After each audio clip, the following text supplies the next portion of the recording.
everybody. I'm Larry Ridley. You're tuned into the NFL on EA Sports. Tonight's matchup features two quarterbacks who will be trying to lead their team to victory. It's the Patriots going up against the Cowboys.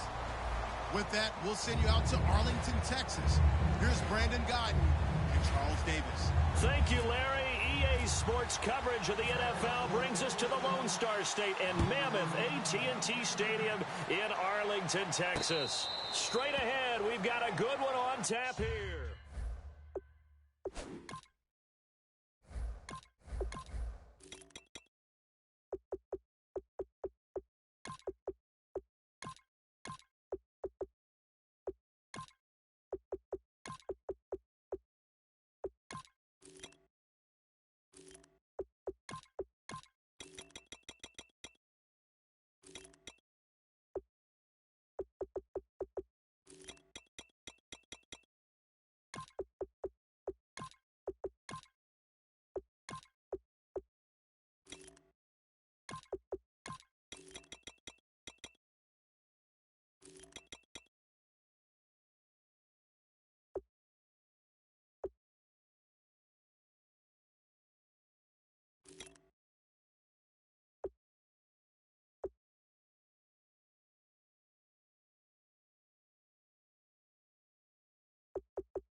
Now a first carry for LeGarrette Blount. 2 yards on the carry there. It'll be second down.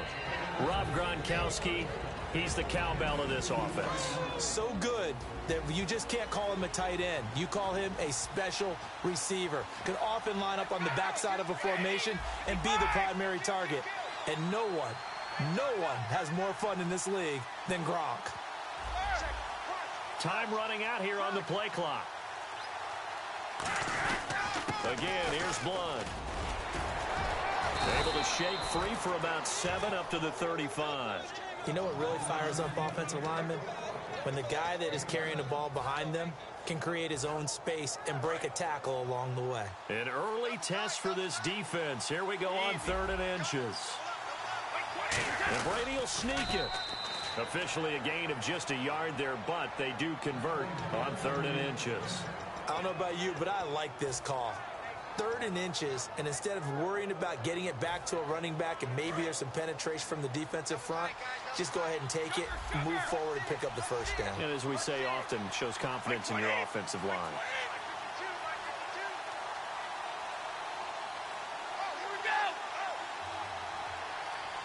Play clock winding down. Now Brady. He gets it into the hands of Gronkowski. Complete. The completion good for 3, and it's second down.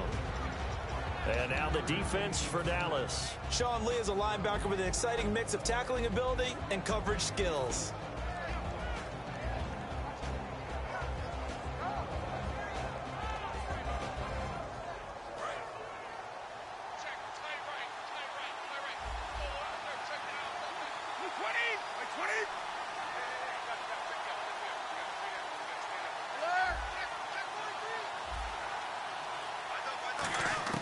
On second down, here's Brady. He's going to rifle one deep left side. That's caught inside the 20. And all the way in. Touchdown, New England. Michael Floyd, 61 yards. And the Pats have taken the early lead. Well, that's how they envisioned it. Get the football to start the game and score it. And I don't know if that was scripted. Was it an audible? Or was it just a play call that they had in their pocket? No matter what, they had the right call on against the right defense, and they end up in the end zone. Gostkowski now, after the touchdown, he'll send this one away. That'll be taken in the end zone. And with a new rule, that decision to bring it out will cost him about 5 yards as he only gets to the 20.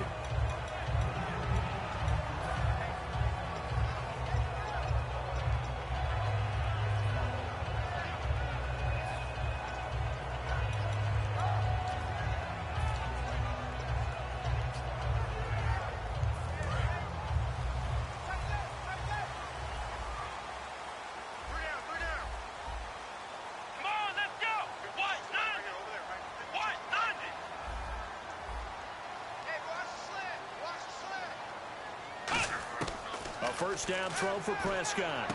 A dump off to Elliott. It's a gain of 9 yards, and that'll make it second and short. Everyone's got to be able to catch the football. Doesn't matter what position you play, but if you're on offense, be aware a ball may come your way. Here we go. Try 38. Try 38. No, check that. We're like 52 right here. A second down throw for Prescott. And this one caught by Dez Bryant. And he's taken down, but not before getting this across midfield and just shy of the 40. A glance back at 2016 for Dez Bryant. 50 receptions, under 800 yards, had 8 touchdowns. What do you make of the season that Dez had? Well, remember, it started with Dez injured, so it took a little while for him to get started. I'm going to make a bold prediction for you. Would not shock me at all if he doubled his catch number next year and darn near doubled his receiving yardage total. Because if he's healthy all year long, they're going to want to take some pressure off of the run game themselves, and Dak Prescott in his second season should be that much more confident throwing it downfield. Now Prescott. Caught left side, Williams. That catch good for 5. It's third down. And quickly, let's check out the New England defense. Malcolm Butler's rise to fame culminated with a fantastic play in the Super Bowl, but what a tremendous success story. Totally off the radar, has turned himself into an NFL starter. Throwing, Prescott escaping the pressure right. And that's caught by Beasley. And they pick up 25 as they convert on third. Fresh set of downs here. We talk about mobility on quarterbacks all the time. Here's where it really pays off. Able to move, evade, and is accurate throwing on the run and picking up a first down. Just a yard on the first down carry, so it's 2nd and 9. See if they stay on the ground for second down. Now that's the type of play that'll fire up a defense. Hold them to 1 yard on a first down run. It'll be interesting to see if the offense decides to press the run at all, or if they'll abandon it now after gaining only 1 on that play. Flush to his right. And he'll avoid the tackle there with a slide. Give him 6 on the play, and that'll bring up a third down. I think we have to give credit to him for buying time and extending the play. But, you know, there's some really upset defenders on that one. They thought that they had him. Instead, he was coated in Teflon and got away. He may try and run for this. And he'll get nothing out of that one. Call it a 1-yard gain on the play, and that's going to bring up a 4th down. Now, the offense is not leaving the field. They're going to stay out and go for it on 4th and 3. Sitting alongside Charles Davis, I'm Brandon Gaudin, as it is Cowboy football to begin quarter number 2. They are, however, facing a 4th down situation.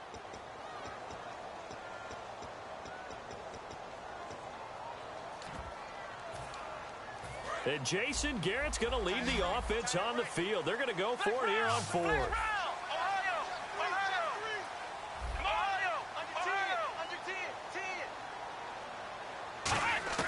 Fourth down, Prescott. He rifles one that's intercepted. And it's the linebacker, Shea McClellan, with a pick.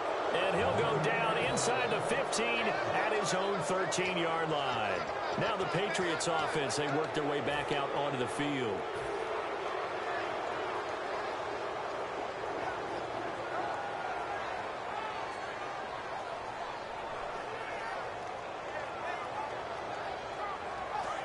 Looks like the defense in press coverage here.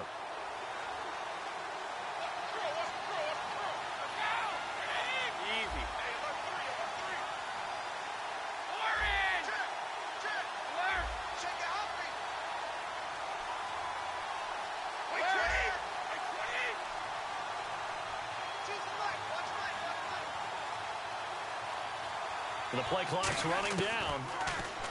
Throwing now is Brady. Dumps it off to Lewis. And he's brought down after a good gain. A good pickup there, 26 yards.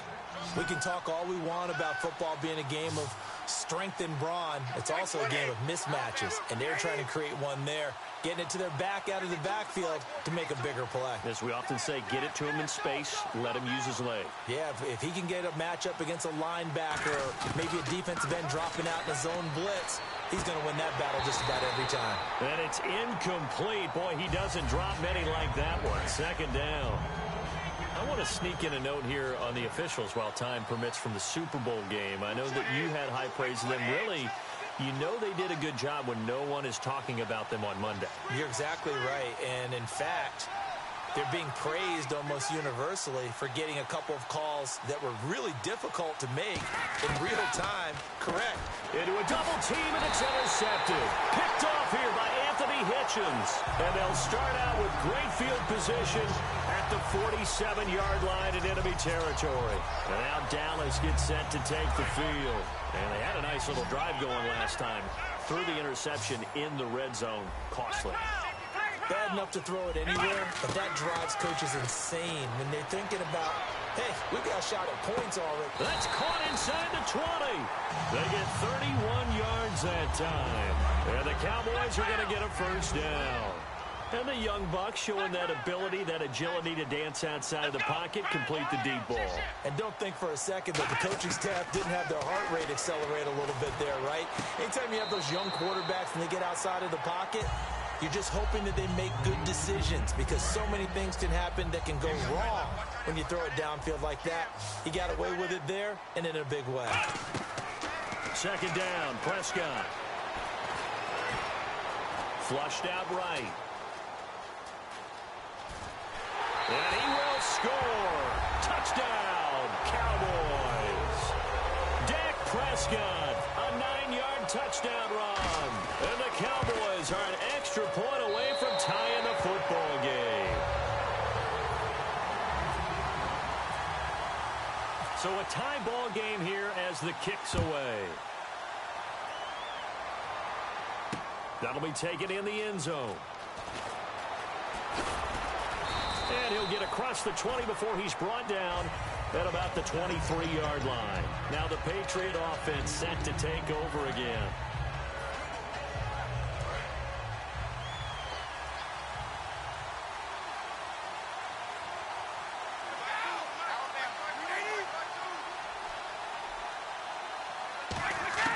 Trying to shake off the interception from the last drive. He'll look to throw.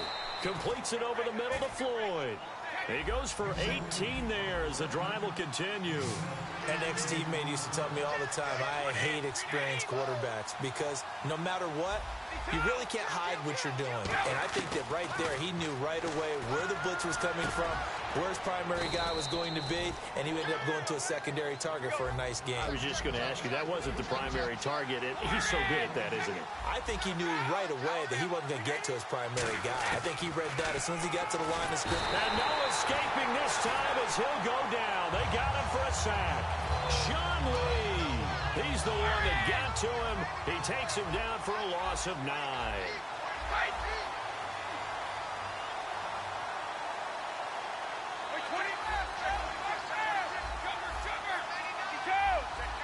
Defense really showing respect to the deep ball here, playing off the receivers. Snap comes at 1, and it's Brady. Slant route caught by Edelman. And this time he's able to take it down to the 42. It's a pickup of 12, and that'll set up a third down. And when you're playing a quarterback with some experience and some moxie, you enter the danger zone when you decide to blitz him because if he's able to diagnose as he did on that play, he can hurt you downfield. He reads defenses so well, doesn't he? He really does, and the best part about that play for him, I don't think that was his primary target. I don't think so either. I think he had the read, figured out where the blitz was coming from, and went to a secondary target for a really nice game.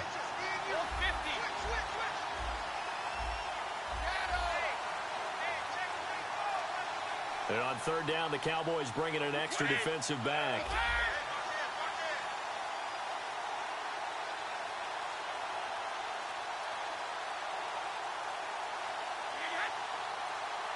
They'll need to get the play off quickly. They just do get the play off as he'll look to throw. And down he goes. A sack. They sack him back across midfield at about the 48-yard line. And plays like that really hurt play calling. They had a really nice gain on the previous play, but gave about half the yardage back on the sack. Excellent pressure up front. Nowhere to go with the football. Down he goes. And they're going to go soft on the corners. Now flags will come in. I think this one's going to be on the defense for jumping.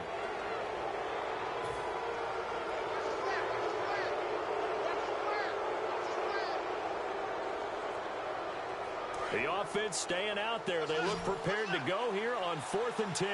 They slot Gronkowski outright. Now flags come in. Looked like one of the Patriots might have moved.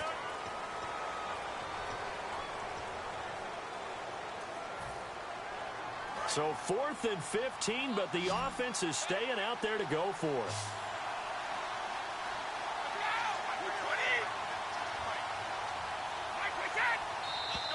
Now contact up front as penalty markers come in. Who is this against?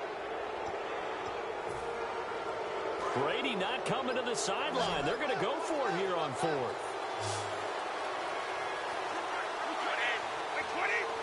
The defensive line disperses a little bit here, maybe expecting a pass.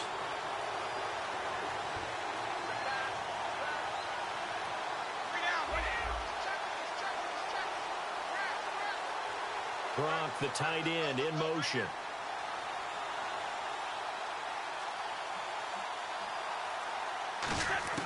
They'll go for it. It's Brady going underneath to Blount.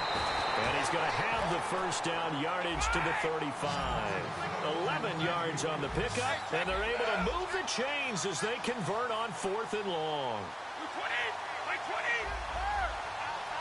And no press coverage here. They are backing off in the secondary. Looking for Gronkowski, and it's intercepted. Picked off Byron Jones. And they will take over at the 29-yard line.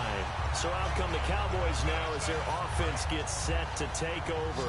And with time quickly fading here in the second quarter, not sure how aggressively, offensively they want to play this. I think we'll find out just how much they trust their guys in this situation if they decide to take a shot. A good pickup there. 8 yards on the first down completion. I do have to admit, I like it when it all comes together. When the top part, catching the football, right, whether you're catching it with your hands or cradling it, comes together with the legs, in this case the feet, doing a little toe tap to stay in bounds and complete the catch. And a great job by our crew on the camera shot. Love when you see the grass or on the field turf, those rubber pellets flying up. Great catch. Eluding the pressure right. A dump off to Elliott. And able to get this one across the 45 before he's brought down. Now whistles come in. We're going to get a timeout here by the offense. It's just their first, so they'll have 2 remaining here before we get to halftime. Now Prescott escaping the pressure right. And Bryant's got it over the middle. And he'll be taken down, but not before getting this inside the 30. Now hold everything here. We're going to get a timeout here called by the Patriots.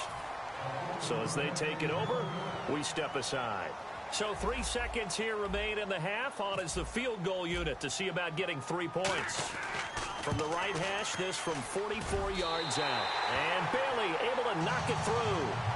Well, we're going to let you off a little easy there, LR. Halftime interrupted, and we are ready to get to this third quarter.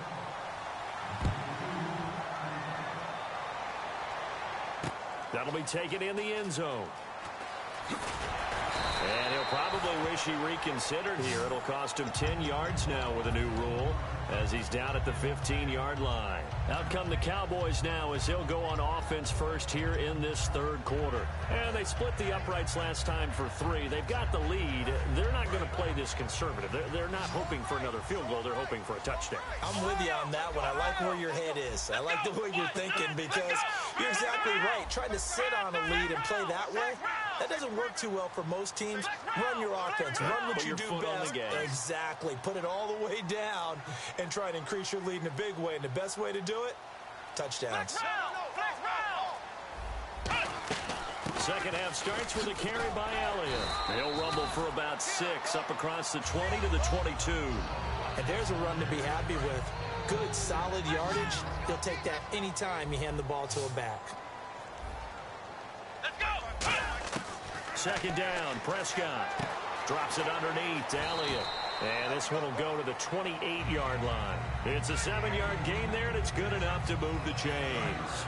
And a good quarterback facing zone coverage. If he has just a little bit of time to survey the scene, that's what's going to happen. No doubt about it. If there's no pressure, he's going to continue to pick them apart because he'll have all that time to find someone open downfield. You can only cover for so long.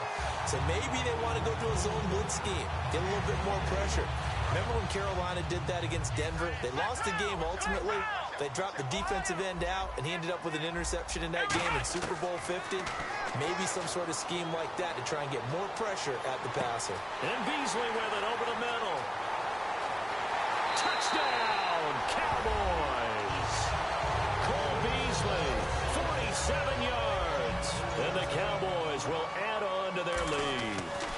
As a fan, is there anything prettier than a well-executed post route? No, it's a thing of beauty, especially when it's done like that for a touchdown.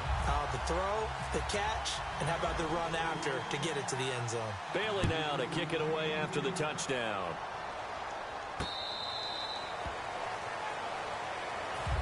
A look at the offense now here, coming back out on the road for their first possession of the second half. They're down in this game. A chance for the offense, though, to put something on the board, get some momentum here in half 2. Try and get things kick-started for them. And you know at the half, they discussed how they were going to get that done. This is where scripting comes into play a lot of the time. How many plays do you script coming out of the second? Most of the time in the first half, you're scripting 12 to 16. I think in the second half, you're really scripting more like 8 to 10. Kind of a starter or an opener, whatever terminology they use. Just something to get you off to a quick start. Partner, well, we have a second. Yeah, I live in Atlanta, and the day after the Super Bowl, everybody was talking about one thing, the play calling at the end of the game. Should Atlanta have run the football more? What did you take away? And I do believe you're talking about Atlanta up 28-20. First and 10 on the 22-yard line of New England after that nice drive from deep in their own territory.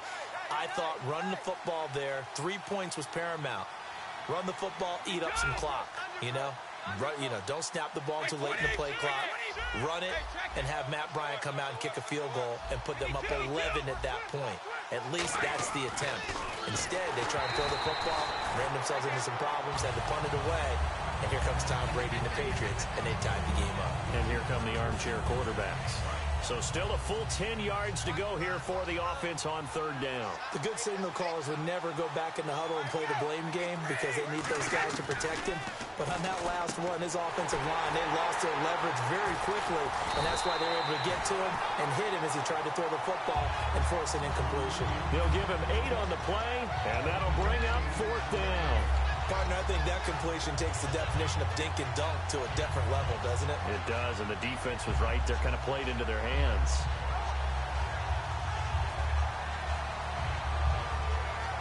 And how about the call here? They need 2 yards in their own territory on fourth down, and they're going to go for it.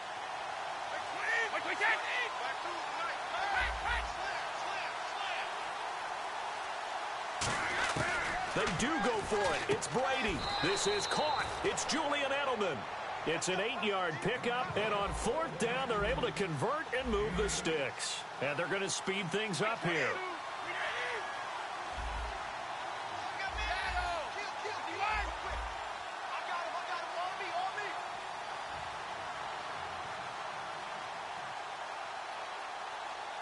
And some changes here as the D-line separates some.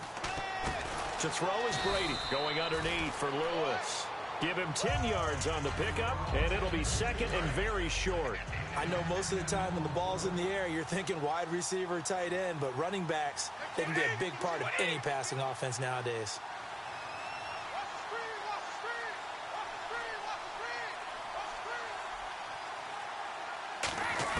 From midfield, here's Brady. Completes it over the middle to Floyd. And he's brought down. That one goes for 13 yards, and it moves the sticks. And now it looks like they're going to be in the hurry-up. Well, if you do read man coverage, Brandon, the drag route's a pretty good one to run against it because you're running away from people on it.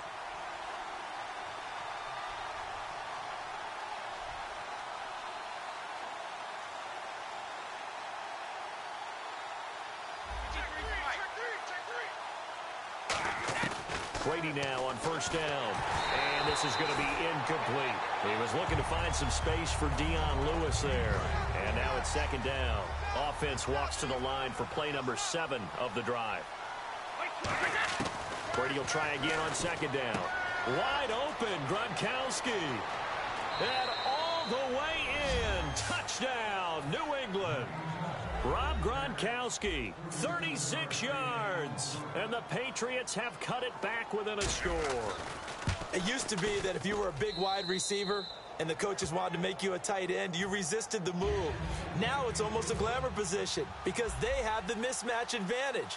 Are you going to cover them with a linebacker? They're probably faster. A defensive back? They're going to be bigger. Tight end is the new big-time position. And he'll take it up past the 25 to the 26-yard line. And now Dallas gets set to take the field. And they will simply, Charles, be looking to duplicate what they did last drive when they were able to push it in for 6. And they hope it'll be that easy, right? To be able to take exactly what happened before, replicate it. They may have to make a few additional changes along the way because I'm sure the defense will make some adjustments, but they've got to have great confidence having scored the last time out. And brought down, but not before reaching the 45-yard line. And the play goes for 19 yards, gives them a new set of downs. Sometimes it's hard to believe, but there are times this game is about patience, isn't it?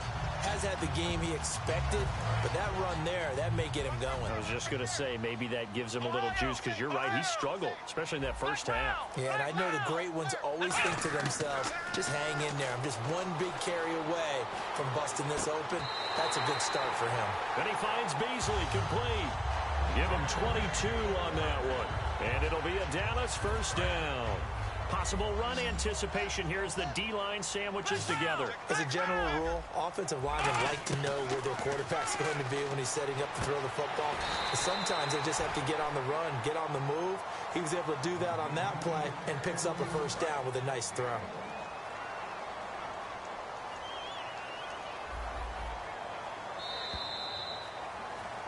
Back now in Arlington.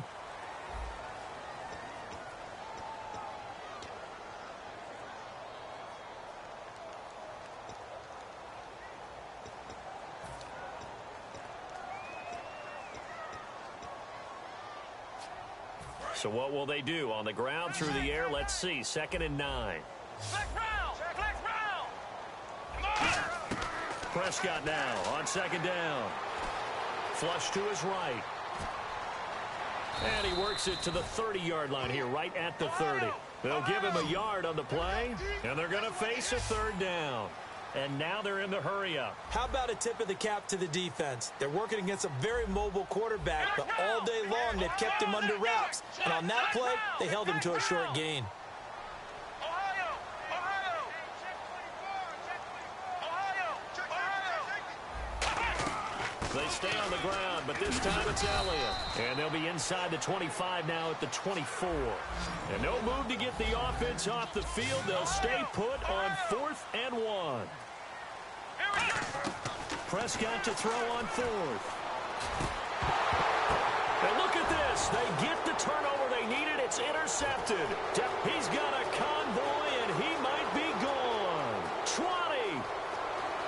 And he takes this one back into the end zone, and the Patriot defense has a touchdown. So they go on 4th down. Not only do they not get it, it turns into 6 points the other way. Disastrous. And many people think you should just go ahead and knock it down in that situation, turn it over for the offense. But I had a defensive coordinator recently tell me, we see that as a passive play. We don't do that anymore. We want the ball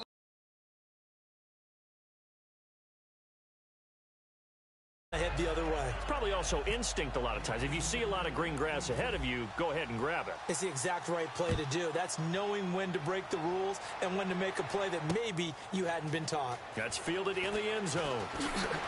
Now a hit and a loose football. And it's picked up by the Patriots. And they'll be at the 18-yard line. Great field position here in the red zone. The Patriot offense now set to come back out onto the field. And that recipe on their last drive that resulted in a touchdown looked pretty good, so they'll be hoping to do that once more. And it takes me back to when we sat with the offensive coordinator and the head coach. They felt pretty good about their game plan, and Thought there were some holes in the defense, and they exploited them the last time out. Let's see if they can come back and put together a similar drive. And we'll see if they can do just that. Now Blunt. And able to get him down, but he does reach the 5. A solid pickup at 13 sets him up 1st and goal. And that run was what a lot of people call an explosive run. Gave them good yardage, solid yardage. They feel good about the whole thing, and they did it behind a 2 tight end set. It's always interesting to watch what offenses want to do with the 2 tight ends. Sometimes they line them up together for a power set. Sometimes they put one on each side of the line of scrimmage to balance things out. No matter what, though, when you see 2 tight ends on the field, your first thought is to think run. In this case, the offense was able to run successfully. So here we go, 1st and 10 now. So the D-line's going to spread out.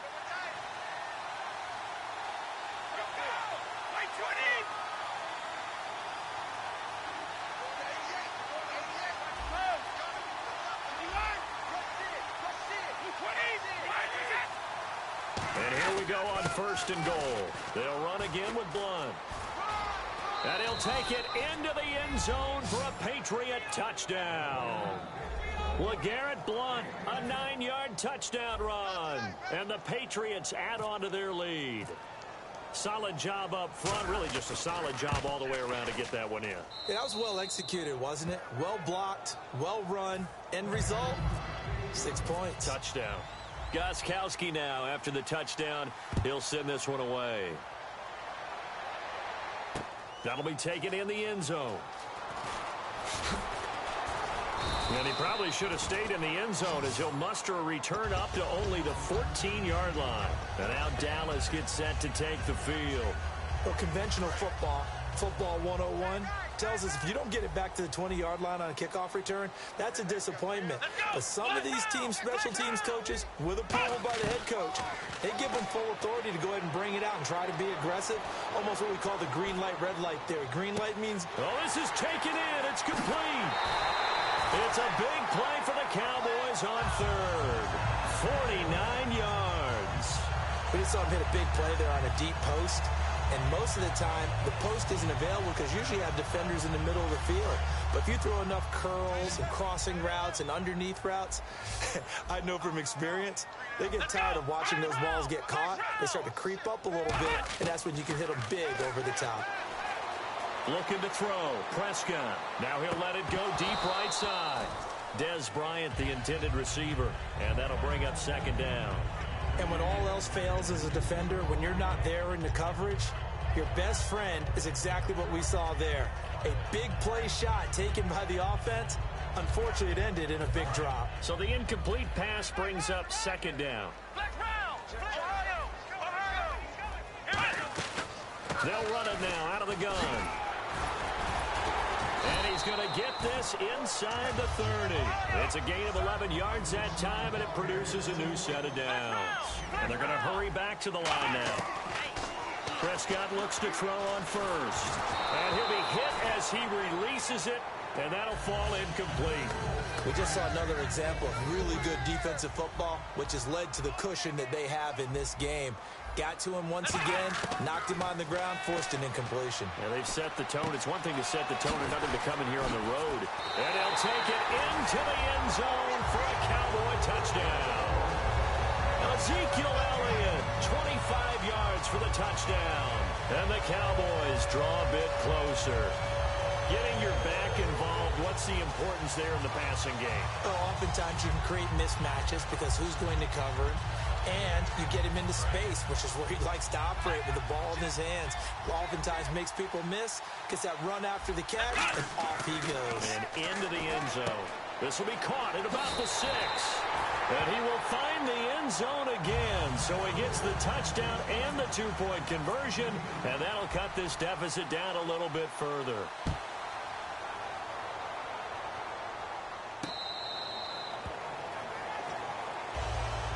And now out come the Patriots. And they were able to punch it in the end zone last time. They'll be looking to do that again here for the defense. Obviously, they'll be looking to stop them from punching it back in the end zone. It always is punch-counter-punch, isn't it? And which team has the advantage? Well, let's just go back. Last time on offense, they rolled downfield, got into a good rhythm, You can see a little more bounce in and out of the huddle. You can see the sideline really get into the game. So defensively, you're thinking to yourself, how do we take that away from them? How do we get the advantage back? Let's see what they come up with. I think pressure is always the first way to go. You love pressure. I love it. Let's see if they dial it up this drive. And he'll fight forward to about the 27-yard line. 2 yards on the pickup there. It'll be 2nd and 8. And in this situation with a lead fourth quarter, they're liking keeping the ball on the ground, I'm sure. That's just smart football, but you know the defense has to know it as well. They've got to stop them here. So now we're going to see that loading the box in a big way. 6, 7, 8, 9, whatever it's going to take, puts a little bit more pressure on your big offensive line. So they're leading. They have possession of the football, and certainly this is where they just want to milk the clock. Here's Blunt. They find some open field here. And a cut to the sideline. And he takes it all the way down to the 32. A big play there for New England. 41 yards. Time for a break. We're back to see what happens after this.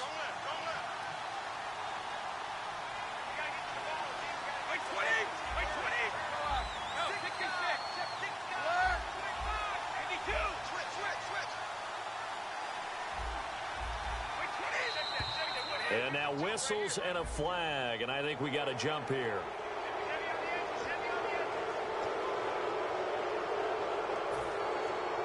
So 5 yards remain now, still first down.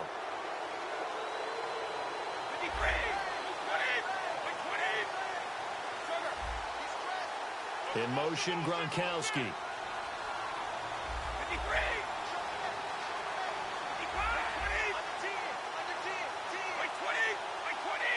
The wide receiver moving to a new spot.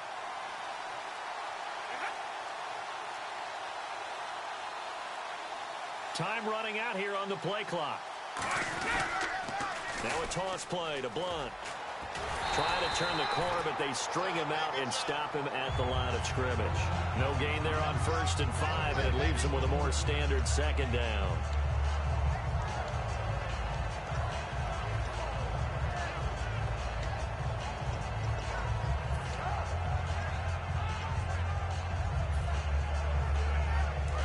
Looking to jam the receivers at the line here. Press coverage look defensively. They'll come out in the pistol. They'll run it here with Blunt. And they'll bring him down at the 18-yard line. It goes as a gain of 8, and it moves the chains. That's a good, nice, crisp run for a first down. I wonder if the defense might have been loosened up a little bit, maybe anticipating a pass instead of the run that they got.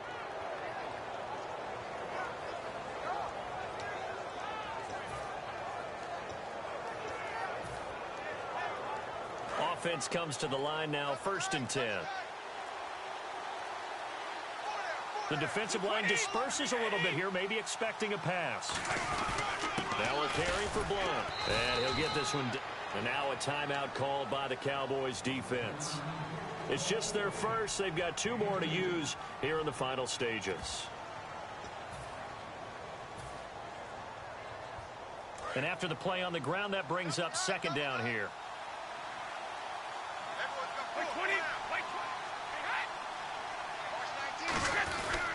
They'll give it to him right up the gut. And nothing doing. He's immediately taken down at the line of scrimmage. And now the Cowboys are going to call another timeout. That'll be their 2nd, so 1 more chance to stop the clock here. And we'll be back.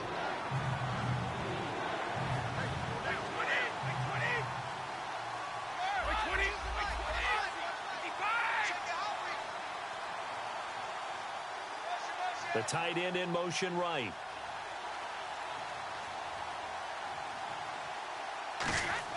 To throw is Brady. And this is caught. And that could seal it. It's a touchdown. I know Paul Revere talked about by land or by sea, right? You know, 1 by land, 2 by sea. He didn't mention air because right now we're seeing a big-time performance, aren't we? That's 2 touchdowns so far in this game. Where'd you pull that one from? And, you know, every now and then I actually listened in history class. You're just a scholar all the way around. You're reading all the time. I like that you fit that into the broadcast. You know, I just grab a nugget when I can. That's fielded in the end zone. And he's gets up past the 20 to the 22-yard line. Here's the Dallas offense now heading back out onto the field. They might be thinking this is close to a lost cause here. Got to play it out. What do they need to do? Well, they have a thought process in mind already, but they can't get ahead of themselves. They know that they need to score quickly. Yep, two-score game. Onside kick and get the ball back and then score again, but they can't worry about the last. Now whistles come in. We're going to get a timeout here by the offense. That'll be their third and final stoppage here as we step aside. A first down carry by Elliott. And he'll find his way forward to about the 48-yard line. There you go. Now we're going to get a timeout here called by the Patriots.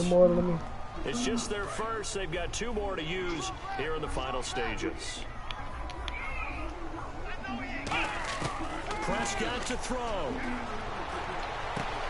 And incomplete there. A nice hit. Jars the ball free and brings up third down. And he's certainly not a guy that drops that football very often. Indeed, because that's a bit of a surprise. I know he's in the middle of some traffic and people, bodies all around him, but he usually has the focus.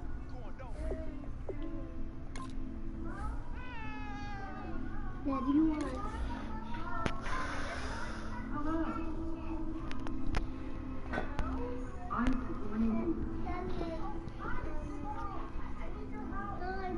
Please join us. We explore the wonders of the Pacific Ocean and the amazing life that holds within. Witness the last of the lunar. Where are you? Guys, what are you here? Tell us where we are.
Then look, this how you really color. I told you to be ball.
everyone. I'm Larry Ridley, and this is the NFL on EA Sports.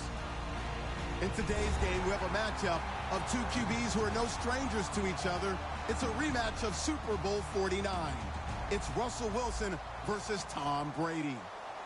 With that, we'll send you up to Gillette Stadium in Foxborough as we say hello to our commentators, Brandon Godden and Charles Davis. Thank you very much, Larry. We are here on a beautiful afternoon for football. Coming up is a rematch of that memorable Super Bowl 49 between the Seattle Seahawks and the New England Patriots. That's fielded in the end zone. And he'll take it back to about the 19-yard line.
And the D-line pinching together must be expecting the run. Now a play fake here on first down. And he's got his tight end. This is Luke Wilson. And he's brought down after a good gain. 22 yards on the pickup there. And the Seahawks are going to have a first down.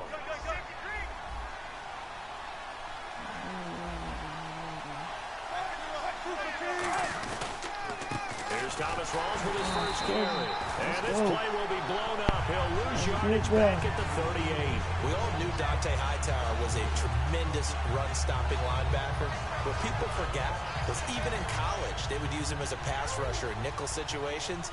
And that really came to pass for the New England Patriots in the Super Bowl against Atlanta when he sacked Matt Ryan and forced a fumble that was recovered by Alan Branch. That may have changed the whole outcome of the game. I think it was. You can certainly argue in a big-time fashion that without that, I don't know that they win that game. I'm with you. I think it kick-started their comeback because they needed a takeaway and an empty possession by Atlanta in order to get things initiated. So after that big play, let's see if they can catch their defense maybe on their heels. And on the outside, they're playing press coverage. Now it's Wilson. Stepping up, he's going to keep it. And he'll go down shy of the 40 at the 41. It'll be a pickup of only a yard, and it'll be second down. And this offense often hinges on one of the best tight ends in the league, and that's Jimmy Graham. I think he made up for lost time when he got to the NFL because in college, he was mainly a basketball player, a defender who couldn't score. Now he's flipped it around in the NFL. Every time he touches the ball, he's a threat to score. A quick look here at the Patriot defense. Devin McCourty is one half of twins that can cover just about anyone in the league. A top-notch player who can play corner or safety. If they want a first, they need to get the football to the 32 here on third down. On third down, Wilson. He's going to air one out. End zone caught. Touchdown, Seattle. Doug Baldwin, 41 yards. And the Seahawks have taken a first quarter lead. And he's a little bit on the shorter side as a receiver. Maybe sometimes for the defense, tough to find the little guys, right? Yeah, sometimes they get lost in the traffic, but usually what it means is that rather than just winning with height or even speed, they use their quickness to find a way to get open. Well, tall, short, wide, skinny, whatever, there it results in a touchdown.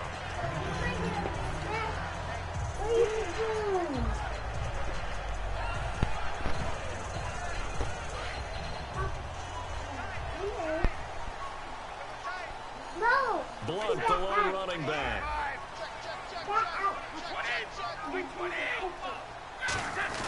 And he'll get it up the middle.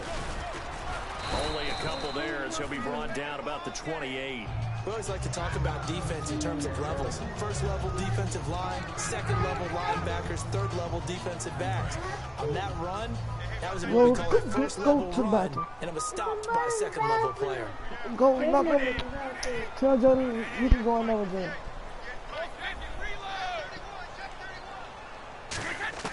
On second down, here's Brady. And right side, caught, Hogan.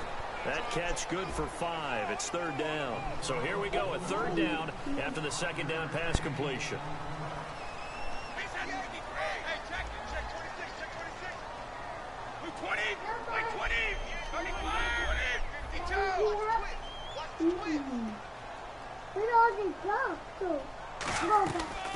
Now a carry for the shifty Deion Lewis. And he'll maybe get back to the line of scrimmage, but no more than that. And they're going to at least line up to go for it here on fourth down. But when it comes to the running game, the New England Patriots, they're one of the few teams in the NFL that I don't think care much about balance. Nowhere to escape, and he goes down. So certainly an interesting call there to go for it. In there to sack him for a loss of 6. And a great spot to start this drive from here. First down, this is Rawls. Down right around the 25. Earlier, partner, when discussing Russell Wilson, you said you think he's best when Seattle is running back centric. Is Thomas Rawls the centerpiece going forward there? I think so because of what he did 2 seasons ago before he got hurt. Because he runs that offense the way they want it run. One cut, downhill, get upfield, and Thomas Rawls is perfect for that. If he stays healthy, that allows Russell Wilson now to throw the play action, the bootleg passes that really hurt other teams defensively. And Rawls has youth on his side, just 23. They go play action here on first down. Rolling to his left, to the sideline, and that is a heck of a catch as he was able to get both feet in. You know, Charles, for Graham, so much concern early in the season about whether he'd be ready to play this year, what would happen recovering from the tendon. Not only was he ready, he played every game this season for Seattle. And it wasn't just the injury concern with Jimmy Graham. It's how Seattle runs their offense. Remember, when he was in New Orleans, he could expect a ton of passes to come his way. But in Seattle, that number was going to be reduced. Would he be able to maximize what they were going to throw in his direction? And he certainly did this year, 65 catches. 65 catches, just shy of 1,000 yards, 6 touchdowns, too. On the ground, Rawls. And he's across the chalk, into the end zone. Touchdown, Seahawks. Thomas Rawls taking it in from 2 yards out. And it's good to make it 14-0. And the Seahawks find a way to stretch their lead. Hauschka now to send this one away following the score. That'll be taken in the end zone. And no run back here. This will be a touchback, and it comes out to the 25-yard line. So the Patriots coming out now. And last time this unit was out here, costly turnover, and then that turned into 6 points. They've got to make amends. And how many times have we sat in meetings with coaches and they use the term complementary football? Offense take care of the defense, defense take care of the offense. That didn't happen on the last possession. This is a chance for them to pick themselves back up and help their team. Yeah, we'll see if they can recoup and recover.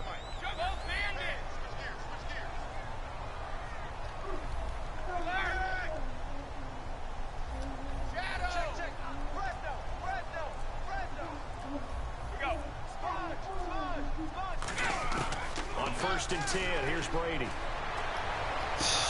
Looking for Floyd, and it's intercepted. Picked off by Deshaun Shedd. And they'll take over inside the 45 at the 44-yard line. And Seattle now ready to march out of the field. And they'll just simply be looking to build off the confidence of the last time out where they scored a touchdown. And confidence is powerful, isn't it? When you scored once, you feel like you can go back out there and get it done again. Doesn't matter what the defense throws at them. They feel like they're in a groove right now, and they want to get out there and show it. Yeah, hoping to stay in that groove here this go-around. 8 yards on the pickup, and now they'll have some options on second and short. Second down following the run. They come out with 1 back and 3 tight ends. Another run, but this time it's Rawls.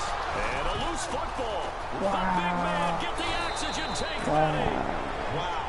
That ball gets knocked free, but a teammate comes along and scoops it up. It's almost like baseball. Guys at bat, people are on base in scoring position. One guy doesn't get them home. The next guy comes through and picks him up. And avoids the turnover. They'll try to run with rolls. And this play doesn't go anywhere. Backwards, losing yardage to the 11. The evaluation process in today's NFL does not take into account as much bulk as it does speed. And that's what we're seeing with the linebacker position. Those guys that can run, they can play at any spot because they can make plays. Touchdown, Seahawks. Well, Brandon, if we go back to our meeting with the offensive coordinator, he showed us his script. Didn't show us everything now. He said, here's the script for the game. I think everything's going according to plan in a big way. 3 drives, 3 touchdowns. Yeah, that is as good as you can do, I guess. So, well done. Yeah, well done indeed. Tremendous execution. Houshka now to send this one away following the score.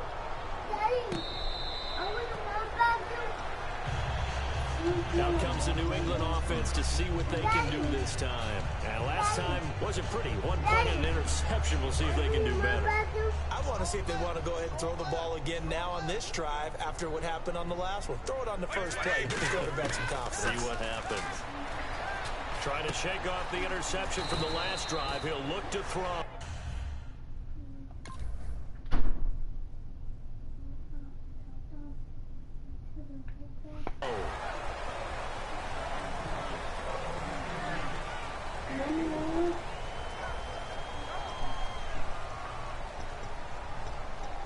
And they're 6 yards away from picking up the first here on 2nd down. Tighten up. White 20. White 20. Got me too. Check 24. Brady to throw on 2nd down. And his throw's going to be incomplete. The wideout Chris Hogan, the intended receiver. And it's 3rd down. It's always tough for the guys throwing the football when they think they've got a completion and the ball's almost there, and then someone sneaks a hand or 2 in and bats it away. A nickel look by Seattle on 3rd down. Yep, 5 defensive backs now. Go bandit. Switch. White 20.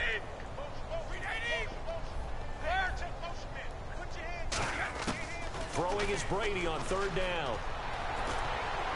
And incomplete. He had nowhere to throw, so he just tossed it away. But that brings up 4th. Well, they've had a pretty frustrating first half here offensively, and then just continued there with that incompletion. And definitely frustrating for them, but heartening for the other guys. Those stop troops, they're enjoying things right now because they've made it very difficult for them throughout the half. So they're going to come to the line here, and it appears trying to go for it on 4th. 20. Right, 3 down. Hey, check. 3 down. Alert. Kill. Tight dog. White 20. They do go for it. It's Brady. It's brought in by Floyd. Give him 8 on the play, and they're able to pick up the conversion here on 4th down. I don't know if I agree with that. I guess they don't care if I agree with that. But, boy, you have to be surprised by that, right? I definitely was surprised that they decided to go for it in this situation. But they must have either felt like they either had a great play call on or they're trying to show extreme confidence.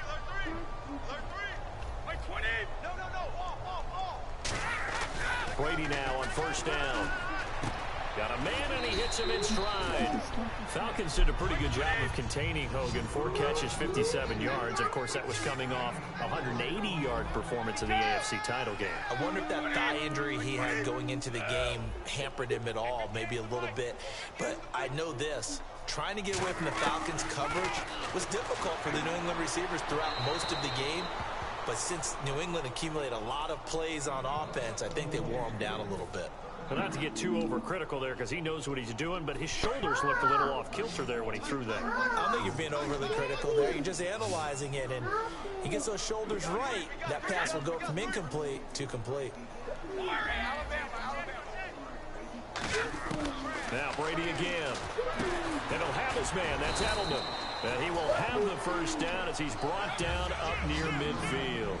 I don't care how many times we see it. I still get a kick out of watching quarterbacks and receivers do the pass tree in pregame warm-up. But I always remember that when we go to practices, we see that after practices as well. They really tune it up, don't they? They tune it up. They know why they do it for these situations. First down. And they build that trust, and that's why they're able to find him in this type of a situation. I know many people like to throw to the tight end, maybe in a little flexed out position because he creates mismatches with his size. The slot receivers do the same thing with their quickness, their speed, and their route running savvy. At 5 yards on the play there, and the drive will continue. 2nd and 1 is often an invitation to take the big shot downfield. I bet the offensive lineman said, "Are you kidding? We just get on our backs and let's go get the first down." They love being physical. He couldn't quite hold it. Got hit. Ball pops out, incomplete. And a really long drive here, and it goes on and on. Today's NFL, these big guys are featured receivers. They move all over the place to try and find good matchups, and they had one. They were just unable to complete the pass.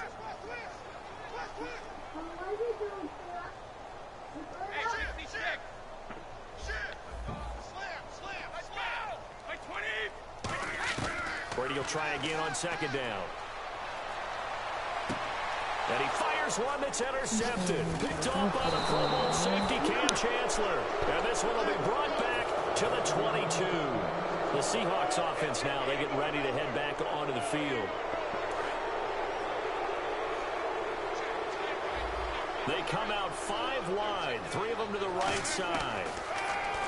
Wilson. It's caught outright by Graham.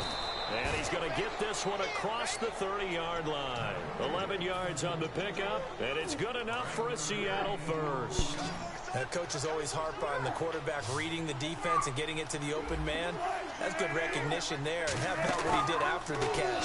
Yeah, hit your tight end, let him get some rack. Yeah, when he gets moving, not many guys want to come over and put a hit on him, do they? The intended target, Doug Baldwin, and that'll bring up 2nd down. The best receivers we know always tease their quarterbacks that, hey, no matter what you do, you cannot overthrow me. But guess what? That's exactly what happened on that play. Normally, they timed it up pretty well, but on that one, he just overshot him. Looking for Baldwin, intercepted. Devin McCourty picks it off. And the return stops just a little bit shy of midfield at the 48-yard line. The Patriots offense now.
And this is Madden 17 on EA Sports. Tonight's matchup features 2 quarterbacks who will be trying to lead their team to victory. It's Brady's Patriots going up against Ryan's Falcons. With that, let's send you to Atlanta now, where Brandon Gaudin and Charles Davis are on the call. Larry, we are just off of Centennial Olympic Park Drive at the home of the Falcons since 1992. It's the Georgia Dome here in downtown Atlanta. Coming up, we've got what should prove to be a good one between the New England Patriots and the Atlanta Falcons.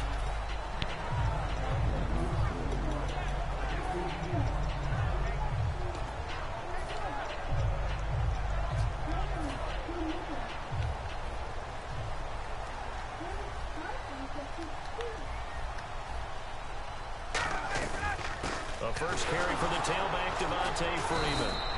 And nothing doing on his first run. Back to the line of scrimmage, and that's it. Just a yard on the pickup there, and it'll bring up a 2nd and 9. On 2nd down, Freeman. And he'll be taken down, but not before he gets this football out shy of the 30 to the 29.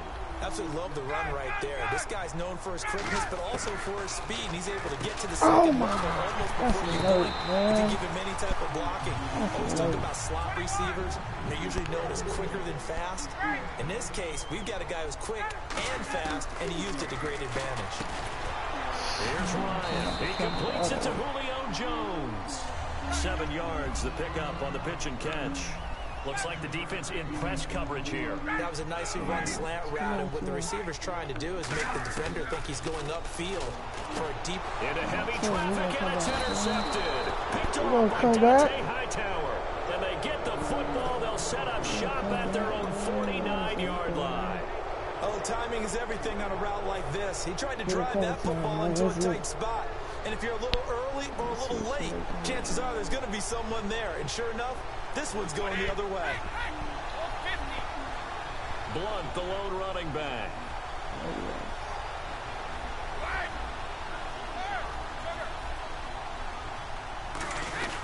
And they'll give it to him here. And this defense feeling the encouragement. They stop him at the line of scrimmage on the first play of the afternoon. Desmond Trufant there making the tackle. Come on, baby.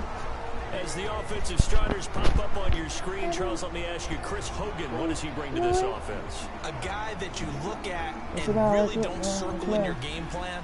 If there's other guys that you look at, then you realize this guy can do damage. Finds his way open on almost every snap. Now Brady, dancing to his left. Now he's going to throw deep back over the middle. That's going to be knocked away and incomplete. And as we show you the starters defensively for Atlanta, I want to ask you about that Super Bowl. It's such an interesting game. But defensively, Atlanta so good in that first half. What happened in the fourth quarter? How will you remember them from this game? I remember a really young defensive unit that the stage wasn't too big. They handled it right from the beginning. I remember a really fast defensive unit. Look at the speed. Grady Jarrett, defensive line, right? He had 3 sacks in the game. Deion Jones from his middle linebacker position forced that fumble against LeGarrette Blount. Robert Alford as a cornerback, double-digit tackles. Now a lot of passes broken up. The pick 6 for a touchdown, 82 yards, a fumble recovery. But they were out there way too long. 93 plays given up to New England. At some point, you've got to get a stop and get off the field. Looking to jam the receivers at the line here. Press coverage look defensively.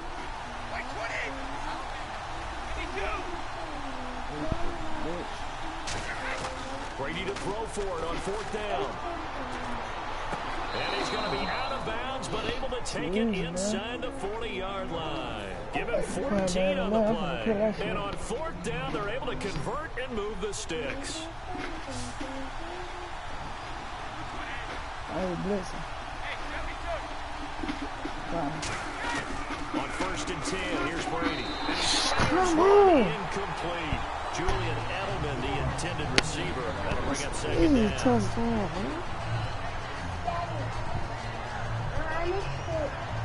So incomplete on 1st. Let's see what 2nd down has in store. Bless me again. Bless me again.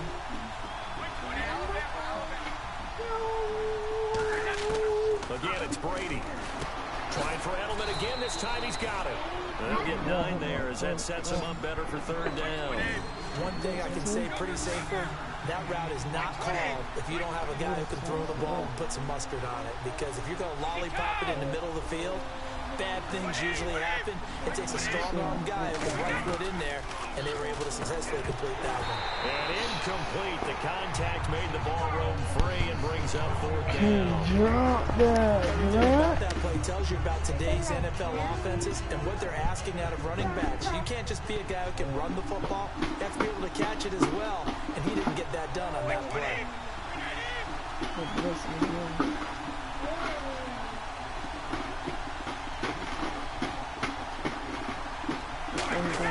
Brady going to go on 4th down. Looking for his running back, and he's got it. It'll be a 3-yard gain, and they're able to pick up the conversion here on 4th down.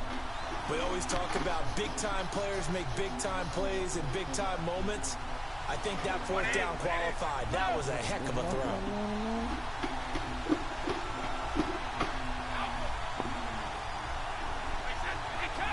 Shift together here from the D-line.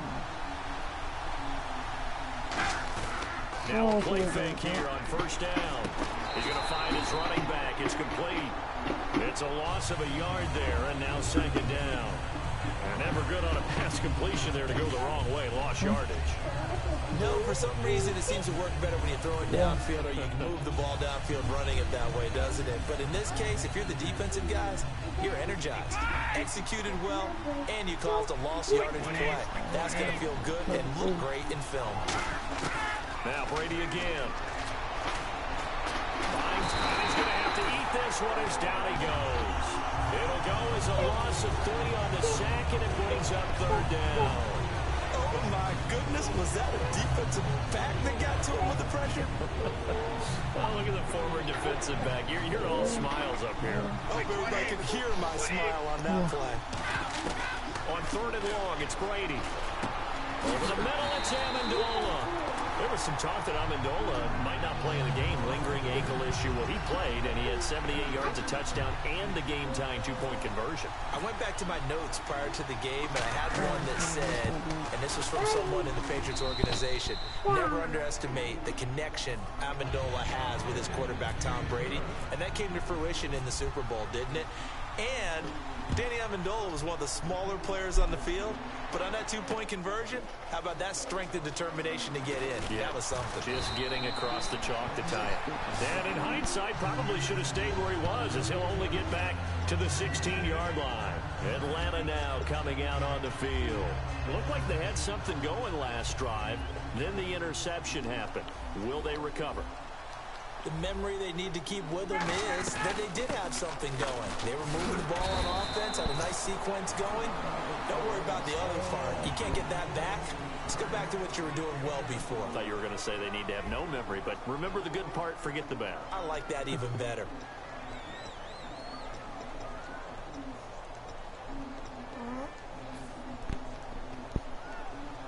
Possible run anticipation here as the D-line sandwiches together.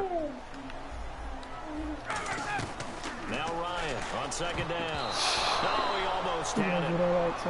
Already with 1 interception, just missing his 2nd there.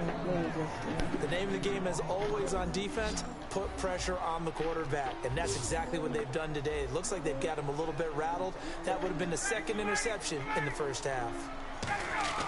Ryan now to throw on 3rd down. It's caught. Jones. A gain of 19 and picking up the first. So he makes the grab and the chains move forward. Nice job by the offensive line giving them time to complete that 1st down pass. And no escaping this time as he'll go down. They got him for a sack. Jabal Sheard in there to bury him for a loss of 11.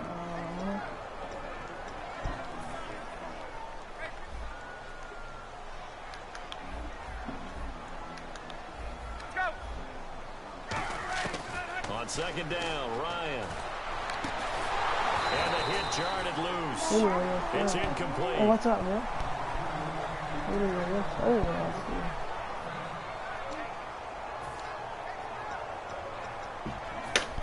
See what I just told you? Watch out.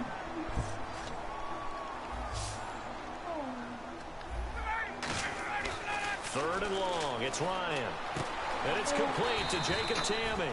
It'll be a pickup of 16, but they'll remain short of the marker, and it's 4th down. I don't know how many times not just in my playing career, but you and I working together, have we ever heard a coach say, you know, I just don't have that play on my call sheet? And that's really what we had here. That was a big hole they were trying to get out of. Yeah, big gain, still a ways to go, though. And the Patriots gearing up to go now. Yeah, they're not going to play this conservative, I don't think. They had the field goal last time, and they're up, but they're looking to put a drive in the end zone. Oh, I agree with you totally. No one goes out on the field and says, all right, let's just settle for 3, except in certain situations, trying to ice a game, that sort of deal. Most of the time, it's end zone, and that's what you're thinking, and I believe that's exactly what they're thinking as they begin this one. Yeah, no quarterback ever goes after saying, hey, let's get 3, right?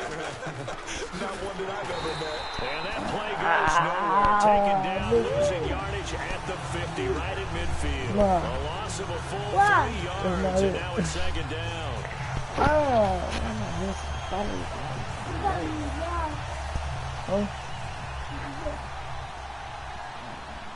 They slot Gronkowski outright.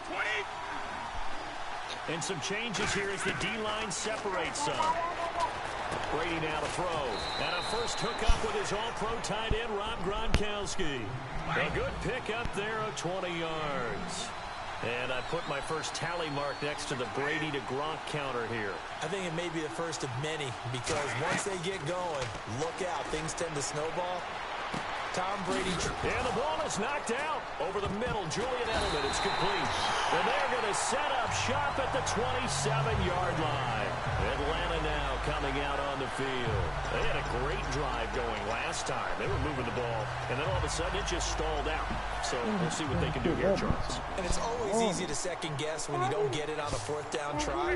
But they had to like the feeling that they had going on offense. They want to continue to see if they can capture that again on this drive and maybe get in the same position. Yeah, and that's, I mean, like I said, they were moving the football. It's not like they went 4 and out, so I don't think it's a deal where the offense doesn't have confidence. No, I agree with you totally on that one. If anything, they may have gained more confidence. Okay, they stopped us. That's all right. Let's keep moving it. Make them do it again. He was looking for Mohamed Sanu there, and it'll bring up 3rd down. And that one was knocked away, and I think the defenders are going to be a little upset with themselves. They made the play on the football, but that one felt like a forced pass by the quarterback. Thought he had someone open. He really wasn't. Maybe an example of having too much confidence in his receiver that no matter what, I'm going to throw it to him. And that was a play made by the defense, and it could have been a bigger one. I know exactly why he tried to throw the ball to Julio Jones there. He's never considered covered. He's either too fast or too strong. You always try and get it to him. Especially on those deep passes. So here we go. The offense is going to stay out there. They're going for it on 4th and 8. Here we go on 4th down with Ryan. He's going to go up top again. And this is incomplete. Boy, a curious decision to go for it. Doesn't pan out. And the Patriots take over. They're going to have terrific field position. Now the Patriots offense, they work their way back out onto the field. And last drive, obviously not what you're looking for. You've got the lead. You've got to protect the football. So in other words, someone got lucky because they've been moving the ball really well and wearing them down. In this case, though, giving up the football doesn't make them very happy. They can't wait to get back out there and atone for it. Yeah, try to atone for it here on this drive. Throwing on 1st down is Brady. What the fuck? Down he goes. Adrian Claymore in there to get him for a loss of 5. Well, they were coming out of the 4-3 defensively. Pressure coming off that right side from the DN. And that's the blind side of most quarterbacks. If you're right-handed, that's the side you don't see quite as well. And that's why you rely on your left tackle, maybe your highest-paid offensive lineman, to take care of you. In this situation, that didn't happen.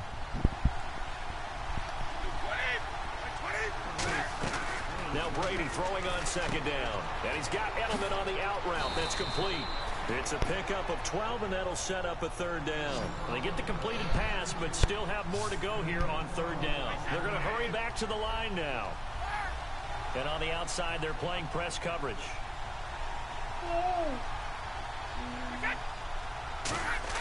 Brady going to try and throw on 3rd down. To the left side and complete for Julian Edelman. And he will lose yardage and be backed up to the 24. Losing 2 yards that time, and now it's 4th down. Well, I know it goes against the instincts of the person catching the ball because all you're ever taught is catch the football, don't drop it. But drop it there. Yeah, in that situation, dropping it would have been better. End up losing yardage, even though they completed the pass. Good as a sack. Yeah, how about that? Although they won't get the same credit for it, and it won't help them at contract time. What?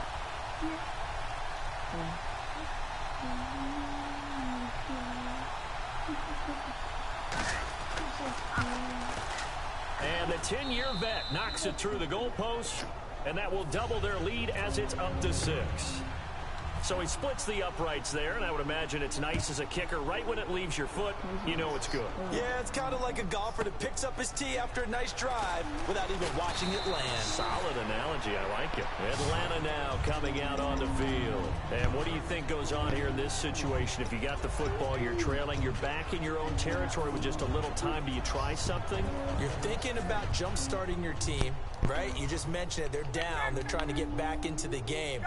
But you got to figure if something goes wrong, you may have put yourself in a spot where you may not be able to come back in the second half. Managing risk, this is a big decision here. Oh, he's got a man wide open, complete. A pickup there of 37. And it'll give the Falcons a first down. I think by now it's been demonstrated quite well in the NFL that mobility is an attribute, but when you couple it with accuracy, you've really got something going. Able to get outside the pocket and complete the pass. And he'll take it into the end zone. Touchdown, Atlanta. Mohamed Sanu, 43 yards. And the Falcons are an extra point away from moving out in front. And they'll get set here looking for the two-point conversion.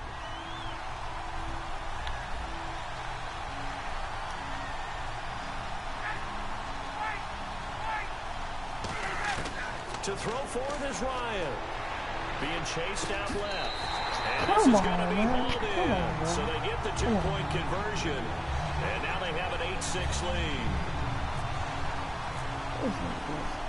Now after the touchdown, it's Bosher to kick it away.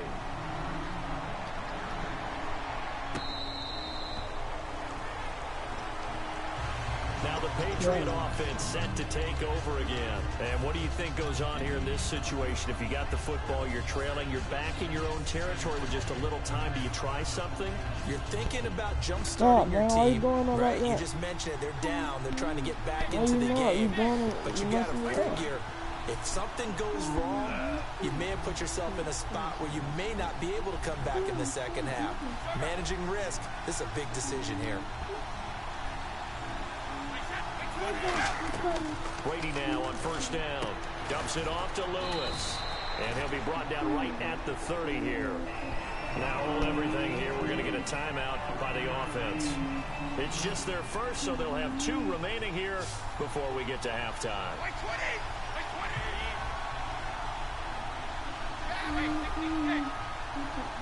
And the D-line pinching together must be expecting to run. Here's Brady. And incomplete there. A nice hit. Jars the ball free and brings up third down. Incomplete pass on second down. Let's see what the offense draws up here on third. Looks like the defense in press coverage here. Looked like they had an opportunity for a big play across the middle, but he didn't have the concentration or the focus necessary and dropped it before he could haul it in. From the gun on third down, Brady flushed out right. Now he's going to throw it deep to the up. And that's caught inside the 35. And he takes it down deep into Atlanta territory. Now whistles come in. We're going to get a timeout here by the offense. So that means they're down to 1 remaining here as we head toward halftime.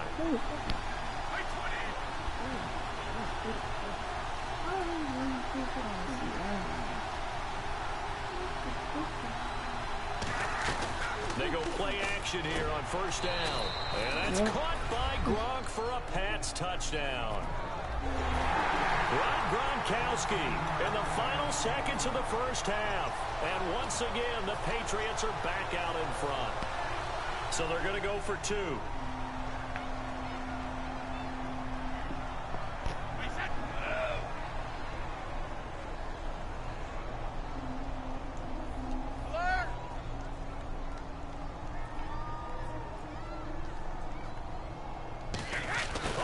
get this call down near the goal line.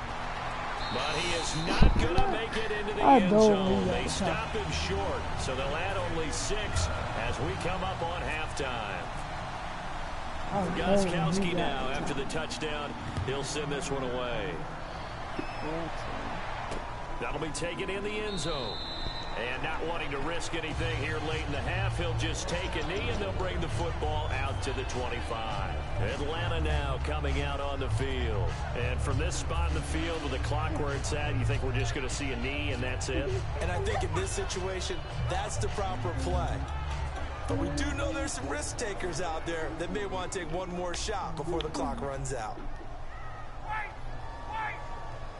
Defense really showing respect to the deep ball here, playing off the receivers. He rifles one that's intercepted. Picked off by Dante Hightower. And his guys have got it back at the closing stages of the first half. The Patriot offense now set to come back out onto the field. And with great field position here, chance for some points before the break. That's prime real estate. Just have to decide how they want to try and take their shot to try and put those points on the board. So they get the 3, increase their lead to close out the half.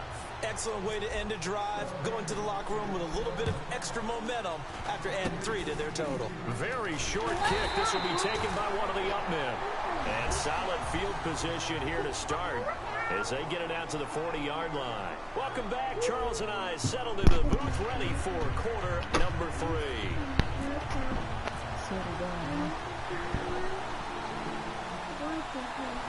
Both teams appear ready for the fight ahead, and we resume action here in quarter number 3.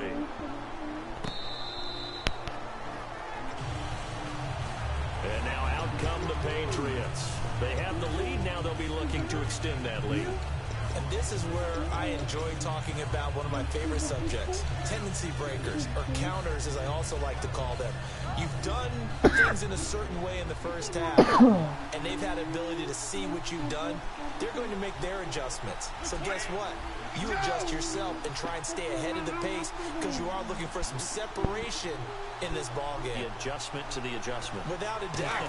Show them one thing, hit them with something else. And he'll take this up near the 35, maybe the 34. Give him 9 on the carry that time, and they're set up with a 2nd and 1. Second down, they need less than a yard to pick up the first. What a way to start a drive. An excellent run, a tone setter, and now, if you want to take a shot on 2nd down and go play action and make it look like the same exact play and throw it over the top, you can do so because you've established the run in a big way. On 2nd down, here's Brady. Over the middle, it's Amendola. Give him 10 yards on that one, and that'll earn him a fresh set of downs. Nothing flashy there, the slant to the slot. Oh, and the frustration for the defensive guys, because it's a quick play, and you know it's going to be a bang-bang play in terms of the throw and the catch, and then he's able to absorb the contact and complete it. Now a play fake here on 1st down. He's just going to dump this one off to his fullback out of the backfield. And taking it across midfield and inside the 45. And when an offense is doing a nice job selling the play-action pass, a lot of responsibility shifts to the linebackers. They're the ones that have to determine run or pass and get to the proper places on the field.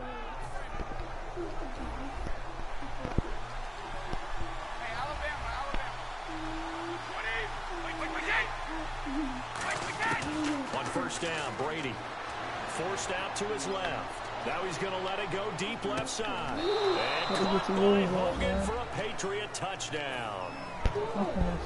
Chris Hogan, 44 yards.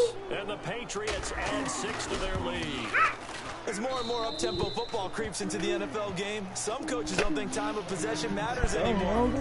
I believe we found one of them. Gostkowski now after the touchdown. He'll send this one away. That's fielded in the end zone. And this will wind up being a poor decision to bring it out as he's out of bounds shy of the 20. Here comes the Falcons offense. It's their first possession of the second half now. And last time, 1 play interception. So this offense, they should be fresh. That's a good way of putting it. And I can't wait to see what they decide to do with play calling.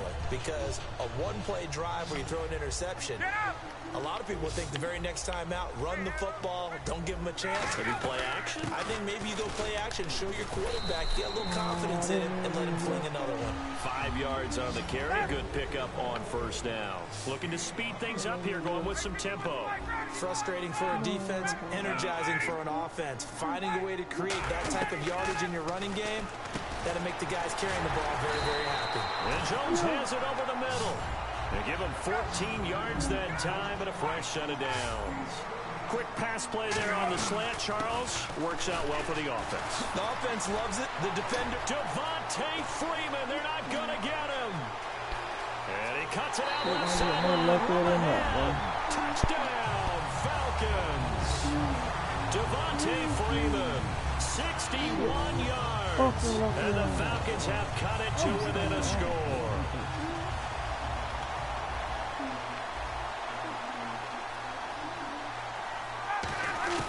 To throw forward is Ryan. Eluding the pressure right. And this one incomplete.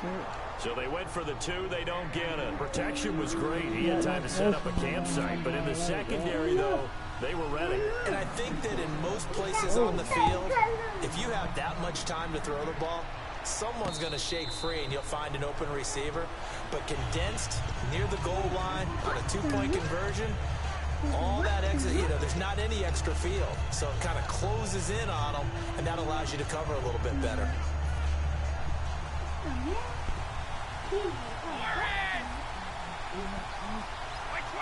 Looking to jam the receivers at the line here. Press coverage look defensively.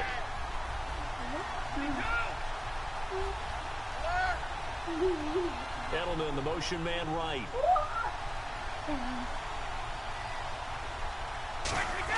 On 1st and 10, here's Brady. Escaping the pressure right. Now he's going to throw it deep. And that's caught inside the 30.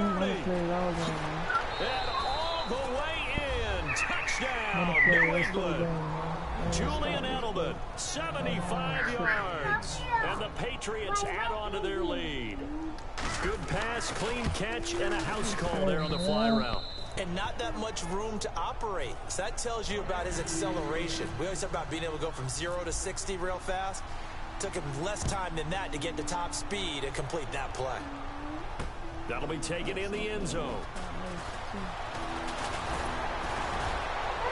And he'll wind up getting an extra couple yards here for his trouble as he'll bring this one out to the 27. Atlanta now coming out on the field. And they're going to need another score. Got one last time, but still down here.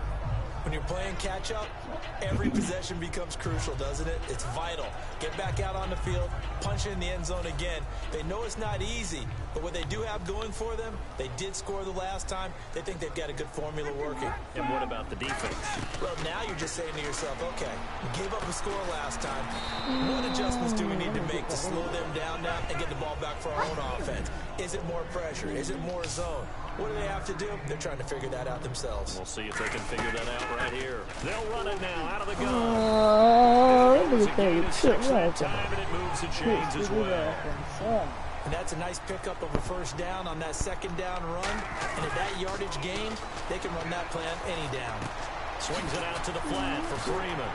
And he'll be taken down across the 50 at the 45 in enemy territory. Looked like a pretty good, safe play right there. No, he's had trouble with the interceptions in this game there. Hits his guy out in the flat. Yeah, so many times we hear quarterbacks and offensive coordinators talk about in your progressions, you're either throwing the touchdown or you're throwing the check down. But earlier in the game, it was touchdown or interception. Now he got to the check down, a nice safe throw, and a good one. They'll throw on first down with Ryan. And complete on the right side. It's Tammy. 5 yards on the catch there. Brings up second down. Shift together here from the D-line. And quickly they get to the line. On second down, here's Ryan. Connects with Sanu right side. And he's going to get this inside the 30. Give him 12 yards on that one. It earns him a fresh set of downs.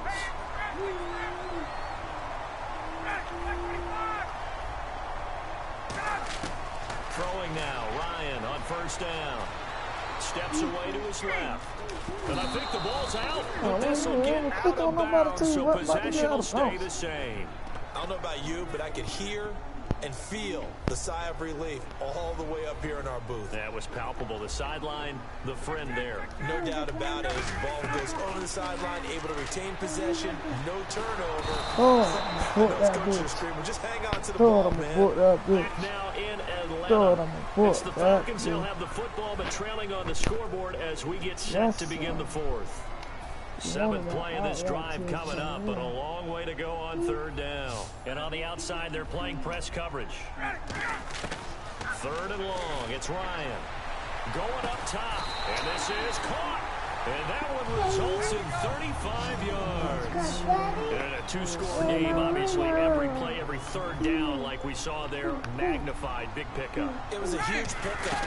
What they really want, though, is to not even get to 3rd down. They've got to maximize time and conserve as much as possible. That's going to go as a loss of a yard, and it'll be 2nd down.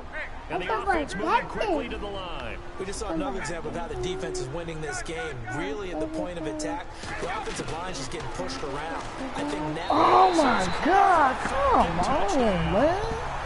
Taylor Gabriel, a 2-yard touchdown grab. And the Falcons cut in the lead. And all about timing there on that short slant, Charles. Exactly right. That was timed up so well. The route, the throw, touchdown. They'll look to throw. And he's going to be intercepted a 3rd time. Picked off by Dante Hightower. And a big turnover there as his guys will get the football back. What I'm supposed to fucking just did that fucking touchdown, that bullshit. Now after the touchdown, it's Bosher to kick it away.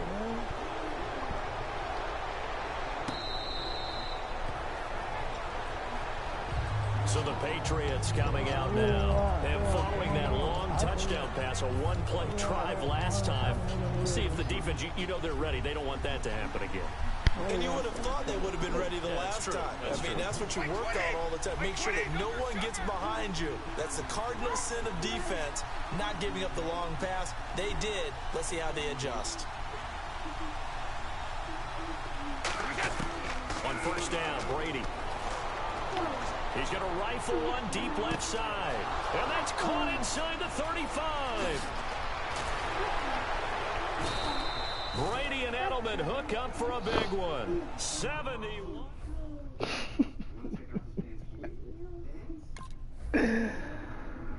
Pass and have the reception made. There's no doubt who the leader of their team is there? There's no doubt who they want to ride all the way to the finish. The strategy would tell you run the football, run the clock down. Instead, they're letting him throw it because they feel that confident in what he's getting done. Now a play fake here on 1st down. And it's incomplete. Gronkowski the intended target. And it's 2nd down. All defenders get tired of hearing about their lack of hands and why they're playing defense instead of offense. But in this situation, it was the hands that made the play. Batting the ball away on an attempted touchdown pass. Excellent job. Way to knock it down.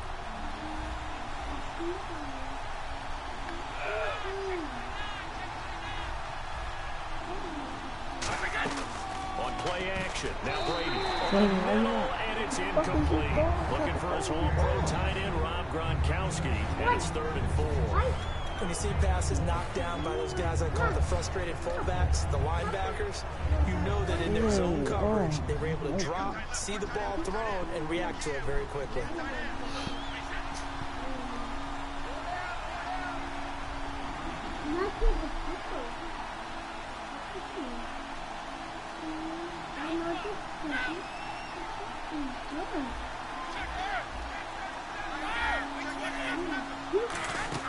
They go play action for White. Now it's Brady. And that will be incomplete as well. Unable to get it to Gronkowski that time. And it brings up 4th down. No.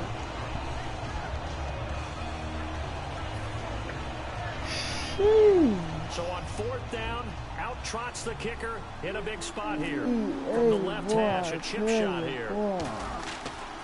What the fuck? And Gronkowski's kick is good. And that will give them a 12-point lead.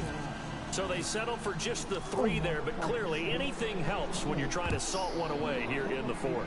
Without a doubt, I think a touchdown would have been the final nail. But 3 does give him some breathing room and lets him build up a little cushion. And the decision to come out is going to cost him 5 yards with a new rule as he's taken down right at the 20-yard line. Here comes the Falcon offense now as they get set to take over here. And they're hoping to capture some of that magic they had last time out when they were able to put together a scoring drive. But they're still down here, Charles. Not the major concern, though, because of what you talked about. They scored the last time out. They feel good about themselves. They think their game plan is now in effect. They know how to attack and what plays they want to put together. But they've got to keep it moving in the right direction because, as you did note, they are down on the scoreboard. Ryan. Oh, a scrap for the football, and he's going to come down with it. It's a pickup of 21. And the Falcons are going to get a first. And they're going to speed things up here. On 1st and 10, it's Ryan. What the fuck kind of They got 18 animation was yards that? out of that one, and it gets him a new set of downs.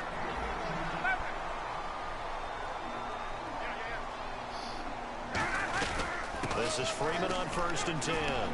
And he gets it down close to the 10-yard line. Just what you want on a first down run. Call it 8 yards. And it's 2nd and 2. And now it looks like they're going to be in the hurry-up. Here's Ryan. And this is intercepted. And that should do it. Picked off by Eric Rowe. And a good return here as he takes it up. Don't quit. You set the request for a reason. Don't quit. No.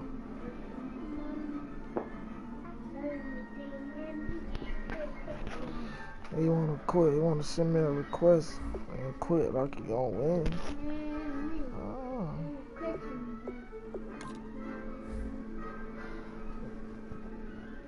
Send me that request again.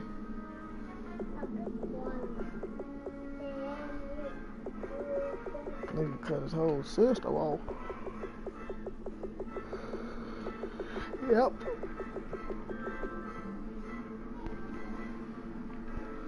I'm gonna play again.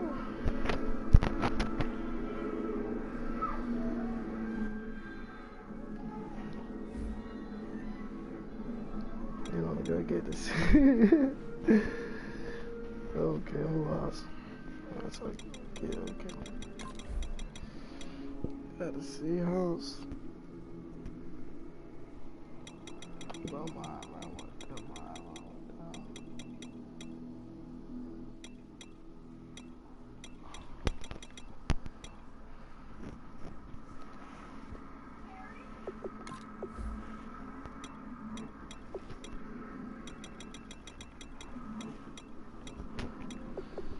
See, you think he got him something going too.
everybody. I'm Larry Ridley, and this is the NFL on EA Sports.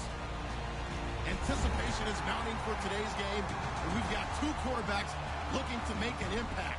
It's Smith's Chiefs going up against Wilson Seahawks. With that, let's get you up to Seattle.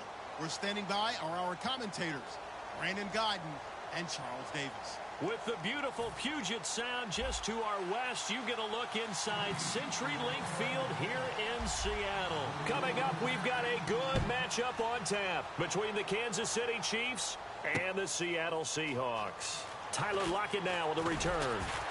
And he's able to get it across the 20, but not by much, as he's marked down at the 21-yard line.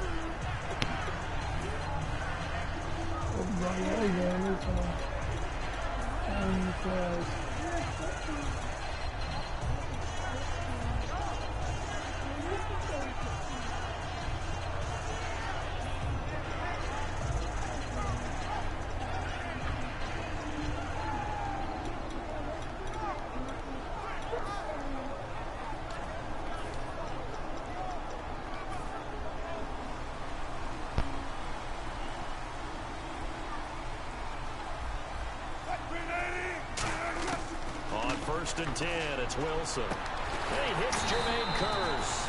And he'll get this up to the 34-yard line. They pick up 12 on the play there, and they move the chains. Everything about that play was beautiful. A great corner route where the receiver worked the defensive back inside and then broke back to the outside to the corner. But how about the throw by the quarterback? Anticipation on the break from inside to outside. He threw the football. As the receiver turned around, the ball greeted him.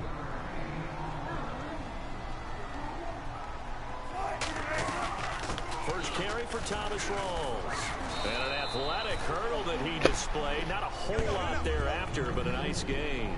Okay, he didn't break that one all the way, but you got to know that he feels like he's right on the verge, and that's probably exactly what he's telling them in the huddle right now. To throw is Wilson.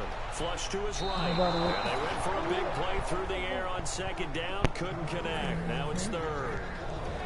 The starters for the Seahawks of Seattle on the offensive side. Charles, they could use a big game from Thomas Rawls. And they really loved what they got out of him last year, because an undrafted player is not supposed to give you nearly 6 yards a carry in production. And that's exactly what he did. They need a big game out of him, and they expect it. Wilson now to throw on third down. And he couldn't hang on to it through the contact. Incomplete. And now a whistle and a timeout called by the kicking team. They'll have 2 remaining as we step aside here in this first quarter. And it appears they'll go for it here on fourth down. A big call on the game's opening drive. Fourth down. Here's Wilson. Flushed out right. And he's brought down. Can't do anything with a football. It's a sack and a turnover on downs.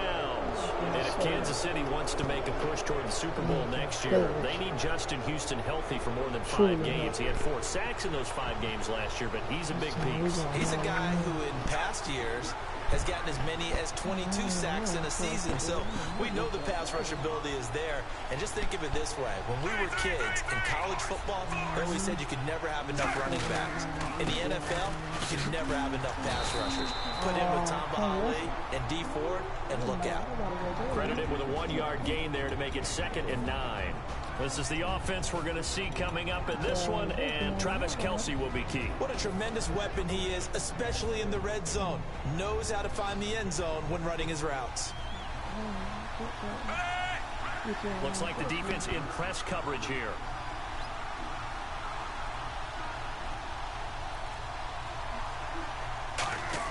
Play fake for Charles. Now Smith. He sets to fire deep. And this is caught. And all the way in for a Kansas City touchdown. Tyreek Hill, 44 yards. And the Chiefs are going to take a first quarter lead. And he's able to put it through. Now after the touchdown, here's Santos to kick this one away.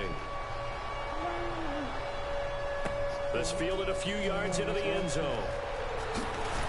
And he will be brought down here at about the 17-yard line. The Seattle now ready to march onto the field.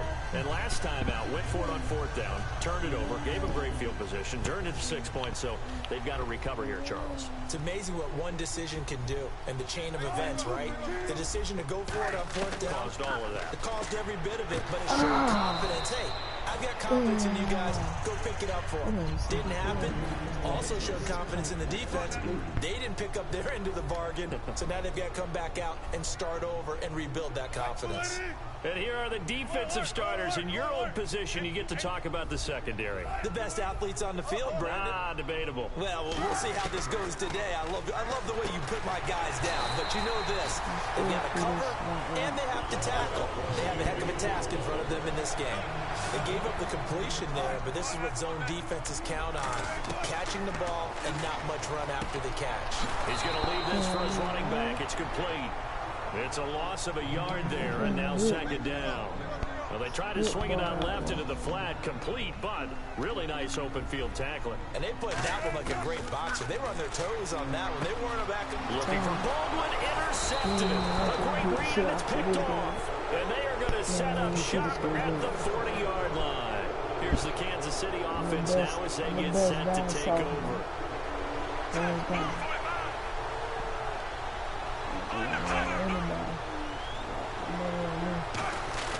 The 1st down carry here for Charles.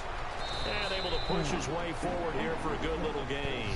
5 yards is the tally on 1st down. That brings up 2nd and 5. Possible run anticipation here as the D-line sandwiches together.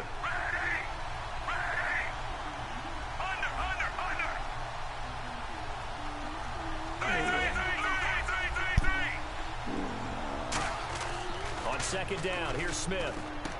And he's got his man in stride, complete. And he'll go down at the 28. Call it a gain of 7, and it gets him a new set of downs.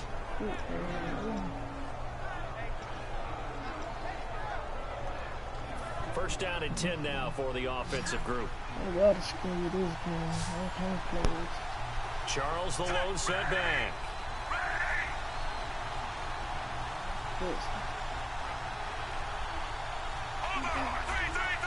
Play clock winding down.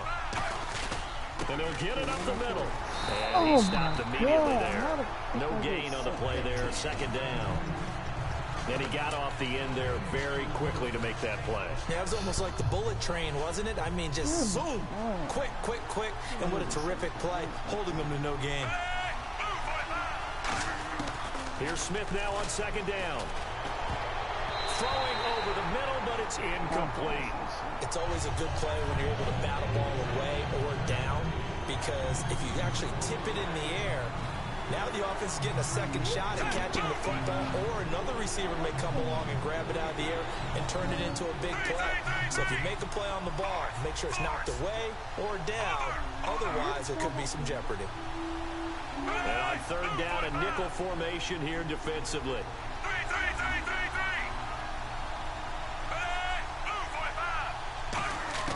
Throwing on 3rd down, Smith. And it's complete to Kelsey. And a loose football. And the Seahawks have picked it up. And he's going to return it to the 21-yard line. The Seattle now ready to march out of the field. And following the interception, just any interception, are you a little bit more cautious when you start that next drive, or don't you just throw that out the window? I think you are. I don't think that there's any way you can run back out there and go, totally didn't affect me. Let's just go ahead and be loose with the football again. You're going to take care of it, but you have to be careful about being too cautious, because now you can't run any offense at all. Still want to attack. We'll see how they attack him here.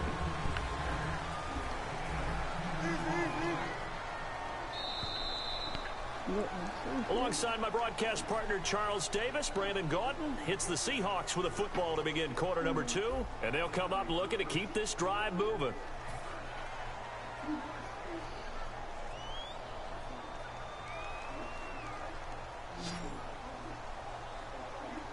In the slot on the right is Graham. On 2nd down, Wilson. Eluding the pressure right. Now on the run. He'll throw. Oh, you saw that one coming. It's intercepted. Throwing back across his body. Picked off by the free safety, Eric Berry. And he'll take it across midfield and down to the 48-yard line. And out come the Chiefs now. And they got across the 50 last time but fumbled and turned it over, so they'll be looking to have a short-term memory here, Mr. Davis. Not only a short-term memory, but a whole lot better ball security. Because if they take care of the ball, continue to move it, their chances of scoring some points are going to feel pretty good about it. Thought they had things moving in the right direction last time. Fumbles, they don't just affect you on offense, they affect your overall team because now your defense has to make that stand up. So now 11 yards to go for this offensive unit. It's second down. No, whoa, watch out. Put on where they're going. Out of the gun, Smith. And he's got the hook up for the first time with a veteran, Jeremy Maclin. And he's brought down. 12 yards there as they move the chains. That was a nice completion on an out route, and those types of plays are the result of arm strength by the quarterback and timing by the receiver. On first down, it's Smith. Dancing to his left. Caught here by Conley. And they'll get this one down to about the 20-yard line. On any given pass play, you never know exactly where your exit points are going to be. On this play, it was flushed to his left, still on the run, able to accurately throw the football for a nice first down. A loss of a full 3 yards, and now it's second down. So the myth has been shattered. Every cornerback in the league is not just a cover corner. Some of them will stick their nose in there and make plays exactly as we just saw there. A big loss suffered by the offense after that nice tackle. Looking to jam the receivers at the line here. Press coverage look defensively. The play clock's running down. Here's Smith. It's Hill, complete. And he'll get it here to the 10-yard line. Brandon, another catch for Tyreek Hill. How do you defend him? Because kickoff return, punt return, catching the ball, whether it's a receiver out of the backfield, and of course, you can run it with him too. Well, let me give you some numbers from last year. To your point, 12 total touchdowns, 6 in the receiving, 3 rushing, and 3 in the return game. If you're an offensive coordinator and you can't diagram plays for this guy, turn in your clipboard. So you heard the word. This is a neutral zone infraction. Yeah, the defender wanted to try and get back after he had jumped, unable to do so. 2 minutes remain here in the first half. Back to CenturyLink Field after this.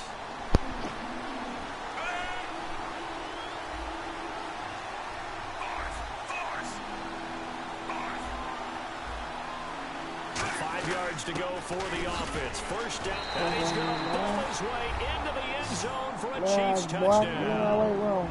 Anthony Sherman, a 5-yard touchdown run. And the Chiefs are able to grow their lead. Well, they weren't messing around. First and goal, they don't do anything fancy. They just go to the fullback right away. I like how you phrase that because oftentimes they come back to the fullback when it's late in the down and distance count, right? In this case, first down, let's go get it right now. And he got it 6 points on the board. And a pretty good return here. He'll be stopped just shy of the 25 at the 24-yard line. The Seattle now ready to march out of the field. And following the interception, we'll see what they can put together on this drive. I hear my old college coach right now. He always used to tell us before every game, the team making the fewest mistakes will win. What they're hoping is that that last mistake is their only one of the game. Coaches, that's all they talk about, turnovers, right? Minimizing those and maximizing opportunities. And it pops free. The collision there jarred the ball loose and brings up second down. All right, we got a lull here, so I want to talk about what you and I were discussing before the game. I asked you, what was the difference in the Super Bowl first 3 quarters versus the fourth quarter? What allowed New England to have that comeback besides Tom Brady? I think now that we've had a chance to have a little perspective, right, to step back from it, I'm not sure we realized the accumulation of body blows that was going on in that game. And what I mean by that is the number of offensive plays New England was running. Because for the longest time, they weren't having great success, but they had the football, and Atlanta did not. And by the end of the game, New England ran 93 plays to Atlanta's 36.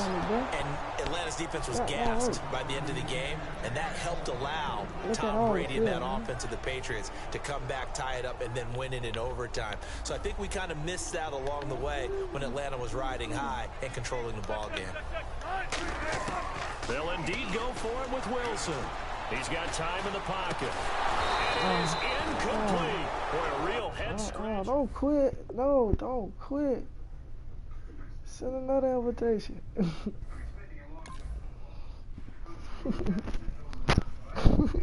I'm the best down south, man.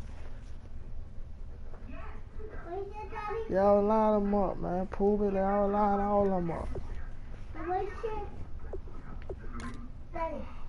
Huh?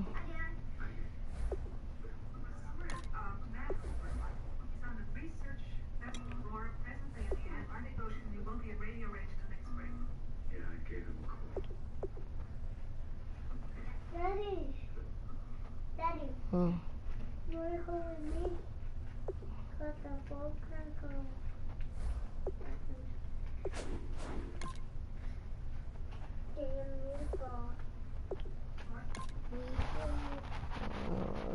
Send me another, man. Send me another, man. Send me what, What the color? Have any idea what happened? No. Santos seems to think it might be one of the victims from photos. Who are you talking about? Just routine.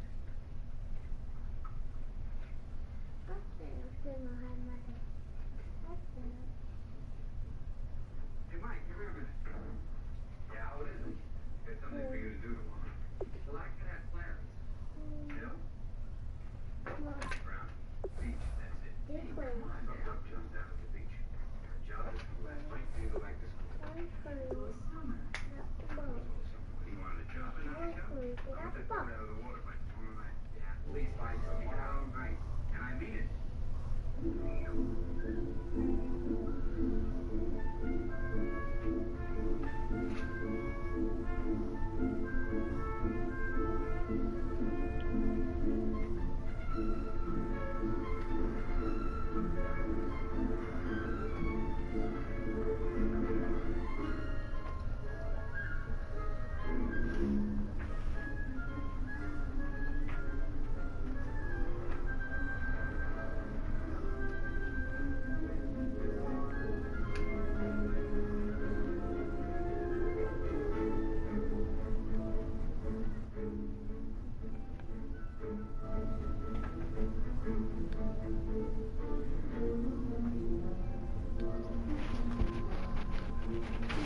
Daddy, why you want to pee? Daddy.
I'll play for days. Yeah, bro. I got you, bro. People just hate. I don't know why. Send me your info. I'll go sub right now, bro. No!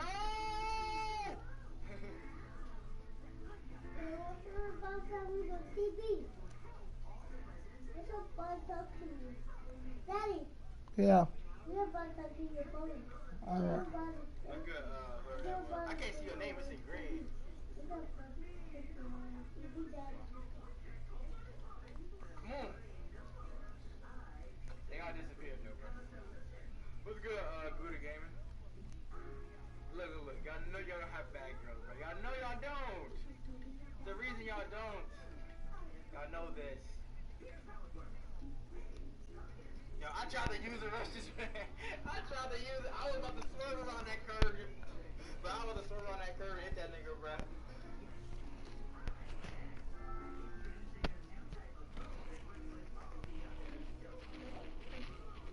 Mr. Real TV. I got you. I got y'all in a minute. I got you.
everybody. I'm Larry Ridley.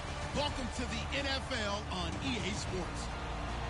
We've got a good one on tap today, and there's going to be two quarterbacks ready to get it done on the gridiron. It's Brady's Patriots going up against Breeze's Saints. For the call, let's send you out to the broadcast booth, where we'll join our commentators, Brandon Godden and Charles Davis. From a city that's played host to 10 Super Bowls, here's a look inside the Mercedes-Benz Superdome in New Orleans. Straight ahead, we've got a good one on tap here between the New England Patriots and the New Orleans Saints.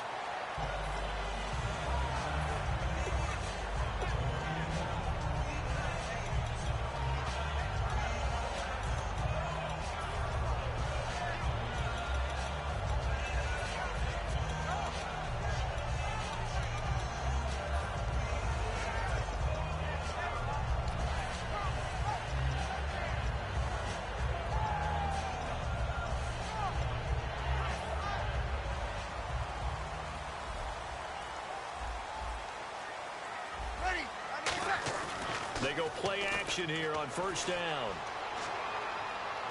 Oh, he's going to air it out right away. And it drops down incomplete. Thought he might have had it. Instead, second down.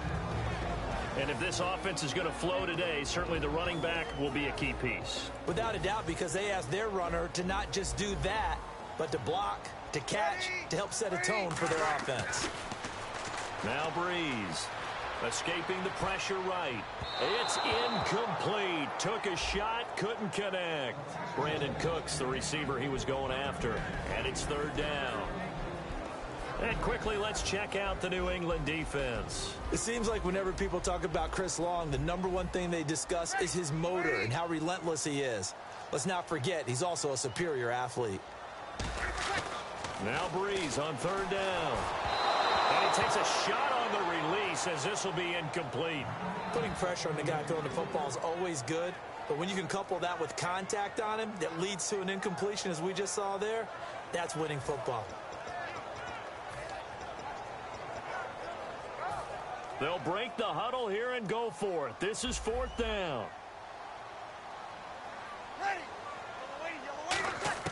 So here we go on fourth down with Breeze. He throws and he hits the slant route to Thomas. And he's brought down after a good gain. 26 yards on the play there. And on fourth and long, somehow they're able to keep the drive going. And the D-line pinching together must be expecting the run. The motion man here, Flainer. Throwing on first down is Breeze. And it's caught. Kobe Flainer. And he's able to get this one down to the 40-yard line. He goes for 18 there as the drive will continue. Now the offense lining up first and 10. And on the outside, they're playing press coverage. On first down, Breeze. Brought in left side by Snead. And he's going to get this inside the 30. Give him 12 yards on that one. It earns him a fresh set of downs.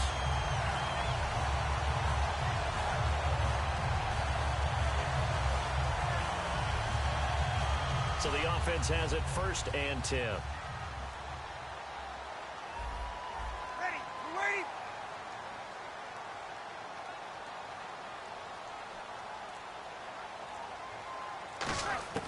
On first and 10, here's Breeze. It's complete. Flainer, right side. A good pickup there. 8 yards on the first down completion. And the pocket's been protected pretty good here so far on the opening drive. We always talk about confidence in runners and catchers and quarterbacks. How about the protection detail? They're not allowing anyone near the guy throwing the football. They run. It's Mark Ingram. And he'll get it down this time to the 17. 2 yards on the pickup there, but it's enough to give him a new set of downs. But we always talk about good down and distance, allowing offenses to expand their playbook. Well, second and 2, that means your playbook's wide open. You can run just about anything. But a lot of times, the play caller, he just looks down at his sheet, sees the short yardage runs, and goes to one of those. Breeze now on first down. Flush to his right. And he'll get him inside the 15 down to the 14-yard line. Call it a gain of 3, and it'll make it 2nd down. And him running the football is not something that defenses spend a lot of time preparing for. But this guy has a survival instinct and a knack for knowing when exactly to do it. To throw, it's Breeze. He gets it to Thomas. That throw good for only a couple. It brings up 3rd down. That time they hit him out of the slot on the drag. And that route takes some fortitude from the guy running it because he knows he's going through the briar patch, as I like to call it, right? He's trying to work his way through all that traffic and people wanting to put a little contact on him. Really well done. It's been a pretty long opening drive. This will be play number 11 coming up on 3rd down.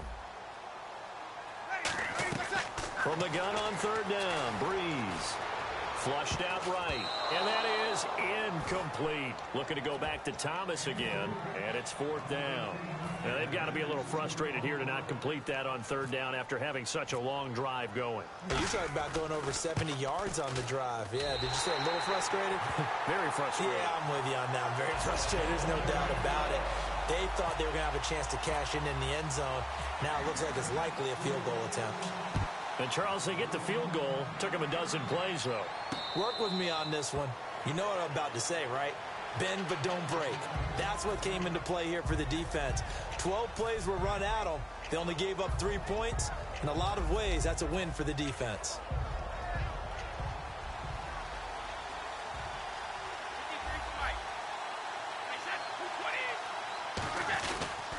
The drive starts with a handoff to Blunt. And they're able to get this one across the 35. Give them 11 yards that time and a new set of downs. Well, how many times do we say in this game that speed kills, and it does it in so many different ways? In this case, you got a back who's quick and shifty, can make moves, make people miss, but also gets to and through a hole before it can close down. That's some of the benefits of that speed, not just outrunning people in the secondary, and that led to a really nice game.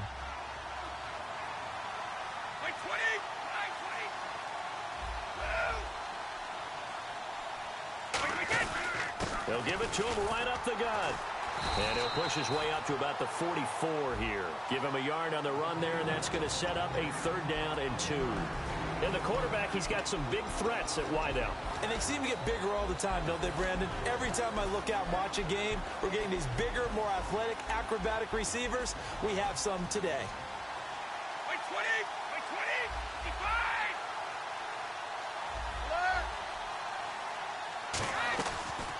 They'll run it now out of the gun. A loss of a yard, and it brings up 4th. So the offense stays on the field, and they're going to try to go for this thing on 4th down. Alongside Charles Davis, Brandon Gaudin, it's the Patriots in possession to begin quarter number 2, but likely not for long as they're in punt formation to kick it away.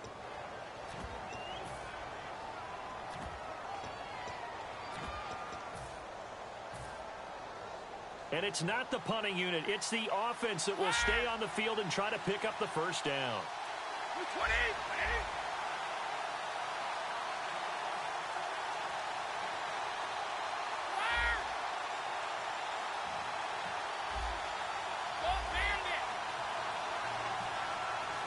Gronk, the tight end, in motion. They'll try and pick it up with Lewis. And able to use the stiff arm to gain leverage initially, but not much room thereafter. They'll get a couple yards on that one, and the Saints are going to get it back and in great shape.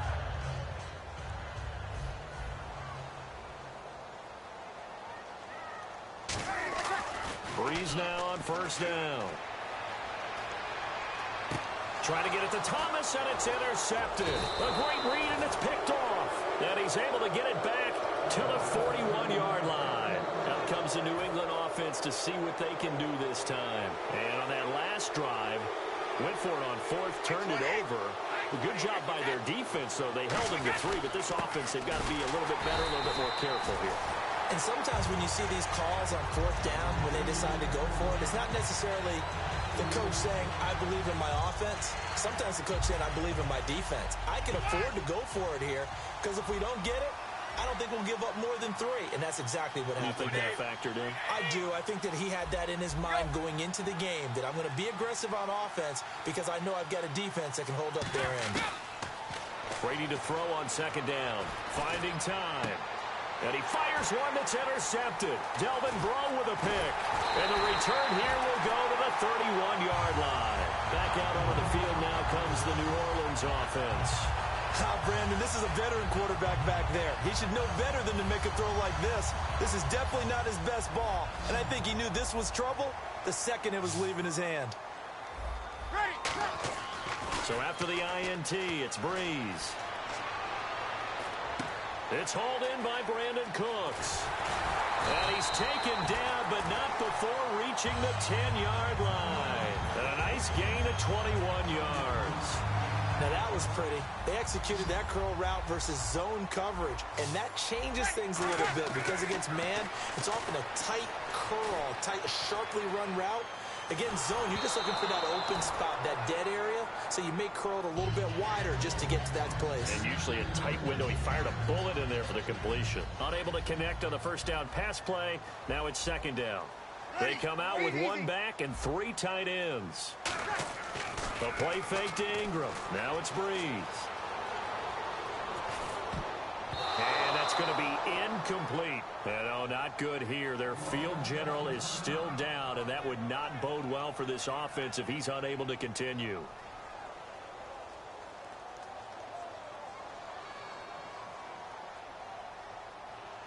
So a 2nd down incompletion now brings up 3rd down.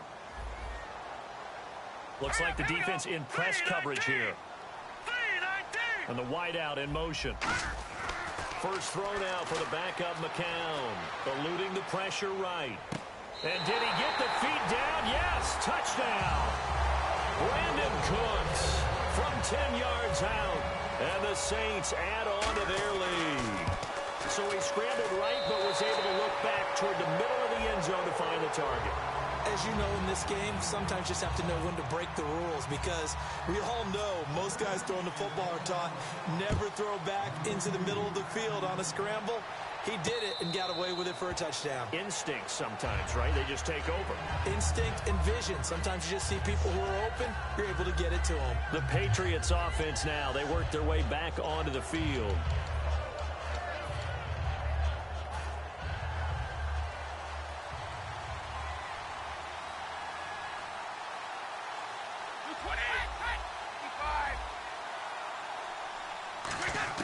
They go back to the air here after the INT on the last drive. Over the middle, it's Amendola. A good pickup there. 8 yards on the first down completion. Good throw, good catch, but I really like the route, the drag, and being able to run away from defenders. Hard to stick with them for that long. Yeah, better against man than zone, or? Better against man, because now you're running away from someone, and you're not running into a defensive player in another zone. On 2nd down, here's Brady.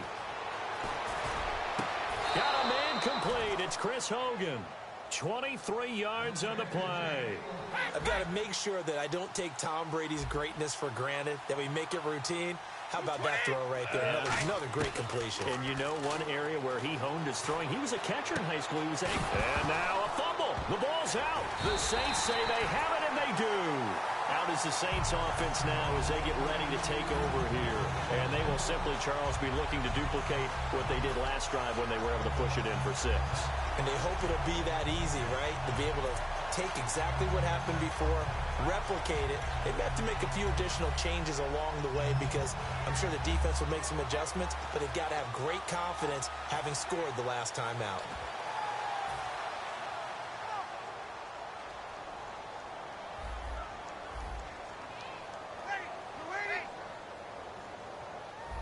Cooks will come in motion right. Now after the fumble recovery, it's Breeze. Going for the deep ball.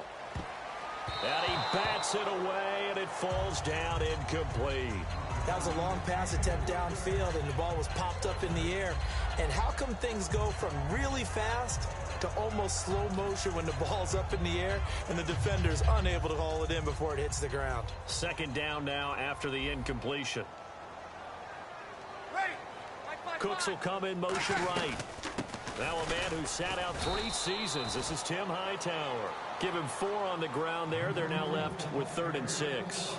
Some of the most unselfish players on any football team, defensive tackles, because we ask them to just eat up blocks and allow other people to make tackles. But when he can make a play himself, as we just saw there, that's a big day. And he will have the first down as he's brought down up near midfield. Fresh set of downs here. What's fun to watch is these college receivers transitioning into the NFL and how they grow as route runners. Because a lot of times now in the college game, the spread offenses, there aren't that many routes that they're actually running. Most of the time, they're just trying to find open space and present themselves to the quarterback as easy targets. But in the NFL, you've got to run the entire route tree, and you've got to run it well if you expect to get open.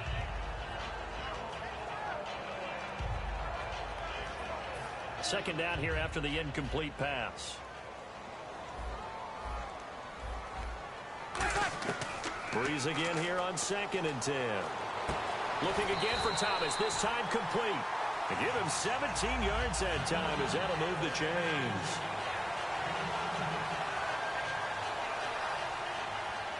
Looking to jam the receivers at the line here. Press coverage look defensively. Cooks will come in motion right.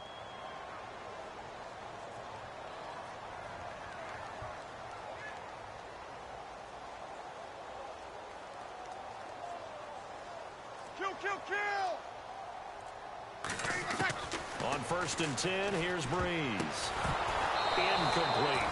Sometimes it looks pretty simple, batting the ball away, but oftentimes there's some pretty good teaching and practice that goes into it.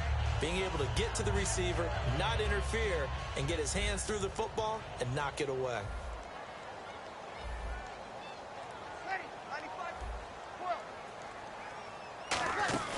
They go play action for Ingram. Now Breeze. Oh, he dropped it. They were looking for him in the middle 3rd. He couldn't catch it. Now 3rd down. On any passes in the middle of the field, anyone who's going after the football is going to be conscious that it's probably going to be contested, and often physically. Sometimes that leads to drops.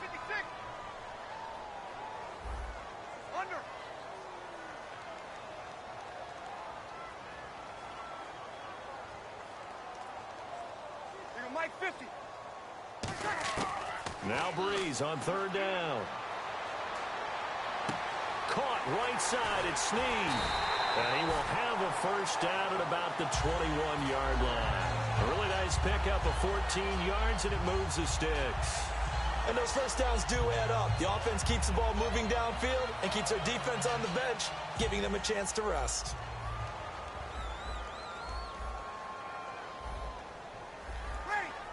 And the slot man goes in motion left. On 1st down, Breeze. Escaping the pressure right. Now Breeze lost the football. But fortunately, the Saints were able to hold on to it, so they will indeed keep possession.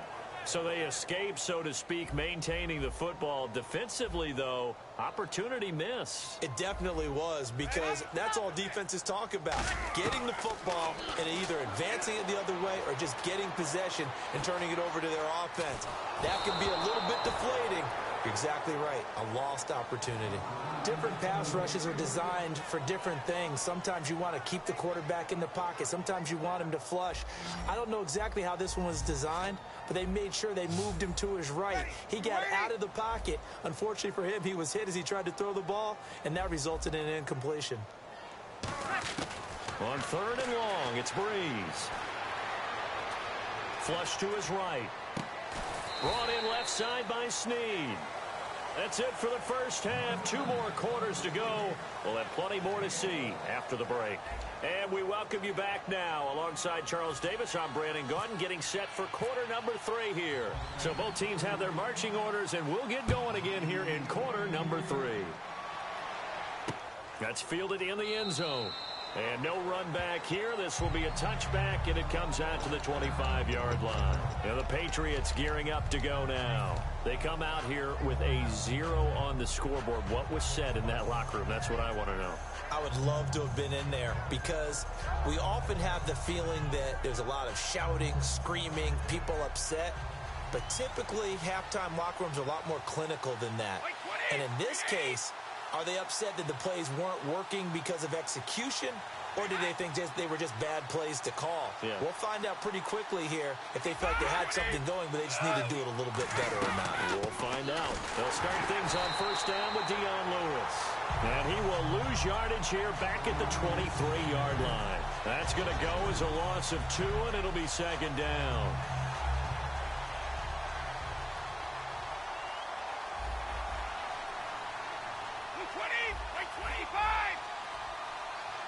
Edelman comes in motion right. On second down, here's Brady. He's going to rifle one deep left side. Trying to squeeze it into Edelman, and it's intercepted. Picked up by the safety, Jarris Bird. And he's able to get it back to the 41-yard line. Now we take a glance at the offense as they work their way back out for their first possession of the second half.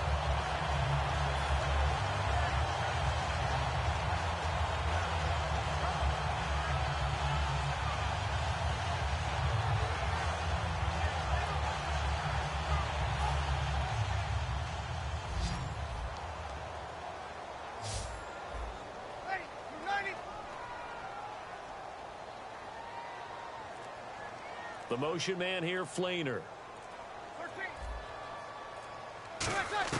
So after the INT, it's Breeze. Pressure from his right, and he goes down hard, flat on his back. Alan Branch able to swap him from that defensive tackle spot for a loss of 5.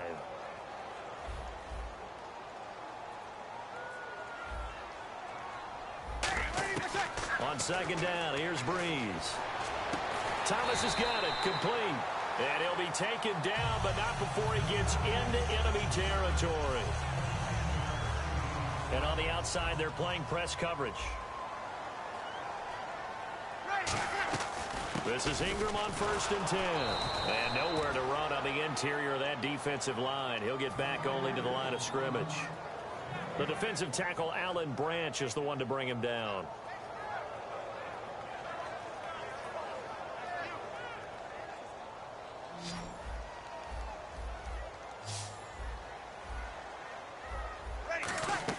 Now Breeze throwing on second down. They go screen. This is Ingram. And he'll be taken down at the 44-yard line. A good job defensively to hold that to 4 yards, and now it's third down. So many things have to come together just right for a screen pass to break for big yardage. The blocking, the timing of the pass to the runner, everything has to fit together just right. But on that play, the defense was able to disrupt things and hold it to a short gain. Now Breeze on third down. It's complete. Flainer, right side. Good defense holds him to only a yard, and it'll be fourth down. Whether you're playing West Coast offense or not, one of the maxims of the West Coast offense is you're either throwing a touchdown or a check down. In other words, look for the big shot, but be smart. And I think they did exactly that on that play. They didn't get the first down, but they're taking care of the ball well. Yeah, and being rightly cautious with that lead here in the second half. Feeling like they're not quite in field goal range yet. They're going to go for it on fourth. Breeze going to go on fourth down.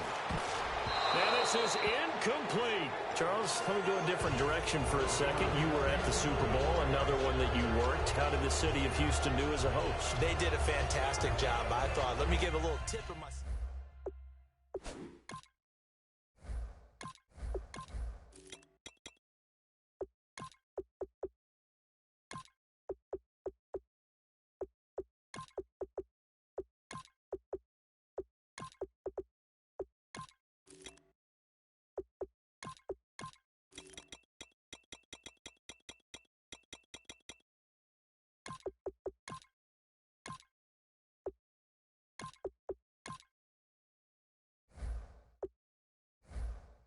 Watching that happen, seeing all the lights, seeing the spectacular reaction of the fans to it, I think that everyone got their money's worth on that one. By the way, do you own a Stetson? I do. I actually do. You do? I actually do. I have one in my closet. And cowboy boots? I actually have cowboy boots as well. Wow, who knew? How about that?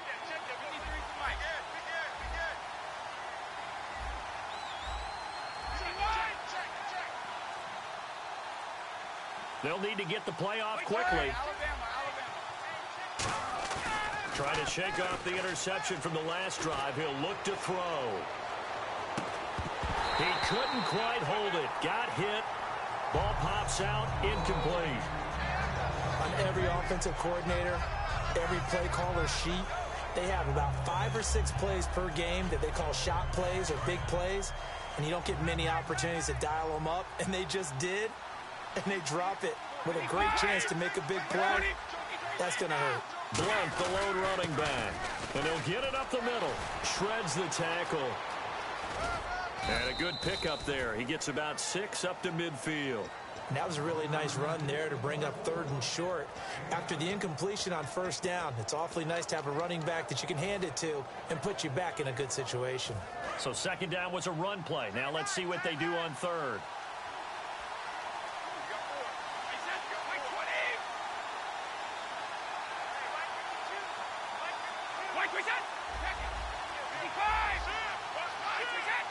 Time running out here on the play clock. To throw is Brady. It's brought in by Floyd. And they're able to convert on 3rd with a solid gain of 23. And now they're in the hurry-up.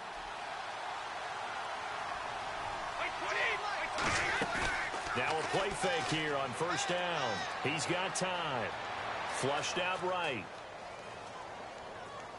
His throw caught right around the 6. It's a gain of 21 that time. And the Pats are set up now with a 1st and goal. Yeah, the focus is always on the quarterback. What did he do? Getting outside of the pocket, finding open receivers. But how about the receivers themselves? Understanding that they have to change the rules of their routes when their quarterback is scrambling. They go play action here on 1st down. He was trying to fit it into Gronkowski there. And now it's 2nd down. A pretty good coverage there, and both of these defenses, they've had good coverage throughout this one. No doubt about it, and in today's NFL, where we're used to a bit more scoring, this feels almost like a well-pitched game in baseball on both sides, where the tension continues to build. Who's going to make the big play?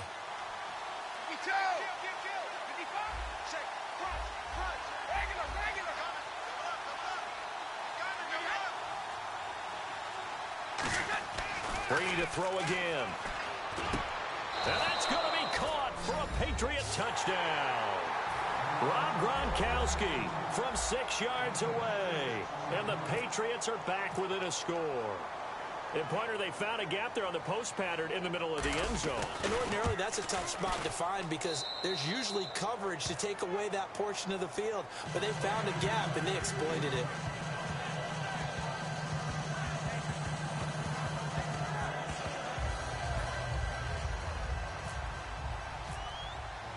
Gostkowski now, after the touchdown, he'll send this one away.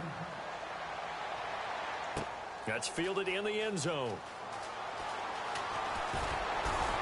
And he'll probably wish he reconsidered here. It'll cost him 10 yards now with a new rule as he's down at the 15-yard line.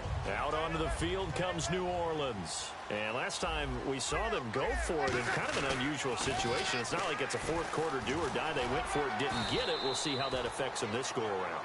Partner, I'm wondering if we're starting to see the effects of analytics coming into play here, where people are studying the number of possessions, how many times you should go for it, what position it leaves your team in.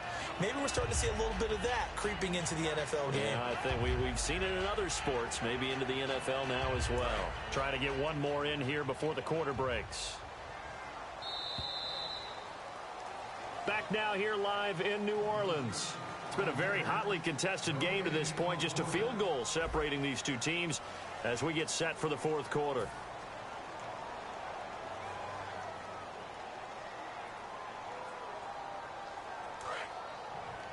Shift together here from the D-line.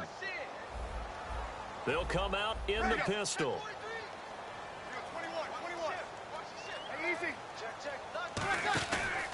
Again, they'll run with Ingram. And he is met at the line of scrimmage, and he goes down right there. Calling no gain that time as it's going to leave him with a 3rd and about 3 to go. Again, we'll see the pistol here. Breeze going to throw. This is caught. It's Cooks. And he's got the first before he's brought down at the 39-yard line. And that pickup of a first down, that's going to leave a mark because they really needed to stop them there, didn't they? That's so frustrating. Defensively, you're a play away from getting that football back here, down late. Tough. Now they've got to find a way to create a turnover or takeaway. Otherwise, this one will probably get away from them. 20 yards on the pickup there. And it'll be first down, Saints. One of the feature points of the in route is being able to make a nice throw to the middle part of the field. And for a quarterback, that's one of the better throws and better looks that he'll get. But he has to be careful not to wait too long and let his receiver wander into some tough territory. If he's late with the ball, he can get his receiver hit and hit hard. That's a good play by the guys on the defensive side of the ball. Held him to a gain of 2. And that changes the playbook a little bit now for the guy calling plays. 2nd and 8. Now he's got to probably think about going to the air instead of maybe staying with the ground game. A nice pickup there of 11 yards, and it'll move the sticks. He's been a busy man here in this one, and they're showing off some nice footwork to stay in bounds. And with those types of catches and the volume that we've seen in this game, wouldn't you keep him busy as well? I would. Of course. You got to keep throwing it to him. He keeps making plays. And it pops free. The collision there jarred the ball loose and brings up 2nd down. 10 yards still left on 2nd down. One of the toughest things about playing defensive back is pattern reading, trying to figure out what they're doing. And on that one, and look at this. They get the turnover they needed. It's intercepted. And it's the linebacker, Shea McClellan, with a pick. Now the Patriots offense, they work their way back out onto the field. Last time they were out, they scored. Still trailing here, though, so some work to do. But it's okay in terms of mindset. Because they scored the last time, they're not quite as worried about being down on the scoreboard because now their confidence is a little bit higher. They feel like they've got something going, and they feel like they can attack again and put more points on the board. Are you scoreboard watching if you're the offense, or are you just focused on this drive? We wouldn't be telling the truth if we said that they didn't scoreboard watch. Everyone does it to some extent. But you've got to set it aside right now and just focus on this series. That'll take care of the scoreboard if they punch it into the end zone. Give him 9 there on the first down completion. And this time they go underneath for a simple pitch and catch. And not only do you get the pitch and catch, Brandon, but you're able to keep the receiver moving when you hit him with the drag route. They'll run it now out of the gun. Trying to run inside, but nothing there. They'll lose a yard, and it brings up 3rd. And they're going to hurry back to the line now. And yet again, this run game just continues to be completely shut off. Completely stymied. I mean, they're trying to get some consistency, trying to find places to roam.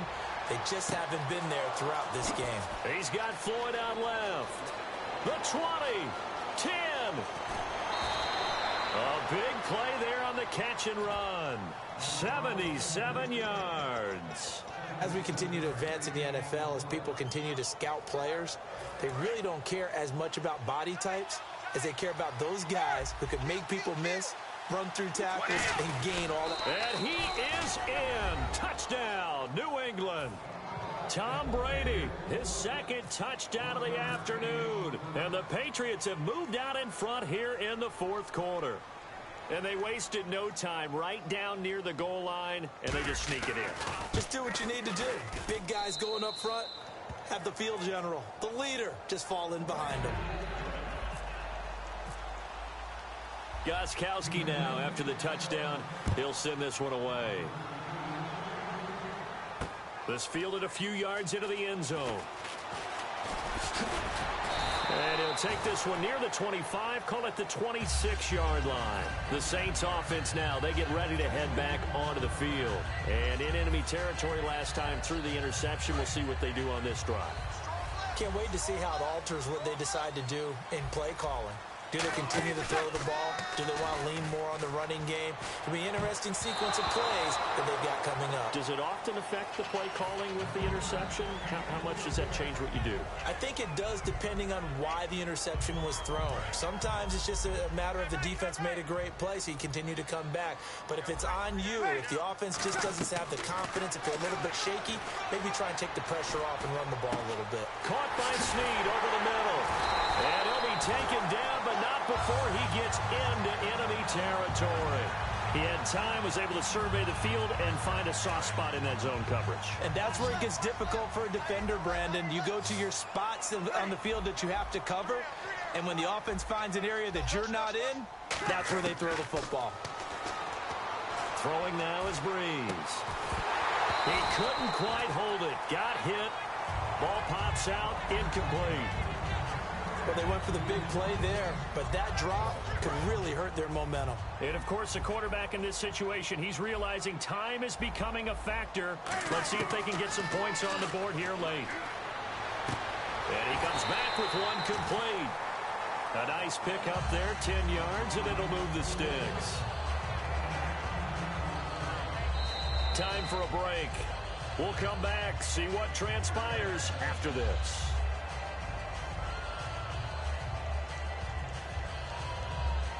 So here we go, 1st and 10 now. Another pistol look here. On 1st down, Breeze. Buying time to his left. And he can't get a throw off. He's taken down. What a huge play at this point in the game. They're going to hurry back to the line now. He was trying to keep his eyes downfield. Nobody came open. He's trying to do everything that he had been taught, right? Every bit of the technique. But if no one's open, there is no technique except make sure you hold on to the ball as you go to the ground when you're getting sacked. He's going to let it fly. Now a battle for the football. It's caught. It's a touchdown. Brandon Cooks with his 2nd touchdown of the afternoon. And the Saints have moved out in front here in the 4th quarter. He's got it. And this is indeed up to a 3-point lead. Morstead out now following the touchdown to kick.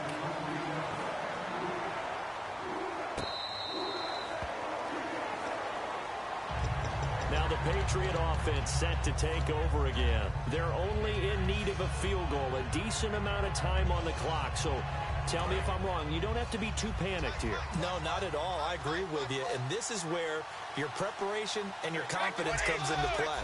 They've worked on these situations. They practice this all the time, they practice it all the time. They know what they want to get done. And in a lot of cases, the great competitors, they love this situation. They think they can go ahead and get it done. They practiced it. We'll see if practice makes perfect. Back to throw. Throwing left side, he's got Gronk, complete. A gain of 6 there on 1st. Cool under pressure right there, escaping the pocket and finding what I think was not his primary target. And some of these guys are just so comfortable getting outside of the pocket.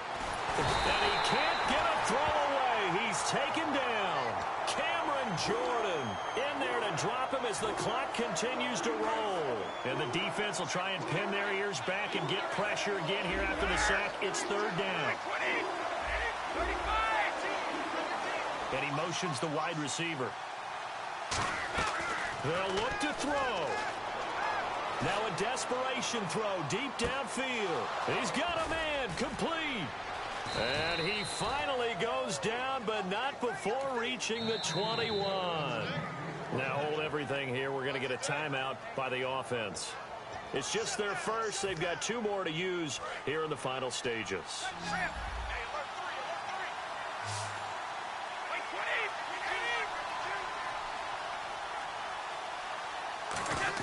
Back to throw. And this is caught. It's Edelman. And eventually stopped just shy of the goal line right around the 2. Now whistles come in. We're going to get a timeout here by the offense. That'll leave them with just 1 remaining in this 4th quarter of play.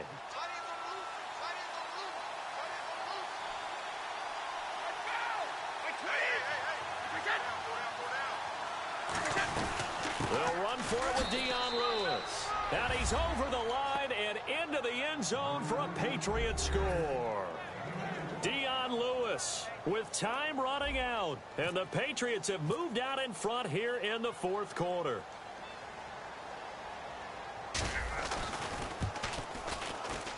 It's up and good to make it 21-17.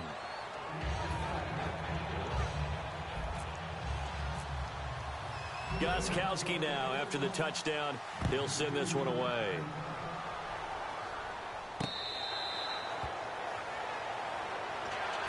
And now the Saints get set to trot out there. One possession game, time very much a factor. How does the offense handle this situation? Well, in a lot of cases, they should be somewhat relaxed. And I know that's counterintuitive because this is a pressure situation.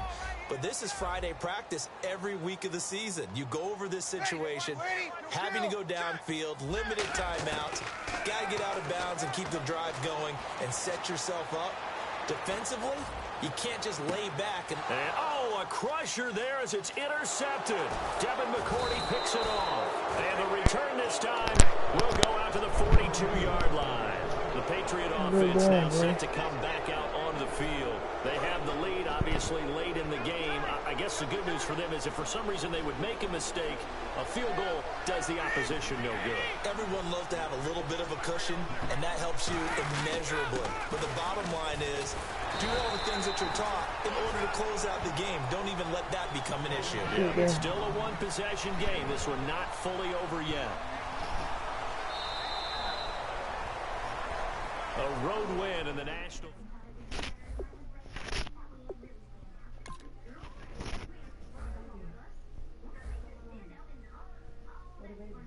Well, let her know. I don't know, tell her.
everybody. I'm Larry Ridley, and this is the NFL on EA Sports. Two teams who need their quarterbacks to step up and lead their offenses on the gridiron today. It's Wilson's Seahawks going up against Brady's Patriots. So let's get you up to Foxborough as we check in with our commentators, Brandon Godden and Charles Davis. Larry, we are about an hour's drive southwest of downtown Boston in the area known as Patriot Place, Gillette Stadium, here in Foxborough. Coming up is a rematch of that memorable Super Bowl 49 between the Seattle Seahawks and the New England Patriots.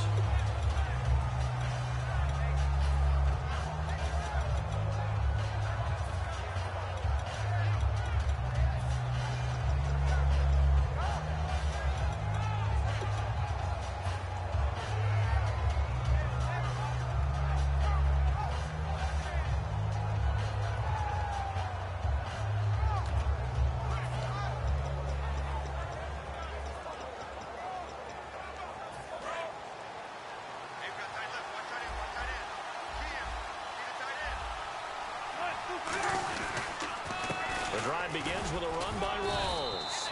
And not a whole lot doing there as he'll get it up to about the 28-yard line. A gain of 3, second down.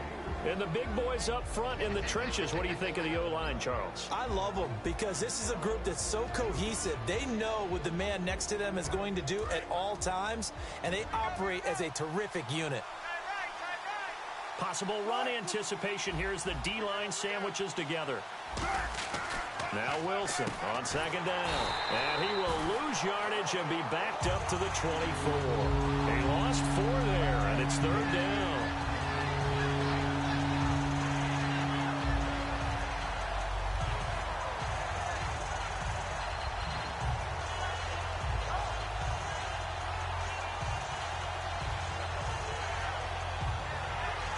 Little trouble thus far on their opening drive as they come up on a 3rd and 11.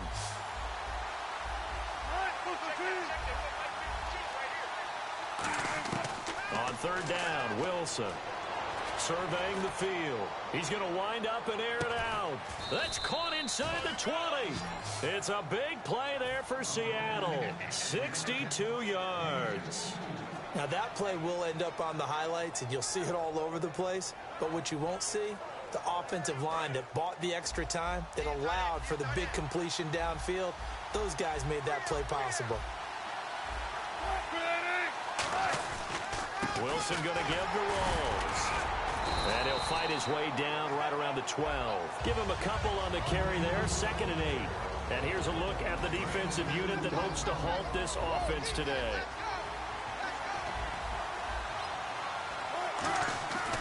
They go again with Rawls. And he's going to fight his way forward here for a modest gain. Give him 6 yards on the carry. It's going to be 3rd and 3 now. Good, strong run against the 3-4 set. And that 3-4, you got to have your guys up front eat up a lot of blocks. The guy playing over the center, the nose, he usually has to take on double teams. But when you're able to successfully move him, you're often able to get some yardage. And that's when linebackers have to clean up and make tackles.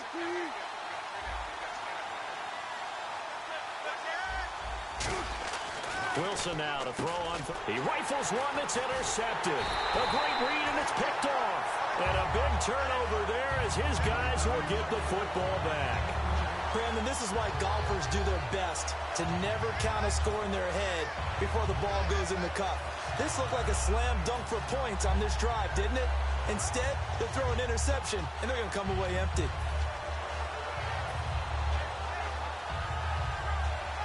And not great starting field position here for the offense. Mike 20! Mike 20! Mike 4, Mike 20! Safety creek! Mike 20! Easy. Slam! We go. Play clock winding down. Now a first carry for LeGarrette Blount. 2 yards on the carry there. It'll be 2nd down. This is the offense we're going to see coming up in this one, and LeGarrette Blount, the featured back. The big knock on him coming out of college was his lack of speed, but it's definitely not his lack of power. He runs right through opposing tacklers and sets things up big for his offense. 3 down. Let's go! Watch it, Mike. Watch it, Mike.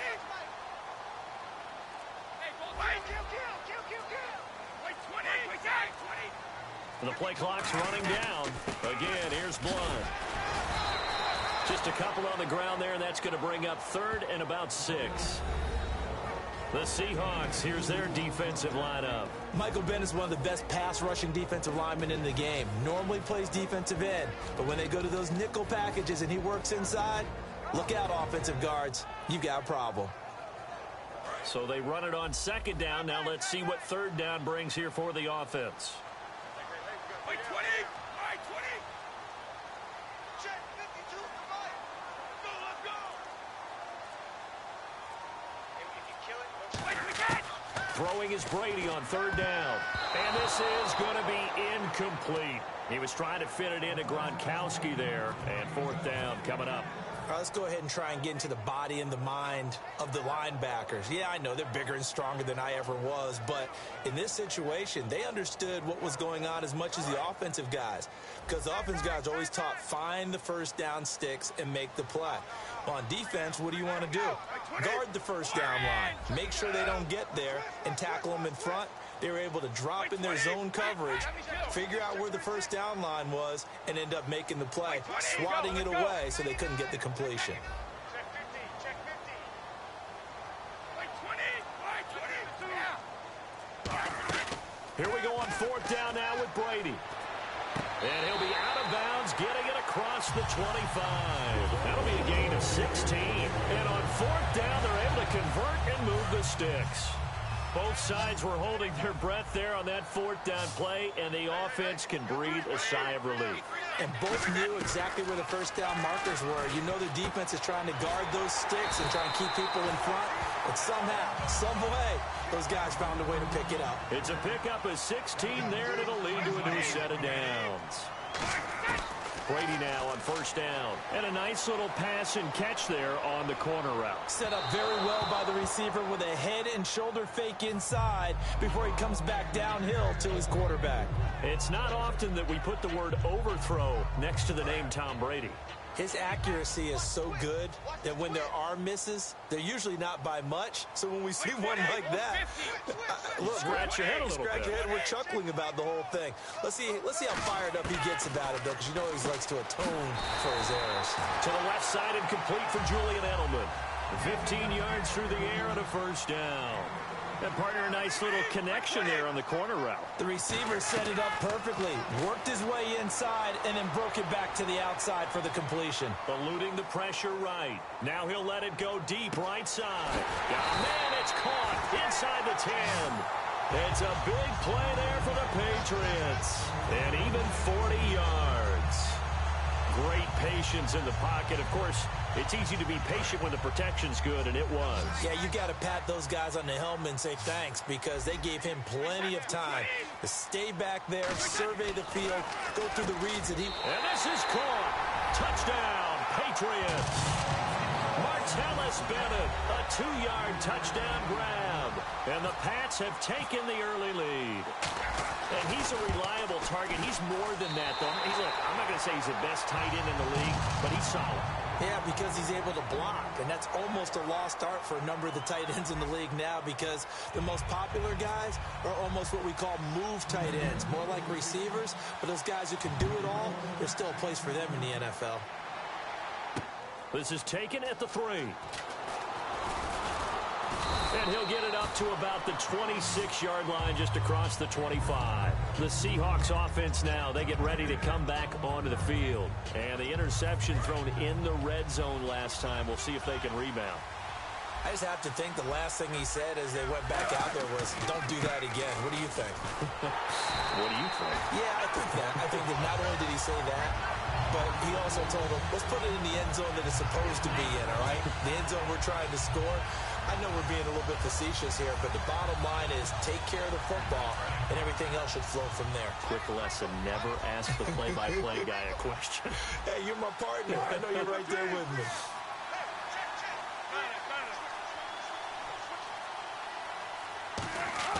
On 2nd down, here's Wilson. He's going to go for a big play downfield. So the long attempt falls innocently to the ground, and it brings up 3rd. And you just know when that play call came in, their eyes lit up, because anytime you get a chance to take a big shot downfield, That's a lot of fun, and they missed an opportunity.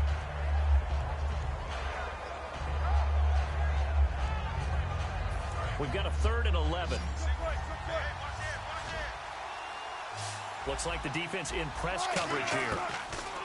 From the gun on 3rd down, Wilson. He's got time in the pocket.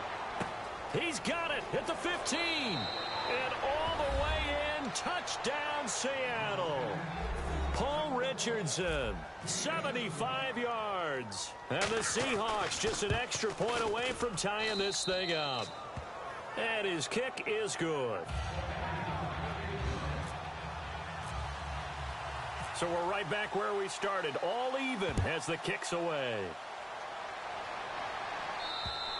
And this will be a touchback as that sails over the inline. And now out come the Patriots. And that last drive, a long drive, but not just that. They had a great air attack going. Did they stick with that?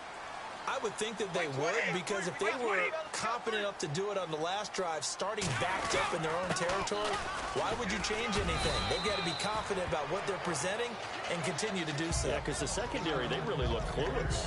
And that was amazing because that drive went and went, no adjustments, and no big plays by the defense to knock the ball away.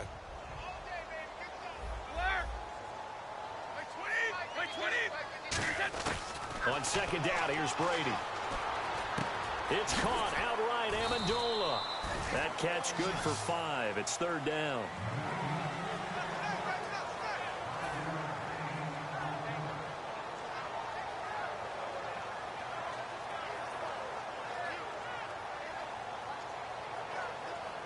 Third down and 3.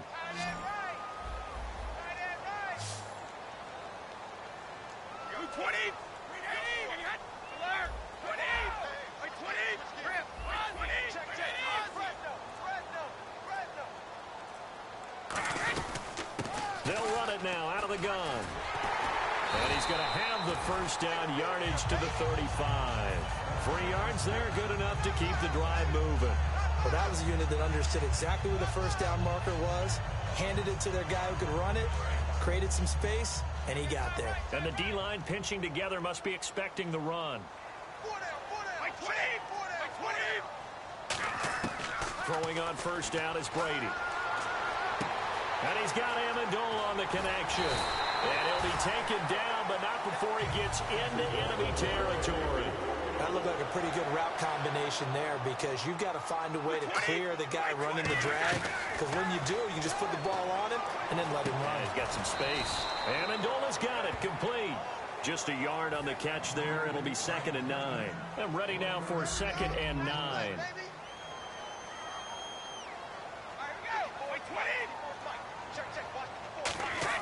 Now Brady throwing on 2nd down. And it's caught here. Amendola. That catch good for 5. It's 3rd down.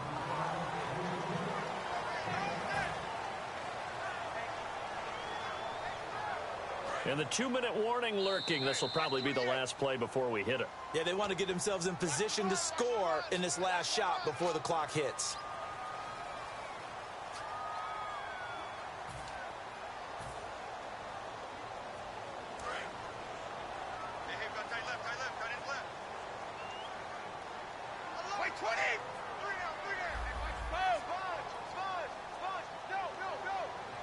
In motion, Gronkowski. They'll run it here. This is James White. And little room to maneuver there. And now the Seahawks are going to take a timeout here on defense. It's just their first, so they'll have 2 remaining here before we get to halftime.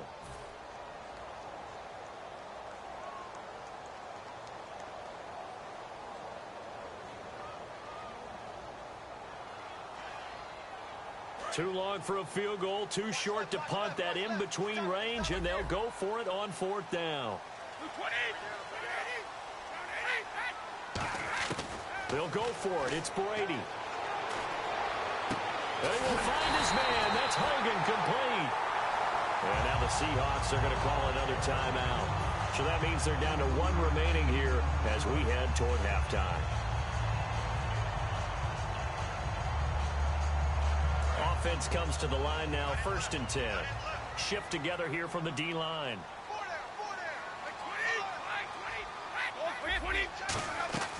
They'll run it now out of the gun. And able to push his way forward here for a good little gain.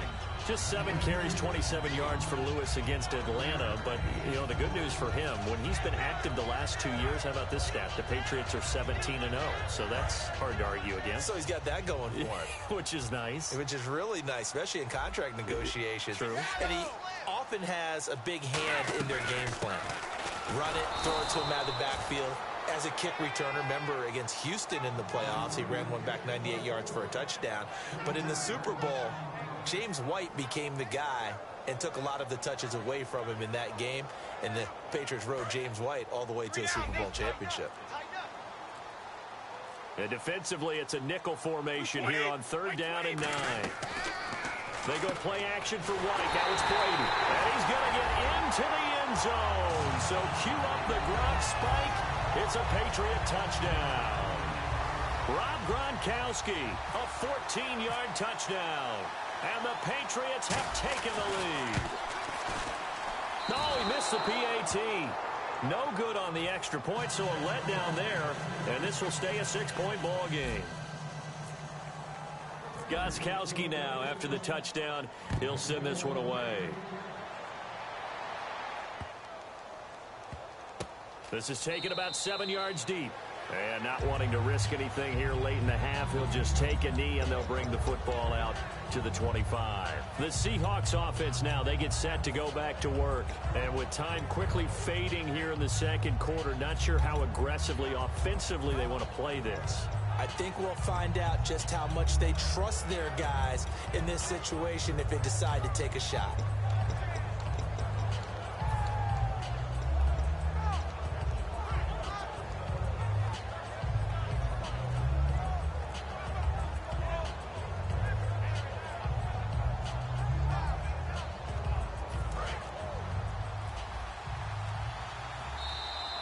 Play clock down to 0, and this is not the way to start a drive.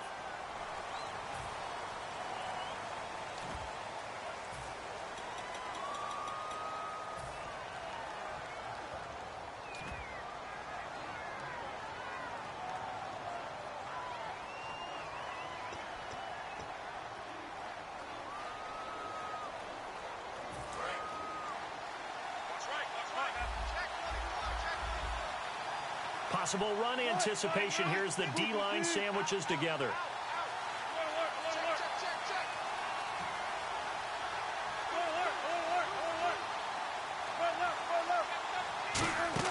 Now a play fake here on 1st down. And he's got his tight end. This is Luke Wilson. And he'll go out of bounds across the 35-yard line. So much goes into a successful play, doesn't it? How about that play action there, freezing the defense just enough to bring the tight end free downfield for the completion. So the D-line's going to spread out.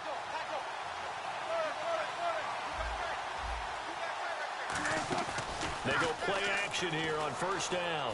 Finding time. Looking deep downfield.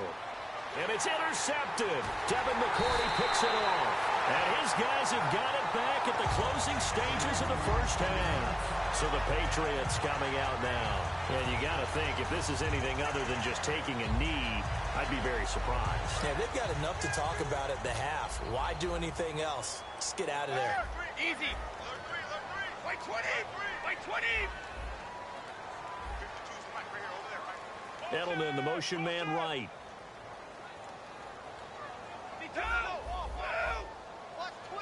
Watch twist.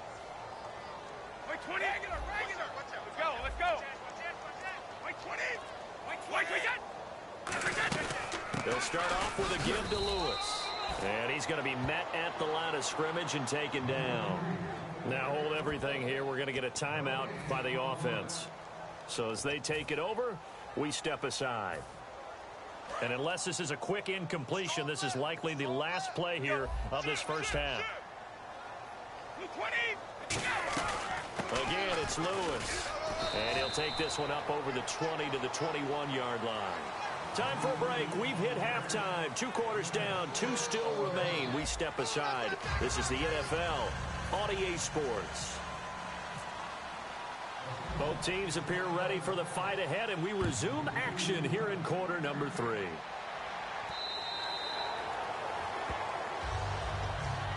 comes the New England offense to see what they can do this time. They have the lead now. They'll be looking for some separation here as we begin the third quarter. I like the way you term that because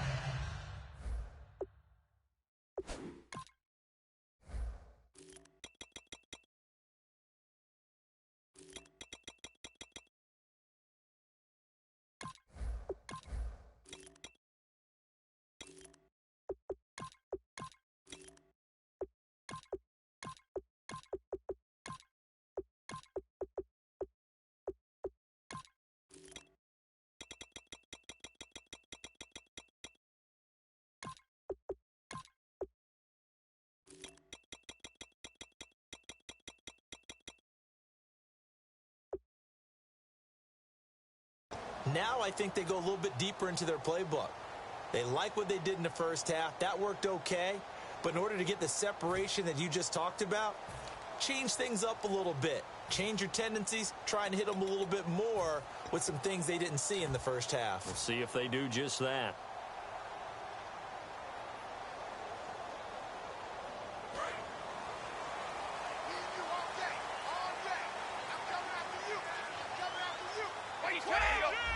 They'll need to get the play off quickly, and they're going to go soft on the corners. They'll begin here with Blunt. And not a whole lot doing there as he'll get it up to about the 28-yard line. 3 yards on the pickup there, and it'll be second down. Partner, you know I love to point out when teams break tendency and do something a little bit different from the norm. But when you run the ball in the first play of the drive, that's not a tendency breaker at all. That's just trying to establish yourself as you move forward.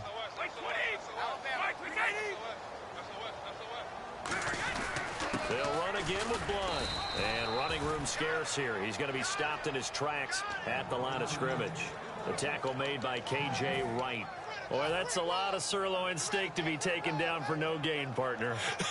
Are you trying to suggest that he is a huge man? He is not just a big man, a huge man. Big boy. Well, how about the credit then for the defense to be able to chop that big tree and put him on the ground? I know back when you played, it took 4 of you to take a guy like that down, right? Well, that's for sure. And you know what else? I didn't want to challenge him at dinner either. Throwing is Brady on third down. It's brought in by Floyd. A gain of 26 on the third down conversion. Looking to speed things up here, going with some tempo. And the D-line pinching together must be expecting the run. To throw is Brady. The throw left side complete to Hogan. A good gain of 14 there, and it moves the chains. Well, that's what you're looking for when you want to throw the ball downfield. You want one of those guys who can play out on the perimeter, can play out wide, who can not only get open, but when they're covered, can uncover themselves downfield and create catches. And it pops free. The collision there jarred the ball loose and brings up second down. Offense still needing 10 yards. Second down.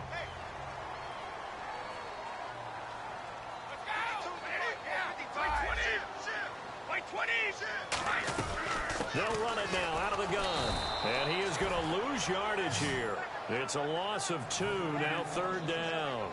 The defense won that play so fast that I think if the running back even had time to notice if anyone was there, it was just a blink of an eye, and there was a loss on the play. And here comes play number 6 on this drive. So now a 3rd and 12 with an extra defender here in the secondary, a nickel look. Shotgun now for Brady. And he dropped it. Now it was tipped. Altered the ball a little bit, but he dropped it. And now 4th down. So now on 4th down, on comes Steven Gostkowski to try and get the patch 3. On the left hash, officially it's called a 51-yard attempt. And did he have enough? He did. He kept it on line and managed to tuck it into the bottom right corner. And that will make this a 9-point lead. A little bit of a lower trajectory there on the deep kick, and it worked. Had to do it because he had to drive it out low because of the length of the kick. Able to do that, got it above the defense and over the post. And he is out of bounds here on the return. And this will get out of bounds. No worries there, though. That still goes as a touchback. A look at the offense now here, coming back out on the road for their first possession of the second half. They're down in this game. A chance for the offense, though, to put something on the board, get some momentum here in half 2. try and get things kick-started for them. And you know at the half, they discussed how they were going to get that done. This is where scripting comes into play a lot of the time. How many plays do you script coming out of the second? Most of the time in the first half, you're scripting 12 to 16. I think in the second half, you're really scripting more like 8 to 10, kind of a starter or an opener, whatever terminology they use, just something to get you off to a quick start. In motion left, Curse. Trying to shake off the interception. He'll look to throw. Escaping the pressure right. And Wilson's going to be intercepted a third time. Picked off by Super Bowl 49 hero Malcolm Butler. The Patriots offense now. They worked their way back onto the field. And fortunate to get points on the board last time. They had to hit a really long field goal to do so. The kickers in today's game are so good and so skilled and hit from distances that we almost start to take them for granted, and we can't do that. That's a long field goal that they got 3 points out of. They've got to feel good about that, and they better make sure they love him up because he's helped them out. Yeah, now we'll see if that offense can put 6 on the board here. We'll see. They start the drive on the ground with Lewis. And he's going to fight his way forward here for a modest gain. And give him 4 yards there. It'll be 2nd and 6. It's been a struggle this entire game trying to move the ball on the ground. But every now and then you find a little chink in the armor, and that type of run right there lets them know that they can't stop every single run for almost no gain.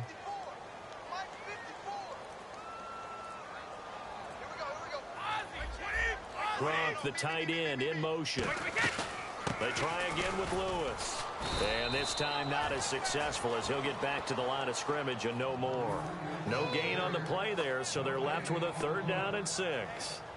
And as a defensive end, getting off the ball quickly, swarming to the football, making a tackle, that's what we saw right there. Yeah, and that's what their job is. And really, a lot of the time, they have to throttle back a little bit in the run game because you know those defensive ends, they're like in a sprinter stance. They're just headed straight for the quarterback. That was good recognition on that play to hold him to no gain. To throw, it's Brady. And he is out of bounds inside the 35. 15 yards through the air and a 1st down. And that's how you pick up a 1st down.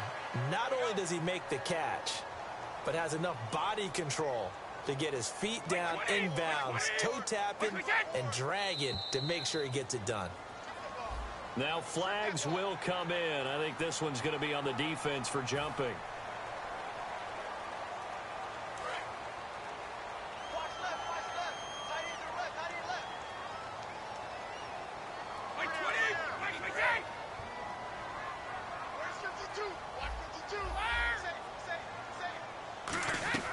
They'll run it now out of the gun. And he is going to lose yardage here. A loss of a full 3 yards, and now it's 2nd down. And frankly, Brandon, we're talking about things I'm not sure we ever thought we'd talk about in the NFL, and a lot of that is the speed at the linebacker position. A lot of these guys in college, they were safeties. They moved them up to outside linebacker to combat the spread offenses, and now we're seeing it in the NFL. Those same guys using their speed to make plays in the backfield, similar to that one. He's going to hit his man out of the backfield, complete. And he'll go down here right around the 23-yard line. It's an 8-yard pickup and leads to a new set of downs. And at his size, he's a smaller back. You can get him to football. He can kind of get lost, make someone miss. It's good for him. Yeah, it's great for him. I like what you said there. Sometimes he gets lost in the traffic a little bit, but get him out in the open field into some space. That plays to his strengths the best and keeps him out of it where all the big boys are, you know, make someone miss in the open field. 1st down and 10 now for the offensive group. Shift together here from the D-line.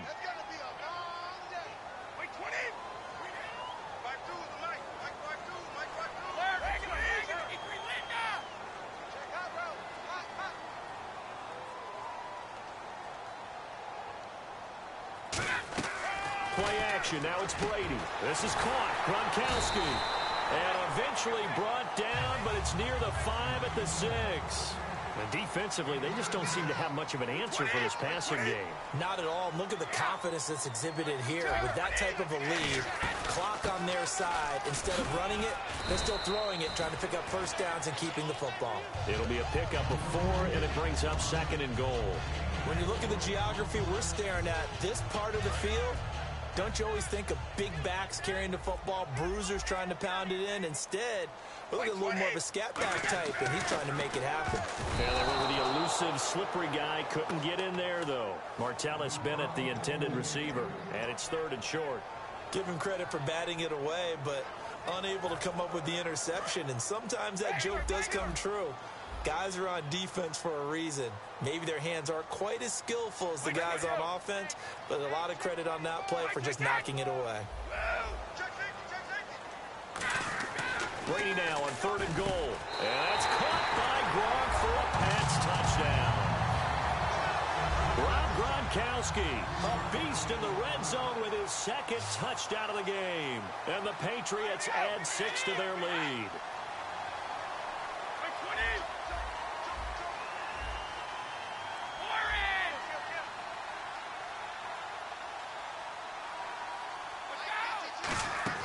Brady's going to look to throw. And he is going to be stopped short of the goal line. Oh, they'll mark him inside the 1. He just couldn't keep churning those extra few inches. And the 2-point attempt is turned aside. And that'll carry over the back line of the end zone for a touchback. And out now come the Seahawks. And last time wasn't pretty. One play and an interception. We'll see if they can do better. I want to see if they want to go ahead and throw the ball again now on this drive after what happened on the last one. Throw it on the first play. Give the quarterback some confidence. See what happens. They go back to the air here after the INT on the last drive. He's going to look deep down the field. And his pass is intercepted for the 4th time today. Devin McCourty picks it off. And a big turnover there as his guy...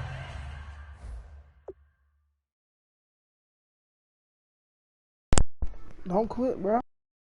Don't quit now. Hey, Roosevelt, what's up? You want to play?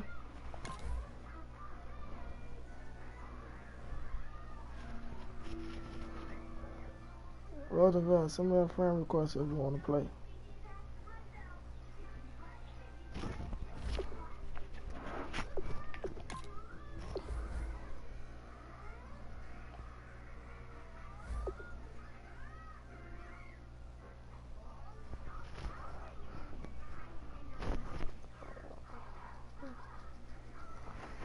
Hey, Roosevelt, send me a friend request if you want to play, bro.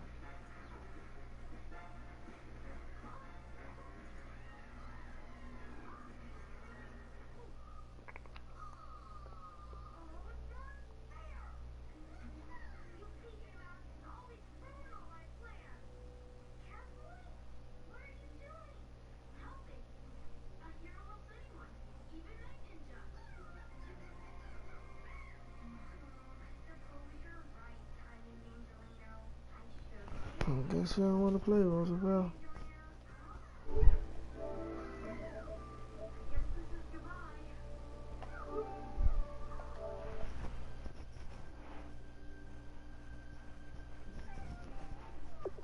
Ain't nobody up, man.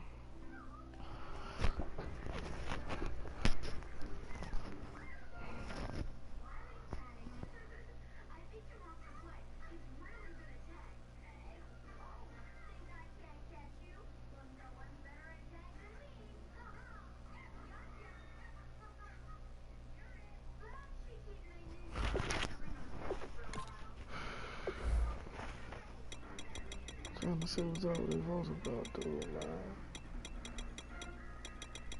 Somebody want to play, you ain't seen no request yet.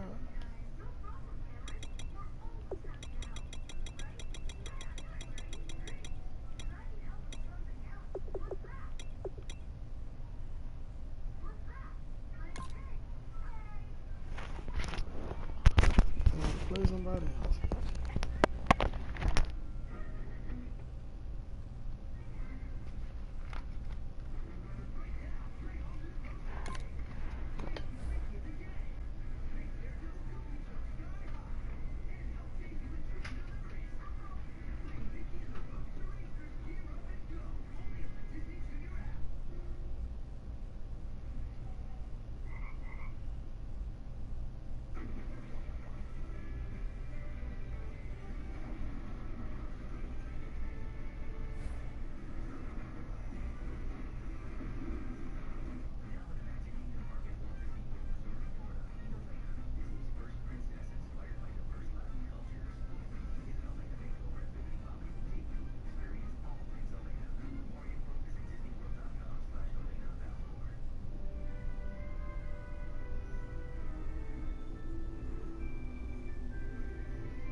Let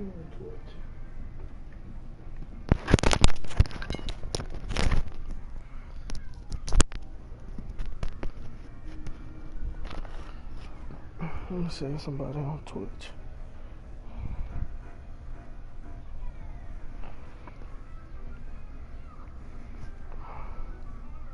I see J-Mel still on.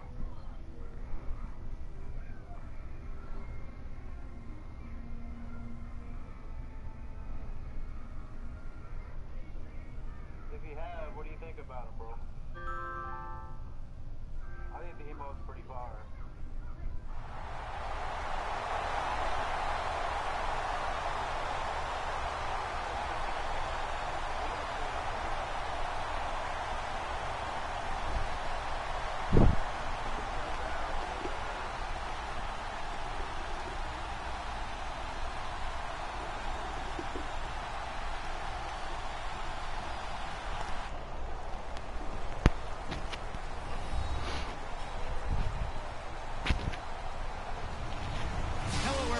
I'm Larry Ridley, and this is the NFL on EA Sports.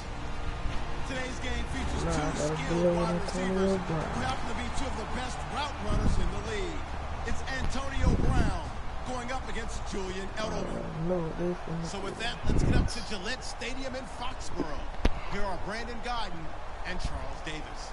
Thank you very much, Larry. We are here on a beautiful afternoon for football.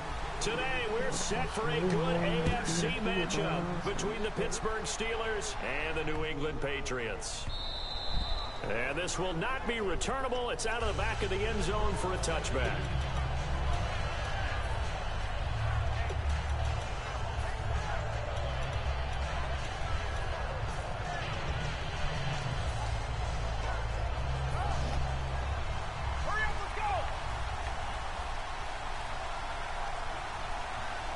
Possible run anticipation. Here's the D-line sandwiches together.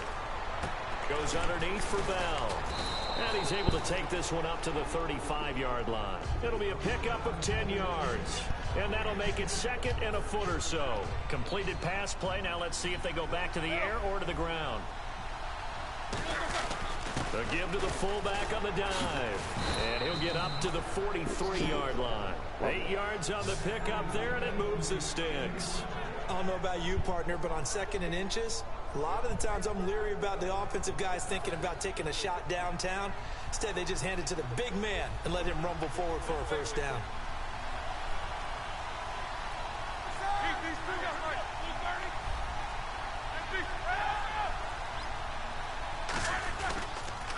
Here's the first carry for Le'Veon Bell. And out of bounds on the other side of midfield across the 45. It's a pickup of 14 there. And that'll be good for a Pittsburgh first.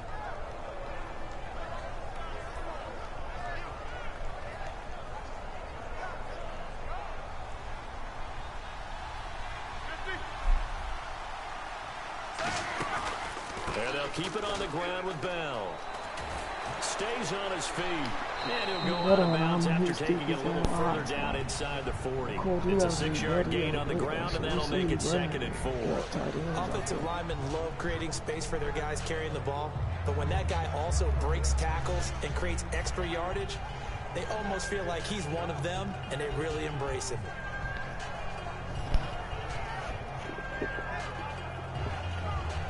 So the offense readies for a second and 4.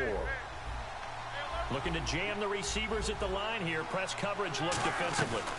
They'll run with a backup. This is Williams. And nothing doing. He's immediately taken down at the line of scrimmage. No gain on the play that time, and they'll look to convert on what will be a 3rd and 4. And a look at the offense that is hoping to put some points up in bunches here in this one. Roethlisberger will throw. And Green with a catch left side. Muscles him off. And he is going to lose yardage here. He lost 2, and it brings up 4th. If you're a selfish player and you're throwing the ball, you're cool with the completion.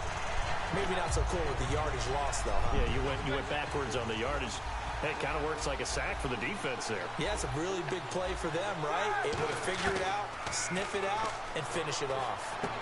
He gets it to Brown, complete. That one good for 10 yards. And they're able to pick up the conversion here on 4th down. And connection number 1 there on the game, Roethlisberger to Boney Tony. Antonio Brown, that's what his high school teammates used to call him. I wonder what they would call him now. More muscular, more successful Boney Tony Brown, right? I'd say you're probably right. They may be all of that. They'll still call him Boney Tony, but Ben Roethlisberger calls him my #1 target. And Bryant's got it over the middle. Good pickup there. 8 yards on the first down completion. So on that play, defense was in the zone. They ran a crossing route offensively, but the defense there, you got to be good with communication, don't you? You certainly do, and it's not something that is really evident when you watch it on the screen. But everyone's talking, communicating, pointing, and it keeps you from chasing receivers because you have a specific zone you have to cover. When a receiver's in your zone and he crosses to another one, you got to let your guy know. They got a completion there, but I like the discipline they showed to stay in their proper areas and then make the tackle. Can't find anyone open. Now he's flushed out right. A hit as he throws there, incomplete. And it's possible that today the most important group could be the linebackers. Yeah, the second level, as we like to call them, right? Defensive front has to control things, but the linebackers, they do more than clean up. They help create big plays. On 2nd down, it's Bell. And he stopped immediately there.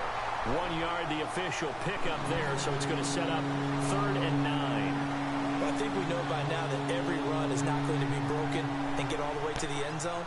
But these short ones still. Now whistles come in. We're going to get a timeout here by the offense. They'll have 2 remaining as we step aside here in this first quarter. The 13th play now coming on this opening drive. Here's 3rd down. And on the outside, they're playing press coverage. And that is incomplete. Antonio Brown, the intended receiver. And it's 4th down. And that was a nice play. He knocked it away, but obviously you want the interception in this situation. You want to take away any chance that they have any decision to make on 4th down. But things happen so quickly in the end zone in this compressed area of the field that you're just happy to knock it away and not allow a touchdown. So they get 3. They were hoping for 6. An unlucky number 13 play drive. Well, you go to the sideline after putting 3 points on the board, happy, but you wanted to be ecstatic. You wanted to have 6 on the board. On the opposite sideline, though, the defense, I think they're high-fiving each other, only giving up 3 after letting them run that much offense.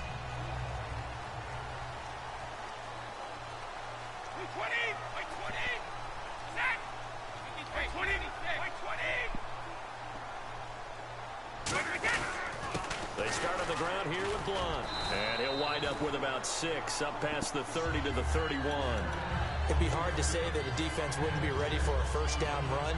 When you can gain that kind of yardage against a defense, it's really kind of geared to stop that play.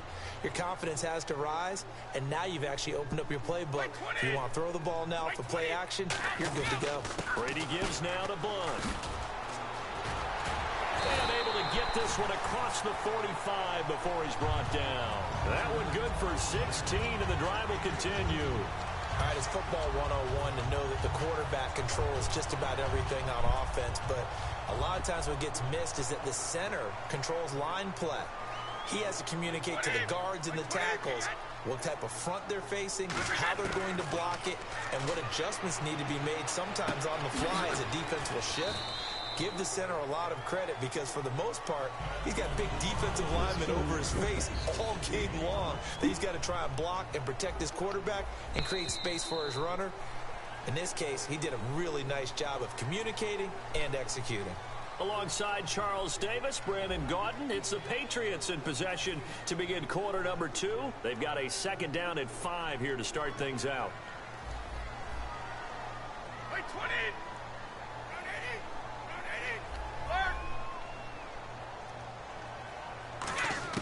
Brady to throw on 2nd down.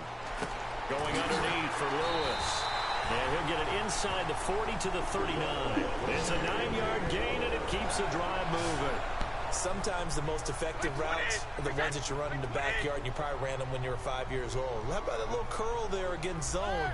But the key to it is finding the open spots in the zone. How a linebacker or a defensive back will widen to give you space. Find that area, let your quarterback hit you. So they're still at the original line of scrimmage here. 2nd down and 10. Now flags come in. Looked like one of the Patriots might have moved.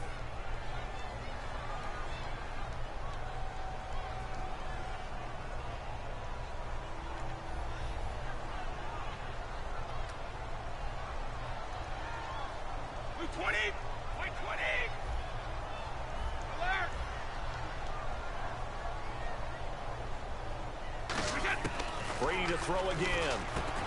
Looking for Gronkowski, and it's intercepted. Picked off by Ryan Shazier. And his guys are going to take over at the 34-yard line. And Pittsburgh getting set to take the field. And last time they got 3 points, but it was a chip shot field goal. And when you go to the sideline after a chip shot field goal, maybe the offense not too happy. It's a balancing act, isn't it? Because you're exactly right. They're none too pleased that they didn't punch it in for 6 points. But they also have to remember they did put points on the board. 3 points is 3 points. And in this league, you take points when you can get them. Not easily done. After the interception, here's Roethlisberger. Trying for Brown, and it's intercepted. Picked off by Super Bowl 49 hero Malcolm Butler. And his guys are going to take over at their own 48-yard line. And the Patriots gearing up to go now. Looked like they had something going last drive. Then the interception happened. Will they recover? The memory they need to keep with them is that they did have something going. They were moving the ball on offense, had a nice sequence going. Don't worry about the other part. You can't get that back. Let's go back to what you were doing well before. I thought you were going to say they need to have no memory, but remember the good part, forget the bad. I like that even better. Trying to shake off the interception. He'll look to throw. And now a fumble. Brady loses the football. And it's picked up. Does the big boy have the juice? And he takes it back to the house. A fumble recovery for a Steelers score.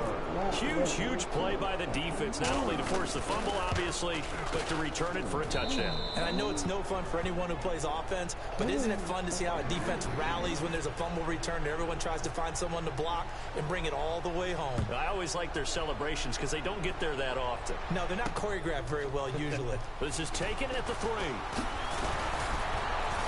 And not a bad return here. He gets it out to the 25-yard line. Now the Patriots offense, they work their way back out onto the field.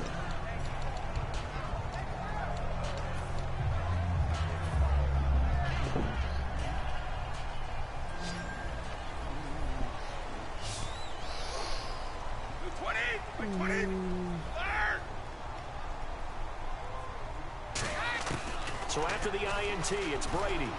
Got a man complete. It's Chris Hogan. And they're able to get this one across the 35. It's a gain of 11 yards that time, and it produces a new set of downs. Simple slant route, and part of a really nice hard throw by the quarterback. Nice timing between the quarterback and the receiver. They were perfectly in sync, and he put it right on him on the inside route. Now Brady. Come and he on, fires man. one that's intercepted. A great read, and it's picked off. And his guys are going to take over at their own 48-yard line. And Pittsburgh getting set to take the field. And last time, one play interception. So this offense, they should be fresh. That's a good way of putting it. And I can't wait to see what they decide to do with play calling. Because a one-play drive where you throw an interception, a lot of people think the very next time out, run the football, don't give them a chance. Maybe play action? I think maybe you go play action, show your quarterback, you get a little confidence in him, and let him fling another one. That was a good run, and it got to the second level. And what I mean by that is that's where the linebackers usually play. First level being the defensive front, last level being the secondary. But the strong safety position ended up making the tackle, and oftentimes we call them a hybrid. Combination defensive back, combination linebacker. We saw the linebacker make the stop. Now that's the way to do it. Hand it to someone with vision and good footwork, and add in a little bit of power, and you find a way to pick up first downs. Throwing now, Roethlisberger on first down. Bryant with a catch right side. A good pickup there. 8 yards on the first down completion. And some options here for the offense on 2nd and 2. Here we go.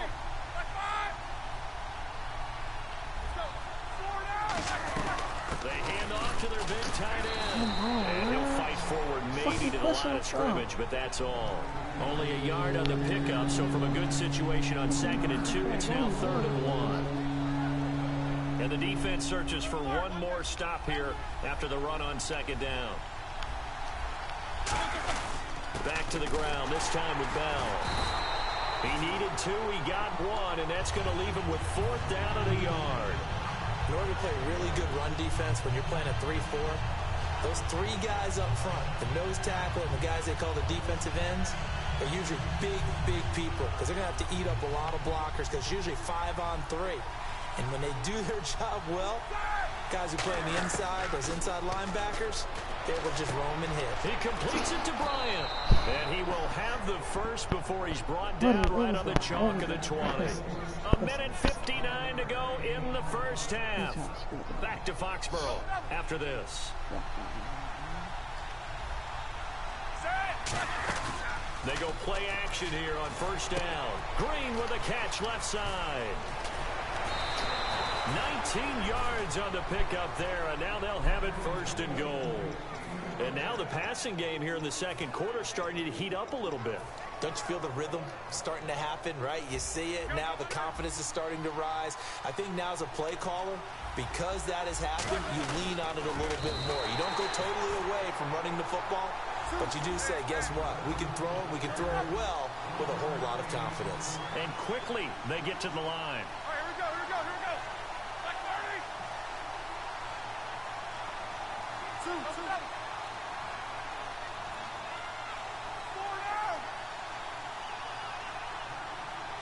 Little motion now from the tight end. These 2. Middle. 4 down.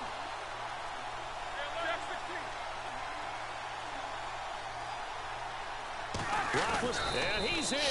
Oh, Touchdown, Pittsburgh. He's that straight up and down. Ben Roethlisberger taking it in. And the Steelers find a way to stretch their lead. He's got it, and it's 17-0. Boswell now to kick it away after the touchdown. Now Dion Lewis to return. And his guys are going to start their drive right at the 20-yard line. Now the Patriot offense set to take over again. And following the interception, just any interception, are you a little bit more cautious when you start that next drive, or no, you just throw that out the window? I think you are. I don't think that there's any way you can run back out there and go, totally didn't affect me. Let's just go ahead and be loose with the football again. You're going to take care of it, but you have to be careful about being too cautious because now you can't run any offense at all. Still want to attack. We'll see how they attack them here. It looked like they had something there, but I think that he was thinking about running with the football before he actually hauled it in, and that led to a big drop. The wide receiver moving to a new spot. 53. By 20. By 20. By 20. Easy. 52. Bandit.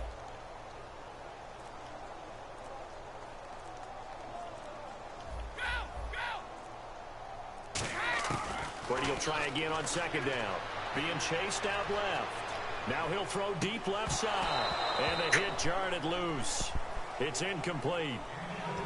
Sure, that pass was incomplete as they made an attempt to get a big one downfield. But that's okay because the second part of that is if you don't get the completion, at least you've told the defense you're trying to stretch them out a little bit, and they may have to change accordingly. The Steelers insert their nickel defense on 3rd down. Yeah, they add a DB. By 20. By 20.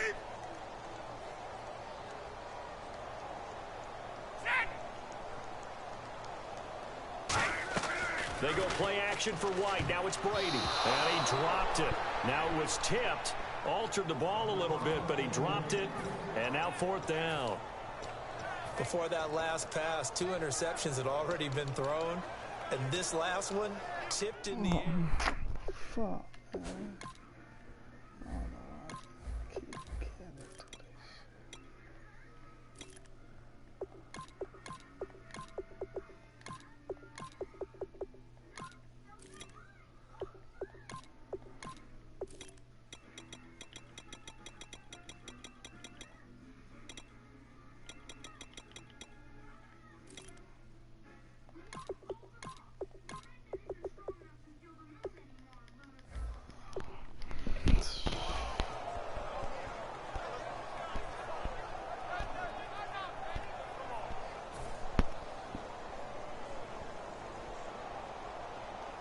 So the Patriots will turn it over to their left-footed punter. That's Ryan Allen to kick it away.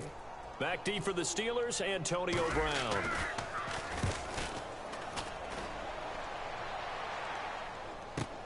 Fielded just inside the 20. They'll call that a punt of 59 yards. Tough to do better than that. And the Steelers will go on offense here, 1st and 10.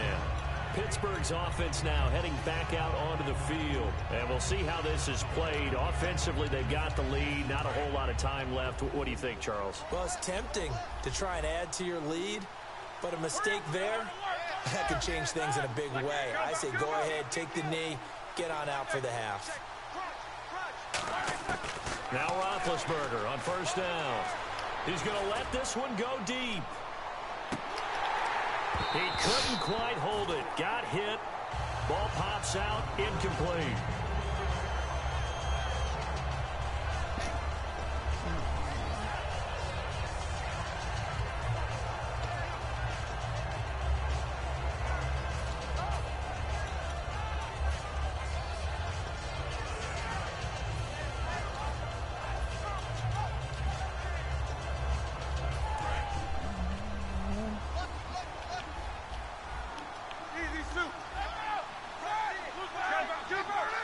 They'll put 2 receivers left, 2 to the right. 2nd and 10. It's Roethlisberger once more. And this time he's got the hook up. It's complete. The reception good for 7. It's 3rd down. 3rd down now following the completed pass. Looks like the defense in press coverage here. Roethlisberger now to throw on 3rd down. Flush to his right. He gives it to Brown, complete. And he's got the 1st down yardage as he brings us up to the 47. Now hold everything here. We're going to get a timeout by the offense. So that means they're down to 1 remaining here as we head toward halftime. And the offense lining up 1st and 10. And the D-line pinching together must be expecting the run. On 1st down, it's Roethlisberger. And this is going to be caught. No, they say it's incomplete. He was trying to find Ladarius Green there as tight end. And that'll bring up 2nd down.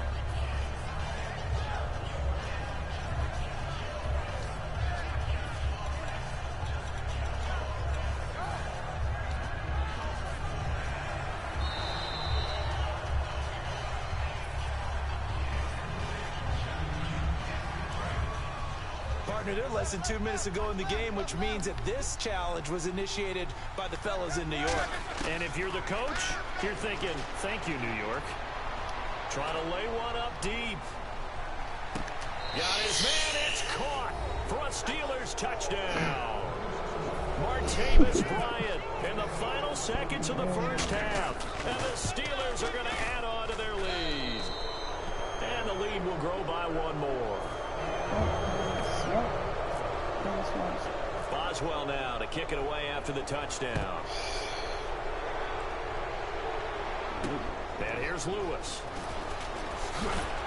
And his guys will get the football right at the 20-yard line. The Patriot offense now set to come back out onto the field. And you got to think, if this is anything other than just taking a knee, I'd be very surprised. Yeah, they've got enough to talk about at the half. Why do anything else? Let's get out of there. Now a play fake here on 1st down. He's going to sling this deep downfield. And it's knocked away and incomplete. We have hit halftime. Still 2 more quarters to go. We'll take a timeout. We'll be back after this. You're watching the NFL, and it's on EA Sports. It's in the game. So both teams have their marching orders, and we'll get going again here in quarter number 3. And here's Lewis. And he'll make it across the 20 as his guys will set up shop at the 23-yard line. And now out come the Patriots. They have the ball here for the inaugural drive of the second half. Pretty big deficit, though. We'll see what adjustments were made in that locker room. And I never want to make something more important than it actually is, right? I don't want to create more hype than what is there. But this is I'm doing it, though.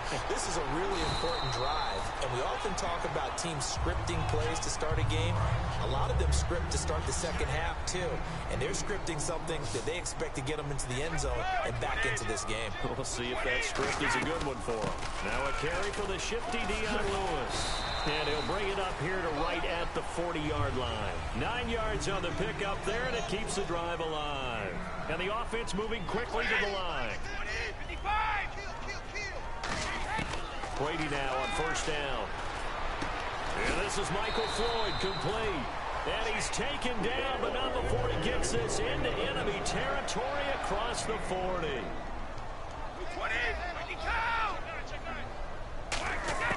On first down, Brady. And right side caught Hogan. And he gets it down to the 32. A good pickup there. 8 yards on the first down completion. Partner, nothing complicated here. This is just a pretty simple drag route. You're exactly right, Brandon. Instead of throwing it downfield, they just throw it underneath and let the receiver do the work. And he'll be a little shy of the 25 here at the 26-yard line. They get 5 out of that one, and it moves the chains. Not too many more ideal situations at 2nd and 2 in order to try and pick up a first down. They ran it and picked it up. They'll run it now out of the gun. And he's going to take this down to about the 17. Give him 10 yards on the pickup, and it'll be second and very short. And they're going to speed things up here. Not an ideal spot to be on first down, but I love that the play caller did not immediately abandon the running game and say, okay, we've got to throw in order to pick it up. Stayed with the run, was rewarded with a big-time pickup. Now they're in second and manageable. They'll run it now out of the gun. They'll be marked inches short. No gain on the play, and that's going to lead them to 4th down. That was a terrific job by the defense stopping them on 3rd and short, but sometimes you get some visual cues from the offense because when they're going in short yard situations, you might see the offensive line come in tighter together, a little more shoulder to shoulder, trying to wedge a hole in the middle. They didn't get it done on that play. Oh, and now movement and a whistle, and they may have to rethink their plans on 4th down. He loses 5 full yards to bring up 4th. Wow. He ran outside and they called him on me. Oh, that's tough. Damn, he ran outside and they called him on me.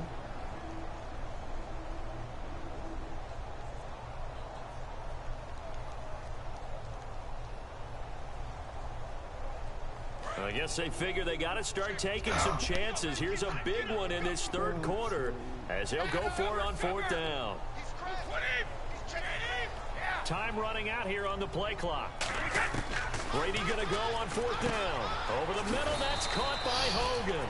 The Patriots come up empty on 4th down. And this Steeler defense able to come up with a stop. And Pittsburgh getting set to take the field. They were able to get the ball back here, didn't surrender any points. Now they'll look to add to that lead. Hey, how about the boost the defense gave them? Going right out on the field, shutting them down, not giving up any points. And a big loss here as he's taken down. Jabal Sheard in there to bury him for a loss of 11.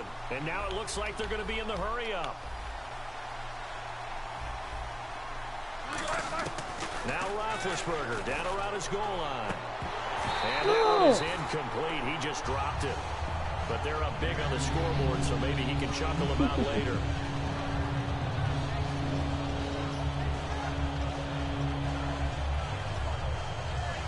And the offense looking to pick up the first down after the 2nd down incompletion. They'll come out in the pistol.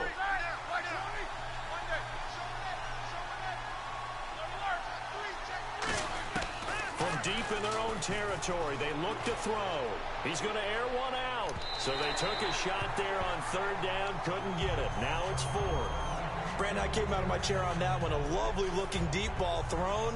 They were just unable to connect.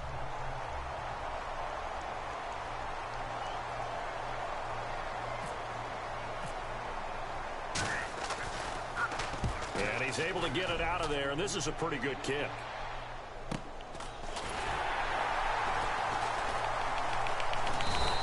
$51 yards on the punt there.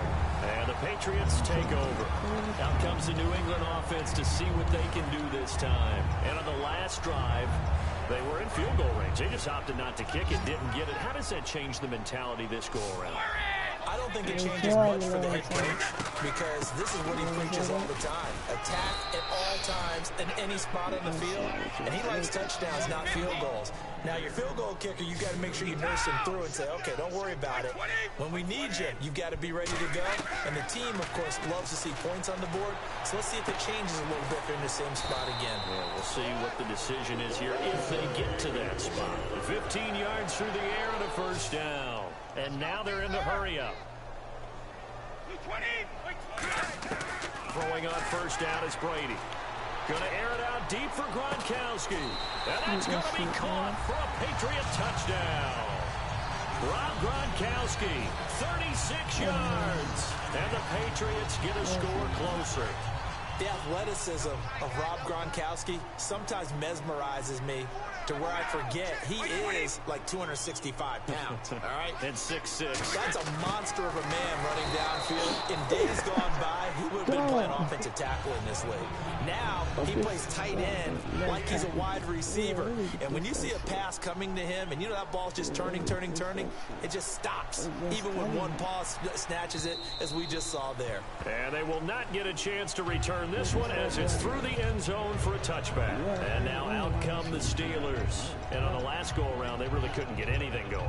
They had to punt from deep inside their own territory, which means you're going to lose the field position battle as a general rule.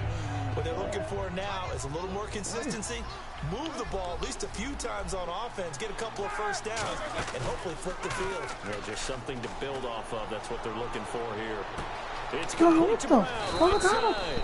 And he'll be taken down, but not before he gets into enemy territory. I think one of the underrated aspects of Ben Roethlisberger's game is his ability to actually throw the football. We hear so much about his movement and escaping the pocket. Ben can step back there and fling it, and Antonio Brown is usually there to catch. We've really seen their chemistry develop, haven't we? Yes, we have, and it's been really fun to watch. They'll get 16 yards there, and the Steelers are going to have a first down. On 1st and 10, it's Roethlisberger. Over the middle, it's caught by Rodgers. And he gets this one all the way down inside the 15, just shy of the 10. I think that's a big pickup for a first down because when you run a drag route against zone, you're sometimes asking for trouble because you might run into a defender. Yeah, well, there they ran into a first down. Executed it to perfection. 7 yards, the pickup on the pitch and catch. And there they went crossing route against the zone defense. What do you think of that? It takes real coordination between the passer and the receiver because you got to read those zones and where the open spots are and be on the same page with the guy throwing the football. Because sometimes you're throwing it in front of the zone. Sometimes you're throwing it between the zones. Sometimes the receiver's going to just kind of find a spot. Into a double team, and it's intercepted. Devin McCourty picks it off. And a big turnover there as his guys will get the football back. So the Patriots coming out now. And they're going to need another score. Got one last time, but still down here. When you're playing catch-up, every possession becomes crucial, doesn't it? It's vital. Get back out on the field, punch it in the end zone again. They know it's not easy, but what they do have going for them, they did score the last time. They think they've got a good formula working. And what about the defense? Well, now you're just saying to yourself, okay, we gave up a score last time. What adjustments do we need to make to slow them down now and get the ball back for our own offense? Is it more pressure? Is it more zone? What do they have to do? They're trying to figure that out themselves. We'll see if they can figure that out right here.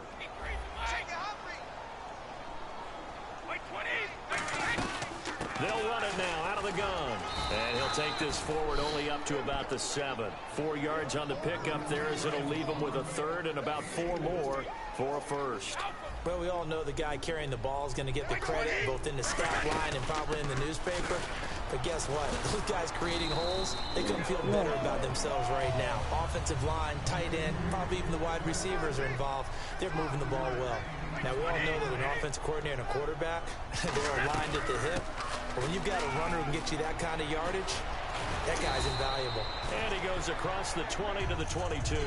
It'll be a pickup of 10 yards. And that'll bring up a second and just about a few inches here.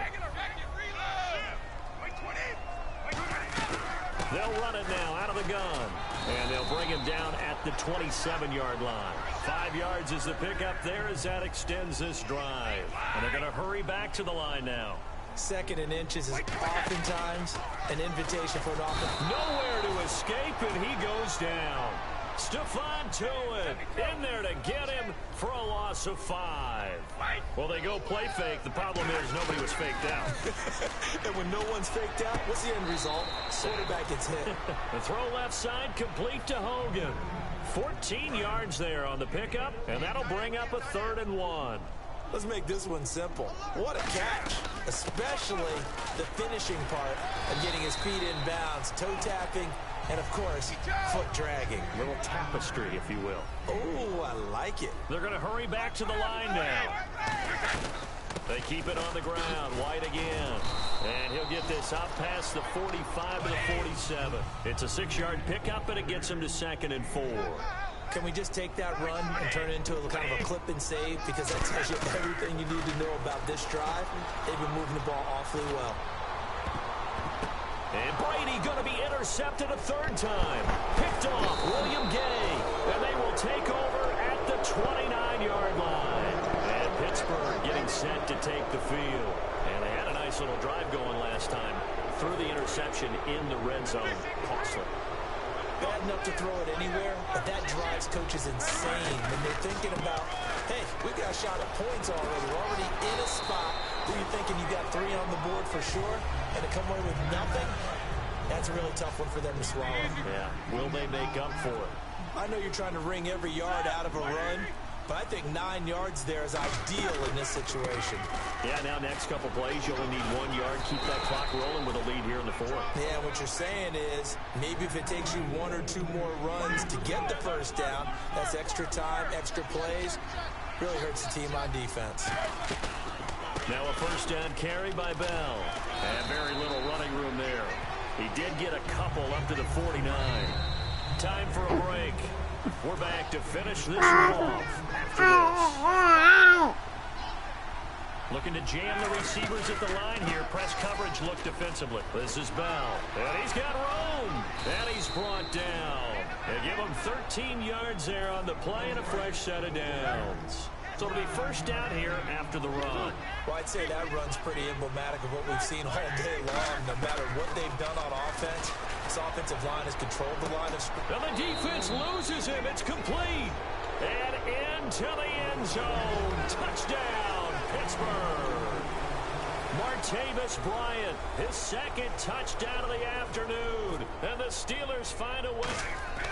Oh, they flip it to the kicker. He looks like he's going to throw it. And no, it falls incomplete.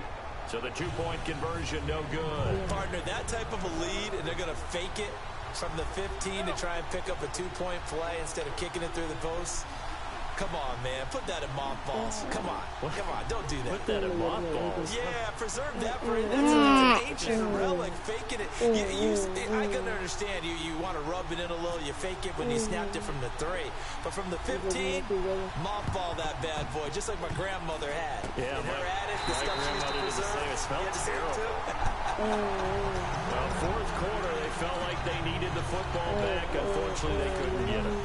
And I know we brought analytics into the game, and someone has said here that the data says that when a team's expecting an onside kick, 80% of the time, the team expecting it, they do actually recover the ball, which is what we saw here. I just wonder if that number is much more of an anecdotal type of a number. Kind of like when the coaches tell us, well, when you score on special teams, 93% of the time you win the game. I'm still waiting to see that number as empirical.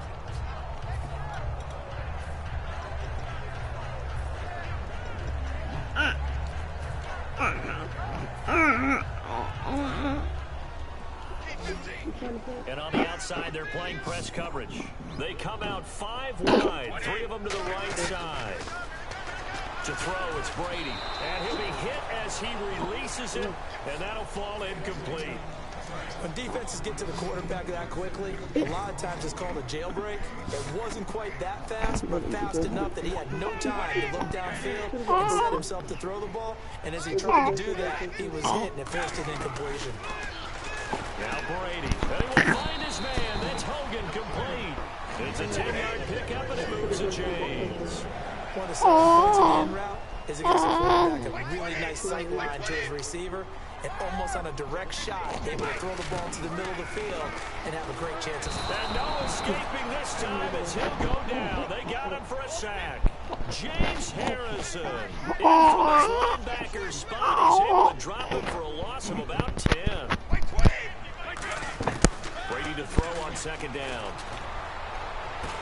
It's caught at the 10. That goes for a gain of 31. She don't want to like turn around.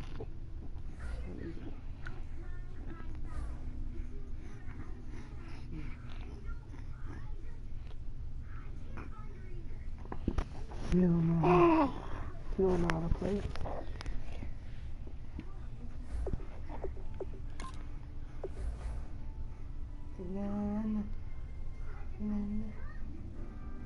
Bye-bye.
Yeah, man, I had to rejuvenate, man.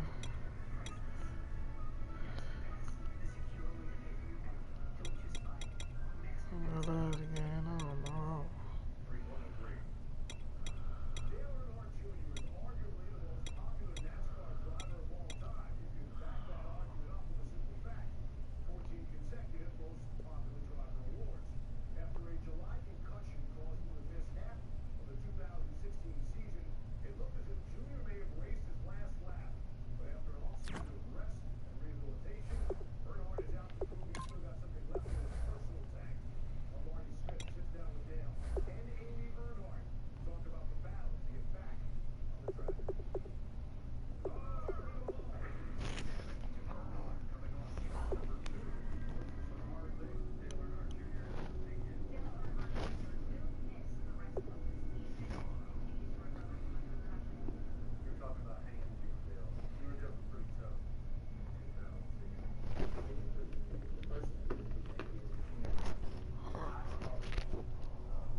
Should a playmaker help?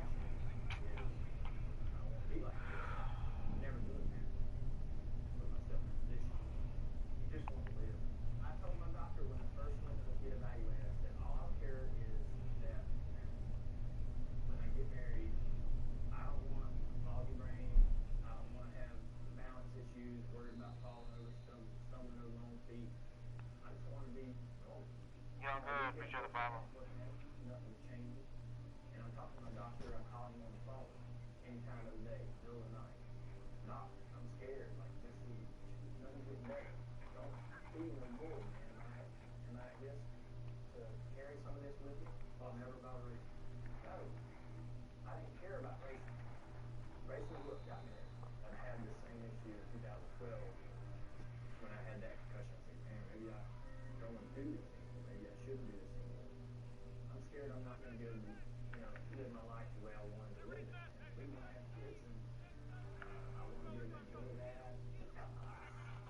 He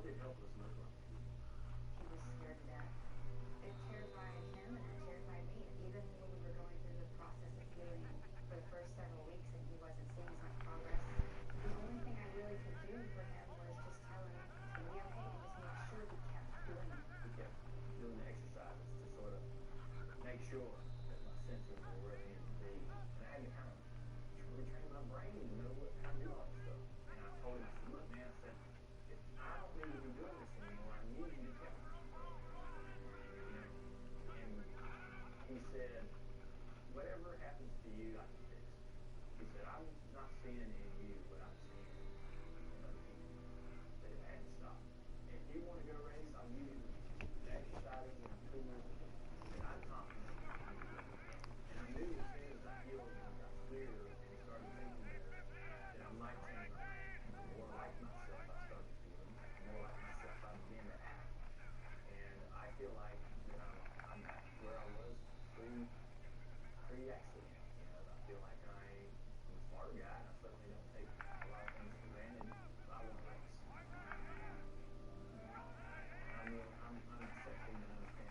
play deal.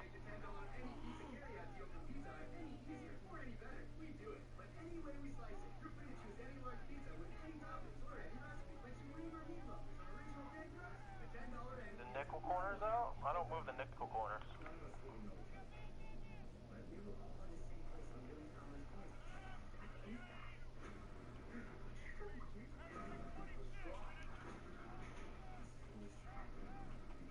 We'll hold that. The punt defense.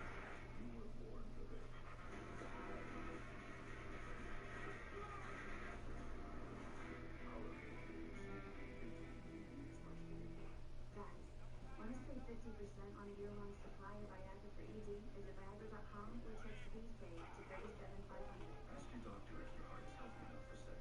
Do not take Viagra if you take nitrates for chest pain or Adipas for pulmonary hypertension. Your blood pressure could drop to an unsafe level. To avoid long-term injury, seek immediate medical help for an erection lasting more than 4 hours. Stop taking Viagra and call your doctor right away if you experience a sudden decrease or loss in vision or hearing. Ask your doctor about Viagra.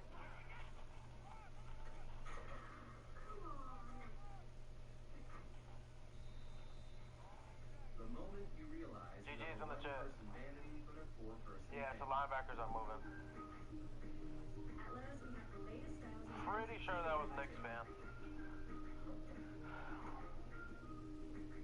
If I had to put money on it, that was Knicks fan. Slash James Winston-Smith.